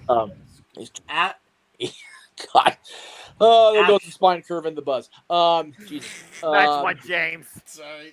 Actually, behind the scenes, I think MJF and I have the same birthday, March 15th, 1990. So MJF and I are the same age. Oh, Lord. So no wonder so we're both Pisces. That makes more sense than you can know, kids. Cool. Lord. Both very set in our ways. That's cool. Yeah, I'm happy for both of them. I'm over the moon for Max, and I'm glad that Joe has found a life and a relevancy post WWE, because that was a work. Yeah. It really was. And it took a while for him to get going in AEW because he had to be off TV for a bit to do the gig he was doing and stuff. As we learned, he did a gig in Hollywood, so he's already gone mainstream. Yeah. Hey, you know what? Joe is like the only person longer tenure honorary Uso than me, I think, is Samoa Joe, just because he's got the Samoan, in him anyway. So yeah. And like I told you, Jeff, the two most interesting things right now in the wrestling industry for me are Sami Zayn and MJF. And then the other thing I want your opinion on, Jeff, is this. Go for it. Oh my God. I am so glad you brought this shit up, because I actually listened to Be the Man this week, and he said that. I went, "What the fuck, Nate?" Okay, thank you. Okay, 3 years. 3 years. No. Okay, it needs massive context. Okay, fair enough. So the actual quote he and Conrad were discussing was the fact that the WWE Hall of Fame, we all know who, at least until July, where the buck stopped with the WWE Hall of Fame selection committee. It was a person of one. So yeah, I think now that Triple H is definitively running the creative side and Stephanie the business side with Nick Khan, I think what Nate was getting at was AEW needs to basically kind of be like the Observer, where everybody gets a little love in their Hall of Fame, like the No DQ Hall of Fame, which, by the way, congrats to the inductees this year. I'm sure the graphics out there somewhere. I don't have it filed right here, or I would throw it up. But because all the halls of fame, I almost said Hall of Fames, and that doesn't make sense. Not as bad as Hall of Flame, right, Broomkey? Anyway, if you know, you know, folks. That's a hot take, literally. Exactly, and she's not wrong. But I think what Flair was alluding to was that AEW needs to be the Hall of Fame to recognize everybody that's not going to get WWE Hall of Fame induction. Exactly. It needs to be the fans. Right. Like the Observer readers vote on their Hall of Fame, like NoDQ.com, we vote on our Hall of Fame. JJ and I talked about it a few years ago in a Jeff Beecham Network Hall of Fame when I was launching the brand, because I've interviewed so many damn people and I've been friends with so many damn people. We just need to give them a love. But it's like that. It sounded too cocky in my own damn brain. Like it could be subjective enough, basically. Yeah, there's no way I can be objective enough to actually be like, okay, yeah, this. But yeah, taken out of context, that quote is like, wow, Nate needs drinking again, and but it's that makes more sense. Way more sense. But Jeff, you talk about like the fan type vote. They kind of do that though already. Like, you know how WWE used to do like the Slammies. AEW does the AEW Awards, which is fine. I think that like, you remember, JJ will appreciate this. I was in line to go to Company D when I was listening to this podcast, so my brain was elsewhere. But like Elsa. Elsewhere. I almost had to let it go when I saw what they had on sale that day. But anyway, and by let it go, I mean my wallet, because it had a hemorrhage right then and there. I know what that sound was, but we're just going to let that be, and we'll clip it, and we'll put it on the year-end show. There you go. Cool. Moving on. I don't know what that was, but it's okay. I don't know either. I forgot what I was saying. We were talking about we were talking about Slammies and AEW Awards versus Hall of Fame. So yeah, it was it was literally a throwaway line by Rick, but I think what he was trying to get to was there needs to be a Hall of Fame that's decided on by more than just one person. Yeah, that's fair. And he's right. He's 100% right. Yeah. It's just, when Nate says it, Flair's on another one of his old probably crazy flipped guys. up his words like you're doing right now, and like Noah did earlier. Don't remind me. Hey, I have a valid excuse for my slur. The Crypto.com Arena tequila is a powerful drug, motherfucker. Yeah. Hey, listen, it's okay. There we go. Now I have a place where they could put this Hall of Fame, Jeff. Do you want to hear it? Absolutely. Mindy's Bakery. Yes, why not?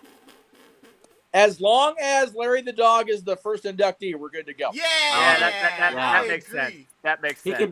He could be the Royal Award inductee or whatever they'll call him. Right? There you go. Well, what about CM Punk? Fuck CM Punk. Okay, I said it again. I'm good now. Thank you.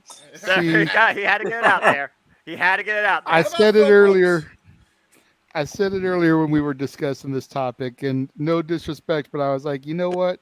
I'm glad Jeff isn't here for this right now, because we all know how anti-punk he is right now. Hey, listen, I both of them deserve their shit. Yeah. Yeah. I hope the dog wins. Right.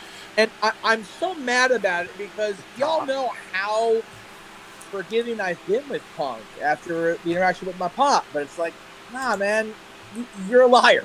You're a fucking liar. All right. So we're going to start wrapping things up now. All right. Let's see here. Make sure you guys go and check out the Cleveland combatant who was on earlier, Josh Mansfield. Oh, I miss Josh, damn it. You can follow him on Twitter at CatholicJosh122 and on Instagram at MallowMangram. Make sure you show some love to Mikey T, Report Card Radio on YouTube. Yep. Frequent panelists and contributors of ours. James.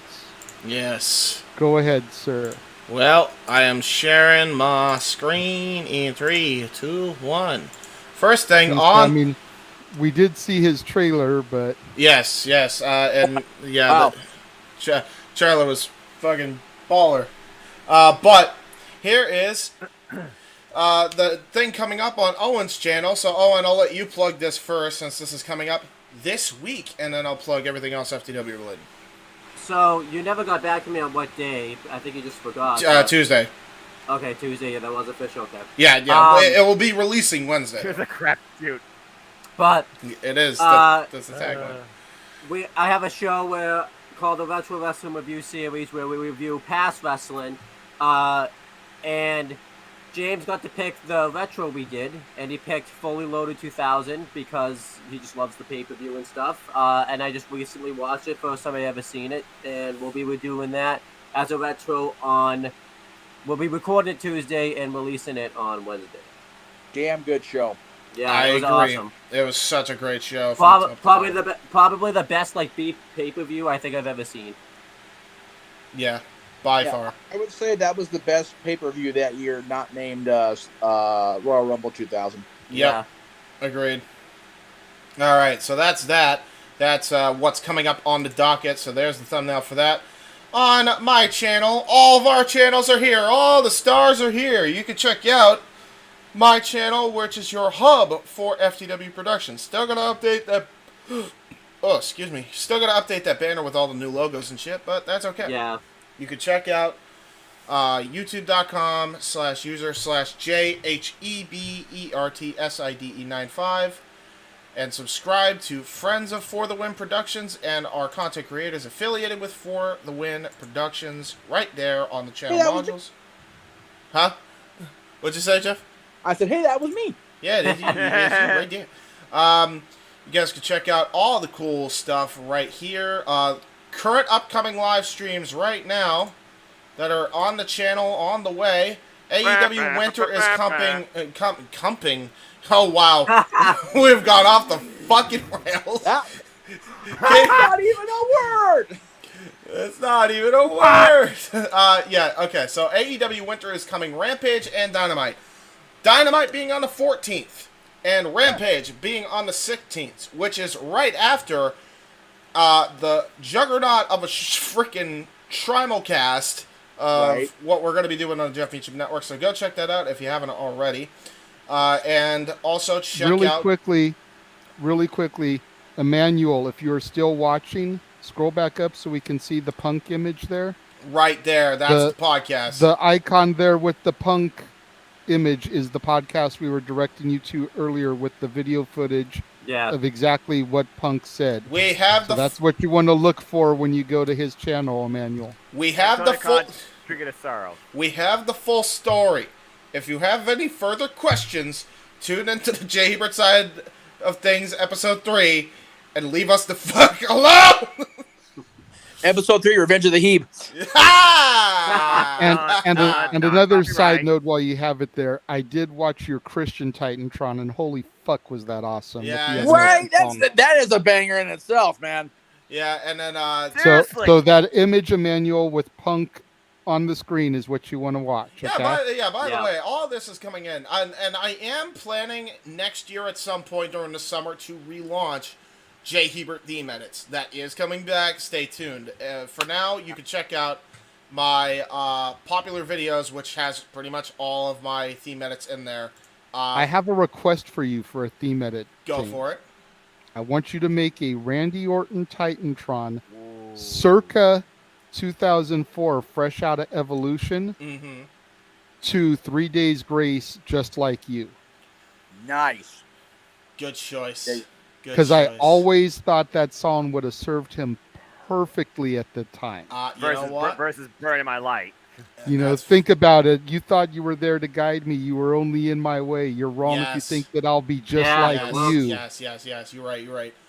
Boom. So, by the way, check out all of our shows in FTW main shows. And finally, on secondary shows as well, you can check them all out down here. All of our down stuff where? Down here. Down there. Down there. So, yeah, go check up the main hub where you will see all of our content there. youtube.com/user/JHebertside95.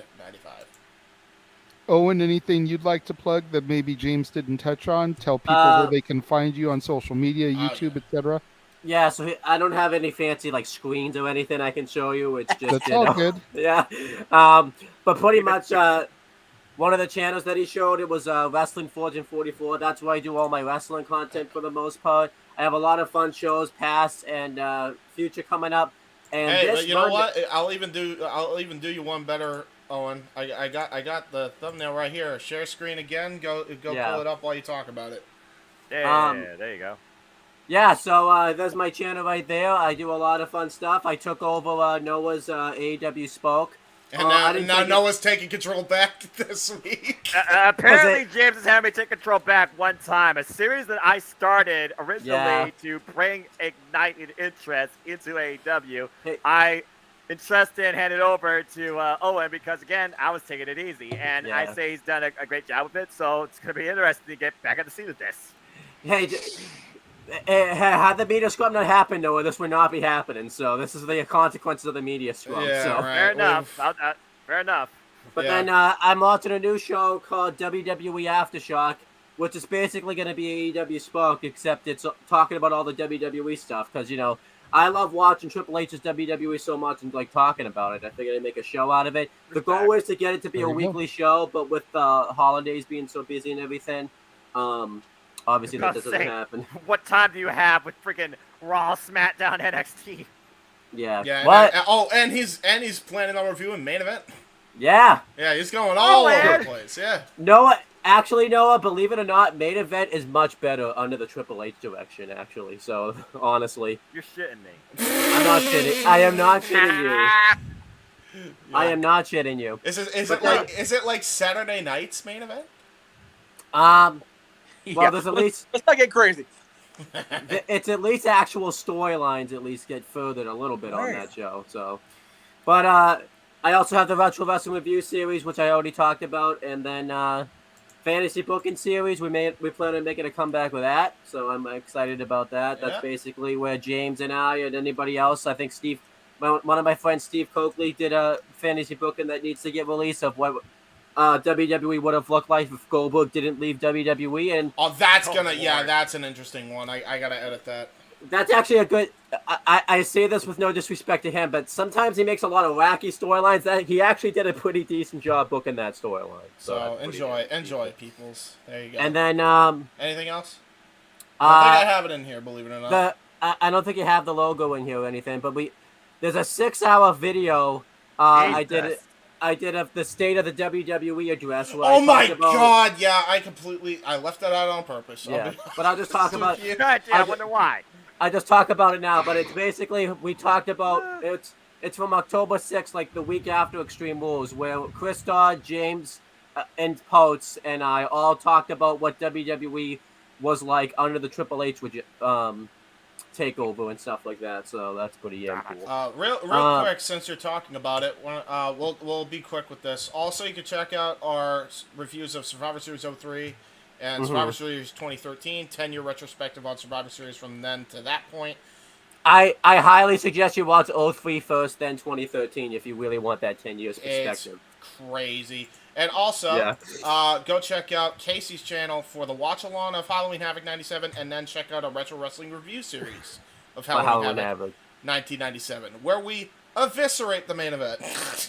And I know you don't have it. You should. Yes. And I know you don't have it here, by the way, but check out the 10-year perspective. Actually, the 20-year perspective. Or was it like 30? I don't even know. No, it's 20. Of SummerSlam of 1992, SummerSlam 2002, and SummerSlam 2012. Exactly, so, yeah. Good Lord Almighty. We do a lot. FTW does a lot of content. Yeah. We don't mess around. So I see that. Yeah. Well, hey, no, you got your own shit involved in that promo package too. Yeah, listen, I only have a lot when actual wrestling's going on, That's alright? fair. Because I try taking it easy. Speaking of content where they go absolutely crazy and balls to the wall, JJ! What about Noah? He didn't get to plug anything. He plugs everything at the end. Yeah, Noah's our wrap-up guy because he's got the great go-home quote. And also, the show's gone butt-fucky enough, so, you know. Oh, God, here we go. Might as well go balls to the wall now. Oh, here we go. Before I start my plugs, I want to show these couple of images real quick that I had saved. It's for a show that's going to be running out here in January. Yeah. So it may pique Jeff's interest into going, and I'd like to get some perspective from Noah and James especially. JJ, as you're loading pictures, I think you want to like to load if you could. But go ahead. Okay, give me a second. No, you're fine. So first match I saw that got me a little bit hyped was this. Shit. Ooh, yeah. Yamashita. Yeah. Isn't this the person that fought Thunder Rosa for the belt not that long ago? That's right. This is the person that fought Mara Thunder Rose after beating her on her home turf and Control Pro. This is gonna be good. Vendetta. Okay, yeah, there's a Vendetta. Okay, I'm there. Everyone's about to get their head kicked off. Yep. Anything else, JJ? What we got? Yeah, give me a second. I'm trying to save Jeff's photo and bounce back and forth through stuff. There's a reason why this woman's known I'm as being the disruptive. I apologize. So that was the first match that they announced that kind of got me going, okay, see Athena, the former Ember Moon, in person. I don't know about her opponent, but you guys seem to pop pretty hard for her. So she's a hell of a striker. Yeah, this is going to be a hard-hitting match. I got to see Miyu Yamashita live. She was really good live. Lucky, damn it, Lucky! So then the next match that got announced that piqued my interest. Oh, shit. Oh! That would be interesting. Ooh. Yeah. It'd be kind of cool to see the handcuffs come off at Evil Uno, because we don't really get to see him do a whole lot. So this is where you actually might see what Evil Uno's capable of, but he's going up against Jacob Fatu. And Jeff, again, you and I called Jacob Fatu and Josh Alexander at the freaking last match special, and if it wasn't for that bullshit that happened at the end, we thought Jacob Fatu was going to win. Yeah. Yep. True. I will say this. And then... Go ahead. Okay, go ahead, Jeff. No, go ahead, please. No, go ahead. If you're going to talk about this match, go ahead. I'm going to go ahead. No. I'm talking about the show, so if you have the match of the show, then go ahead. I swear I'm not as drunk as I'm coming off. I'm really not. No, it's tremendous. And then this match was announced today and pretty much solidified me having to go. What would that be? Oh shit, Benny! Yeah, baby! I don't know anything about this one. B-Boy, Jordan Cruz. I don't know Jordan Cruz, but B-Boy is a longtime friend of family, Jeff brother, and I. absolutely. Oh shit. B-Boy is such family that when we first started to reconnect with him during our Battleground days, he needed a ride and crashed at our apartment for the night until he could get home the next day because he was just too tired to drive to San Diego. Long drive. So he came, hung out at the house, slept on the couch. We bullshitted on the balcony for like an hour or two. B-Boy is people's for us. That's family. Yeah. Respect. What I was going to say was that day, number one is Saturday. I've been getting Saturdays off a lot. So that's good. Mm-hmm. Been noticing that. That's the day my probation period ends at Disney. So we gonna party, bitches. Oh boy. Yeah. We're gonna go party today, dude. Fuck yeah. I'm down. If you can get that day off and if money permits, I want that to be how I kick off wrestling for me in 2023. What is the admission price? I don't know yet, but it's the end of the month. Hopefully it doesn't conflict with the Rumble. Nope, nope, the Rumble will be afterwards because the 21st, that is a Wednesday night. Got a dream match for y'all. Oh, wait, no, it's not. 21st is a Saturday night. The 28th is the Rumble. I got a dream match. The Rumble, 21st is Saturday. I'm looking for a month. We got to have a dream match now because of seeing B-Boy for the first time. It's an obvious one, but it's a good one. Right. B-Boy versus A-Kid. Book it. So, JJ, on all those graphics, if I saw right, the bottom right-hand corner had the IWTV logo. Is that correct? Yes. Y'all can watch this shit at home if you're not in California. Yeah. Maybe I will. Got to. You guys can call it while we're there. Right? Yeah. That'd be the weirdest meta moment in history, having these fuckers call this while we're sitting there in the audience. Right? That would be definitely an interesting. I'll do it FTW watch party style and get Noah on the call. Freaking look at the camera like, we see you guys. Hi. I'm always down to call anything wrestling. I'm crazy, so you know me. So, all right. So I have your picture loaded, Jeff. So she's not gonna watch it, and it's cool. But this is where I ran into trouble. Ran into my buddy Chelsea downstairs at Premier Level, and she bought me a Jack and Coke, which y'all know is my lemmy drink. I gotta have my Jack and Coke. And then, beginning the third period, when it's supposed to be last call, the four of us, her fiance, her mutual, Jesus Christ, her friend that I met tonight, fuck me, and I ordered a round of drinks on her, and she ordered tequila soda, and I'm like, she's like, what do you want? I said, oh, but she's having. She goes, are you sure? I got this. I'm good. I forgot tequila soda basically just means bubbly tequila. Oh dear. Yeah, that's so. My entire third period, I'm glad the Kings were losing bad enough where I wasn't really fucking watching the game because I was so depressed because I was too drunk to give a shit. My question love is, you. I'm happy here. I'm so happy I got to meet Ben tonight. He was awesome, and we'll have James clip this out so I can send it to you later and not sound so stupid when I try to present it to you. but my question is how drunk were you going to the game? Because you're wearing your D2 the Mighty Ducks Team USA jersey to a Kings game. Because that is like cardinal rule number one for you. No. I had valid, completely sober reasoning for this. Okay. So when I woke up this morning, at home after I slept in my own bed, like whoa. There's no better comfort than your own bed. I don't care where you lay. I got a hole woke in my up bed. to the U.S. soccer team getting spanked by the Netherlands. So I was like, all right, the U.S. men's team let us down today. Granted, it was Netherlands. They're going to lose, whatever. But I am going to wear a jersey of a U.S. team that can get their shit done and win the medal. Even if it is a fictional team winning the Junior Goodwill Games, which is also fictional. Called by Bob Miller. Ducks fly together. And USA all the way. So, fuck it. I wore that jersey tonight. And I'll tell you what, Jay.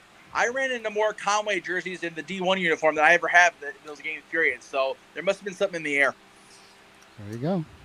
But yes, I did wear that with purpose. I also wore this hat because I've been wearing it ever since I got it because I finally got it. Yeah. Yes, we were all sad when Team USA won because the U.S. men's team making the tournament, like tournament play, is like, oh yay, we're not in the Special Olympics category. We made the payoff. So yay, and then they stepped on their dick today. So whatever. All right. It was what it was. Ouch. It was. They were bad. They were bad. Dang. All right. So James kind of gave me a great lead up there, coming out of his talking about how insane and crazy my channel is. Right. Jesus Christ. I have 31 days of content this month. Some days with multiple episodes going live. Accurate. Boy, you crazy. This is just content from December 1st through next Saturday. Yeah. And this picture in of itself is a Jeff Meacham botch because he did not include my Grinch episodes that went up today in it. Wow. Did I make this one? Yes, you did. This is the one you made me for plugging on the review. Oh, I didn't mean to. Hey, listen. You know what the Grinch looks like. It's okay. Well, no, but JJ did a double Grinch because he did the classic Grinch that everybody should watch, the cartoon from whatever it was. With yeah, that's right. We talked about this. With Mr. Karloff involved, and then the one that came out in 2018, which is actually really good for what it is. But yes, that was today's episode of Renegades Review. So definitely check that out. You're still doing Christmas with You tomorrow in place of Warzone, right? No. I thought you were doing Falling that. with Christmas went today. Christmas with You is next Saturday. Oh. Okay. I mean, you're lucky, JJ. If I there's no way with the way my world works, that I could do 31 videos in a month. Hey, listen. That's the funny part is that it's actually more than 31 because I couldn't even. Not only is it a movie each day, the Rudolph Santa Claus is coming to town. 'Twas the night before Christmas. That was all one day. Yeah. Frosty's Winter Wonderland, Frosty Returns. That was all one day. Yep. Yeah. I mean, Both the Grinches and Falling for Christmas was all today. Yeah. Yes. And then tomorrow starts a whole week of Christmas movies with wrestlers. You got Christmas Bounty, Santa with Muscles, I Am Santa Claus, Jingle All the Way 1 and 2, Santa's Sleigh, Santa's Little Helper. Yeah, you're like. And then that's where Christmas with You comes in because of how Freddie Prinze Jr. used to be a creative writer for Raw. Yeah. Yes. And I did the Bacon thing last week because we talked about Amy Garcia being best friends with AJ Lee. So. Yes. Yeah. And then, of course, Tuesdays, Stat Boy Sports Bar. That'll be at 4:30 Pacific, 7:30 Eastern this week because Mr. Meacham cannot produce. Yes. So I have to wait until I get home from picking the kiddos up from school. Yes, which I appreciate, of course. That is because you will be working on Tuesday, correct? Both Tuesdays. The next 2 Tuesdays, I will be on that 6:45 shift of shit, which I can't be on the air with you or Greg. So it is what it is. There you go. So after that, then, make sure you check out NoDQ.com. Support the boss man, Mr. Rift, with his Raw recap, SmackDown recap, Dynamite recaps, and of course, the No DQ review every Thursday. You never know who will join Virtue and Aaron Rift on the panel there. You go back and you check out this past Thursdays. Both myself and Noah Foster were on the show. Meacham was supposed to be there, but he bowed out at the last minute. I was? Oh, yeah, I was. Yeah. That's right. I've been trying to get on that for a while. I did send a super chat in from backstage, though. You did. I did. And that episode. Oh yeah, No DQ Awards. Yay. On that episode, we discussed the No DQ Awards. Go to NoDQ.com. You can begin voting for all those awards. Oh, yeah. Yes. As Jeff mentioned, congratulations to the Hall of Fame class for No DQ for this year. Nice. And for everybody wondering that hasn't watched before, we have male superstar Hall of Famer, which was Brett this year. Female, which was Mickey. Tag team, stable, or faction is all one category, which is Edge and Christian this year, which, I mean, hey, E and C doesn't get near enough love as E or C individually these days. And I think that the team still should get all the love, too. I agree. Mean Gene went in under the non-wrestler category, except he had that one match that one time. And then Scott went in the deceased category this year, unfortunately. So, there you go. Yeah, there you go. Yep. And then, of course. Yeah, there you go. Santa Meach, who will possibly be on Dad's on Monday. We'll see.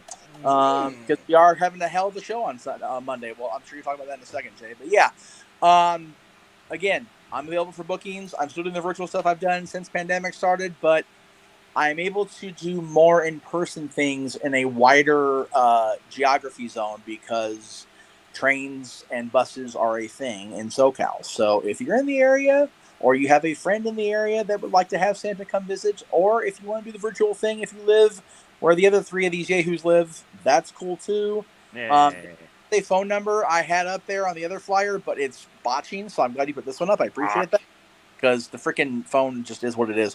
But yeah, you can reach me to reach Santa. And speaking of, there you go. He and I had so much fun doing this show. It was a great recording. I enjoyed the hell of it. I will say that it's one of the few shows he and I have done, JJ and I, on Dad's, where it's a collaborative show. It's a joint list. And the bottom half of the show, the top 5, we pretty much die on the hill. Like, it's going to be hard to knock us off that these guys are the thing. As far as the best of the best. What was that comment about the King shirt? Oh, hang on, there we go. Gotta go back to it, Jeff. Hold on. Well, you were going so damn fast. Yeah. Read it. Yeah, the freaking. You know what? Somebody put a tweet up or something earlier that said that Carolina reminded them of the 2012 to 2014 Kings. And I'm like, they're not wrong. Carolina played friggin' amazing tonight. But yeah, I had the King shirt on, a Mickey Mouse hat, and a D2 jersey. I was drunk and didn't even know I was drunk when I got dressed, apparently. So that's what I'm saying. Carolinas. And then next Saturday. Yeah. Are we a glutton for punishment? Oh yeah. Oh boy. 12-hour banger. You call it punishment, I'm calling it fun. And not my NXT. That's right.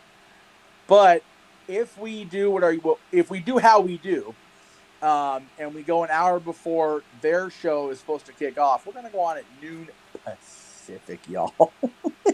Probably until midnight. Yeah.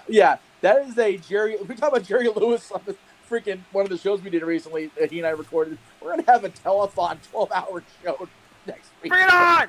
Damn it. Yeah, telethon, baby. Oh my! Hey, you know what?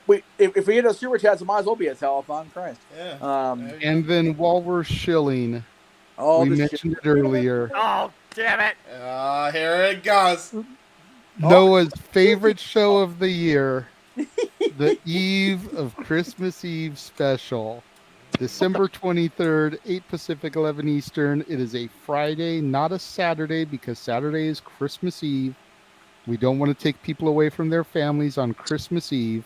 No. But we will be debuting the Wheel of Carols. Wheel of Misfortune. For a $5 super chat, all of us regulars, myself, James, Noah, much to his chagrin, Jeff, if he is not booked at the House of Go to Mouth, your work Christmas party. Josh Mansfield, Mikey T, Stat Focus Boy, on if we Christmas can gift wrangle wrapping.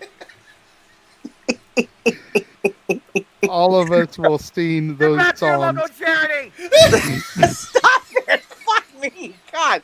Okay, so luckily, I had a conversation with JJ during the course of the hockey game tonight, and I got a few things cleared up on this. So there will be a lot of songs that are in public domain that we can just go batshit crazy on. But I was like, I can't sing Frosty. I can't sing Here Comes Santa Claus, like any of these. And JJ's like, no. The reason we can is because we're not playing Gene Autry singing Santa Claus Lane. We're not playing Jimmy Durante singing Frosty, which y'all need to listen to if you haven't heard that shit. Yeah. Fucking brilliant. Basically, as long as we do some kind of impression or interpretive performance of the song, like Morgan Freeman doing Frosty the Snowman, Frosty the Snowman was a William jolly Shatner doing Last Christmas. Last Christmas, I gave you my heart. We'll be fine because it's not going to sound enough like the official recordings. And as we know, not only if we play the real Last Christmas by that one group will we get pinged for copyright, but we will be sent to Wham Halla. Well, apparently Noah's already failed and been sent there. Son of a bitch, Noah. I have not yet. I clicked the fucking radio for 2 damn seconds, and a fucking song started playing. Damn it. This is why JJ and I avoid commercial radio. This shit right there. Terrestrial radio is the enemy during Whamageddon. Yeah, no kidding. And then I heard Johnny Mathis first Noah, which was really nice. But damn it, Wham! That's okay. Yep. If it's a $10 donation, you'll get 2 spins of the wheel. Get gift cards for your family. Yes, it'll be a cappella. There will be no instrumental. It'll all be a cappella. Network instead. No, those will count, brother. Those will count, brother. Fuck. Damn it, you guys. Oh my god. And then, as if tonight wasn't an endurance test enough. Right? Jesus Christ. Coast to Coast New Year's Countdown on New Year's Eve, starting at 8 o'clock Pacific, 11 Eastern. We will be live through all 4 time zones in the United States. Yes. I am definitely going to Eastern Time, Central Time, Mountain Time, Pacific Time. We need Shane McMahon to be on the show so to make it official, because, coast to coast. Oh, shut it, James. I mean, you friggin' idiot! I know. You figure it is 12:23 right now on the West Coast. Yeah, we're good. Almost 3:23 on the East Coast. Yeah. We're good. Which, God bless y'all on the East Coast for riding with us. Right. Yeah. We love you and appreciate you guys more than you know. Yes, and unlike tonight, which was accidentally sponsored by Staples Center Tequila, that show will be officially sponsored by a little bit of the bubbly because it'll be flowing at least at my house. So. And for those of you non-alcoholic, the Martinelli's apple cider, baby. Martinelli's for life. It'd probably just be a 6-pack of IBC root beer for me, but we'll see. Hey, you know what? That's good taste too. I'm okay with that. All right. Is that everything? Man. I believe that is everything, y'all. What a show. Yeah. But Noah's got to do his plug still. No, Noah's quick. I was going to say, the beautiful part about Noah is that he doesn't really have like images or share screens or nothing to do. He is all verbal. That is why he is the simple man with the spectacular voice. Yes. Noah Foster, bring us home.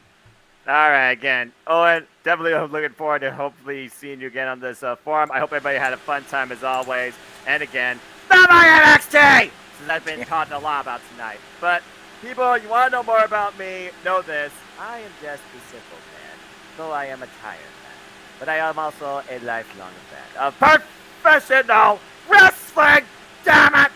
But I digress. Follow me on Instagram, Twitter, and YouTube, and in Foster 1916 for all things wrestling. Shout out, of course, James, to our entire AEW family on Twitter. At some point, the AEW Impromptu might resume. Maybe 2023, we might do a best of before the end of 2022. I'll, of course, be back with Cindy on her Twitch community watch-alongs for AEW Dynamite, maybe Rampage this week. But also, this week marks the last Simply Predicting panel of 2022, and it will be a double feature covering both NXT the Deadline and, of course, Ring of Honor Final Battle. I also want to give a shout out quick since a couple of my leagues are now over because all the leagues will finally be over this week.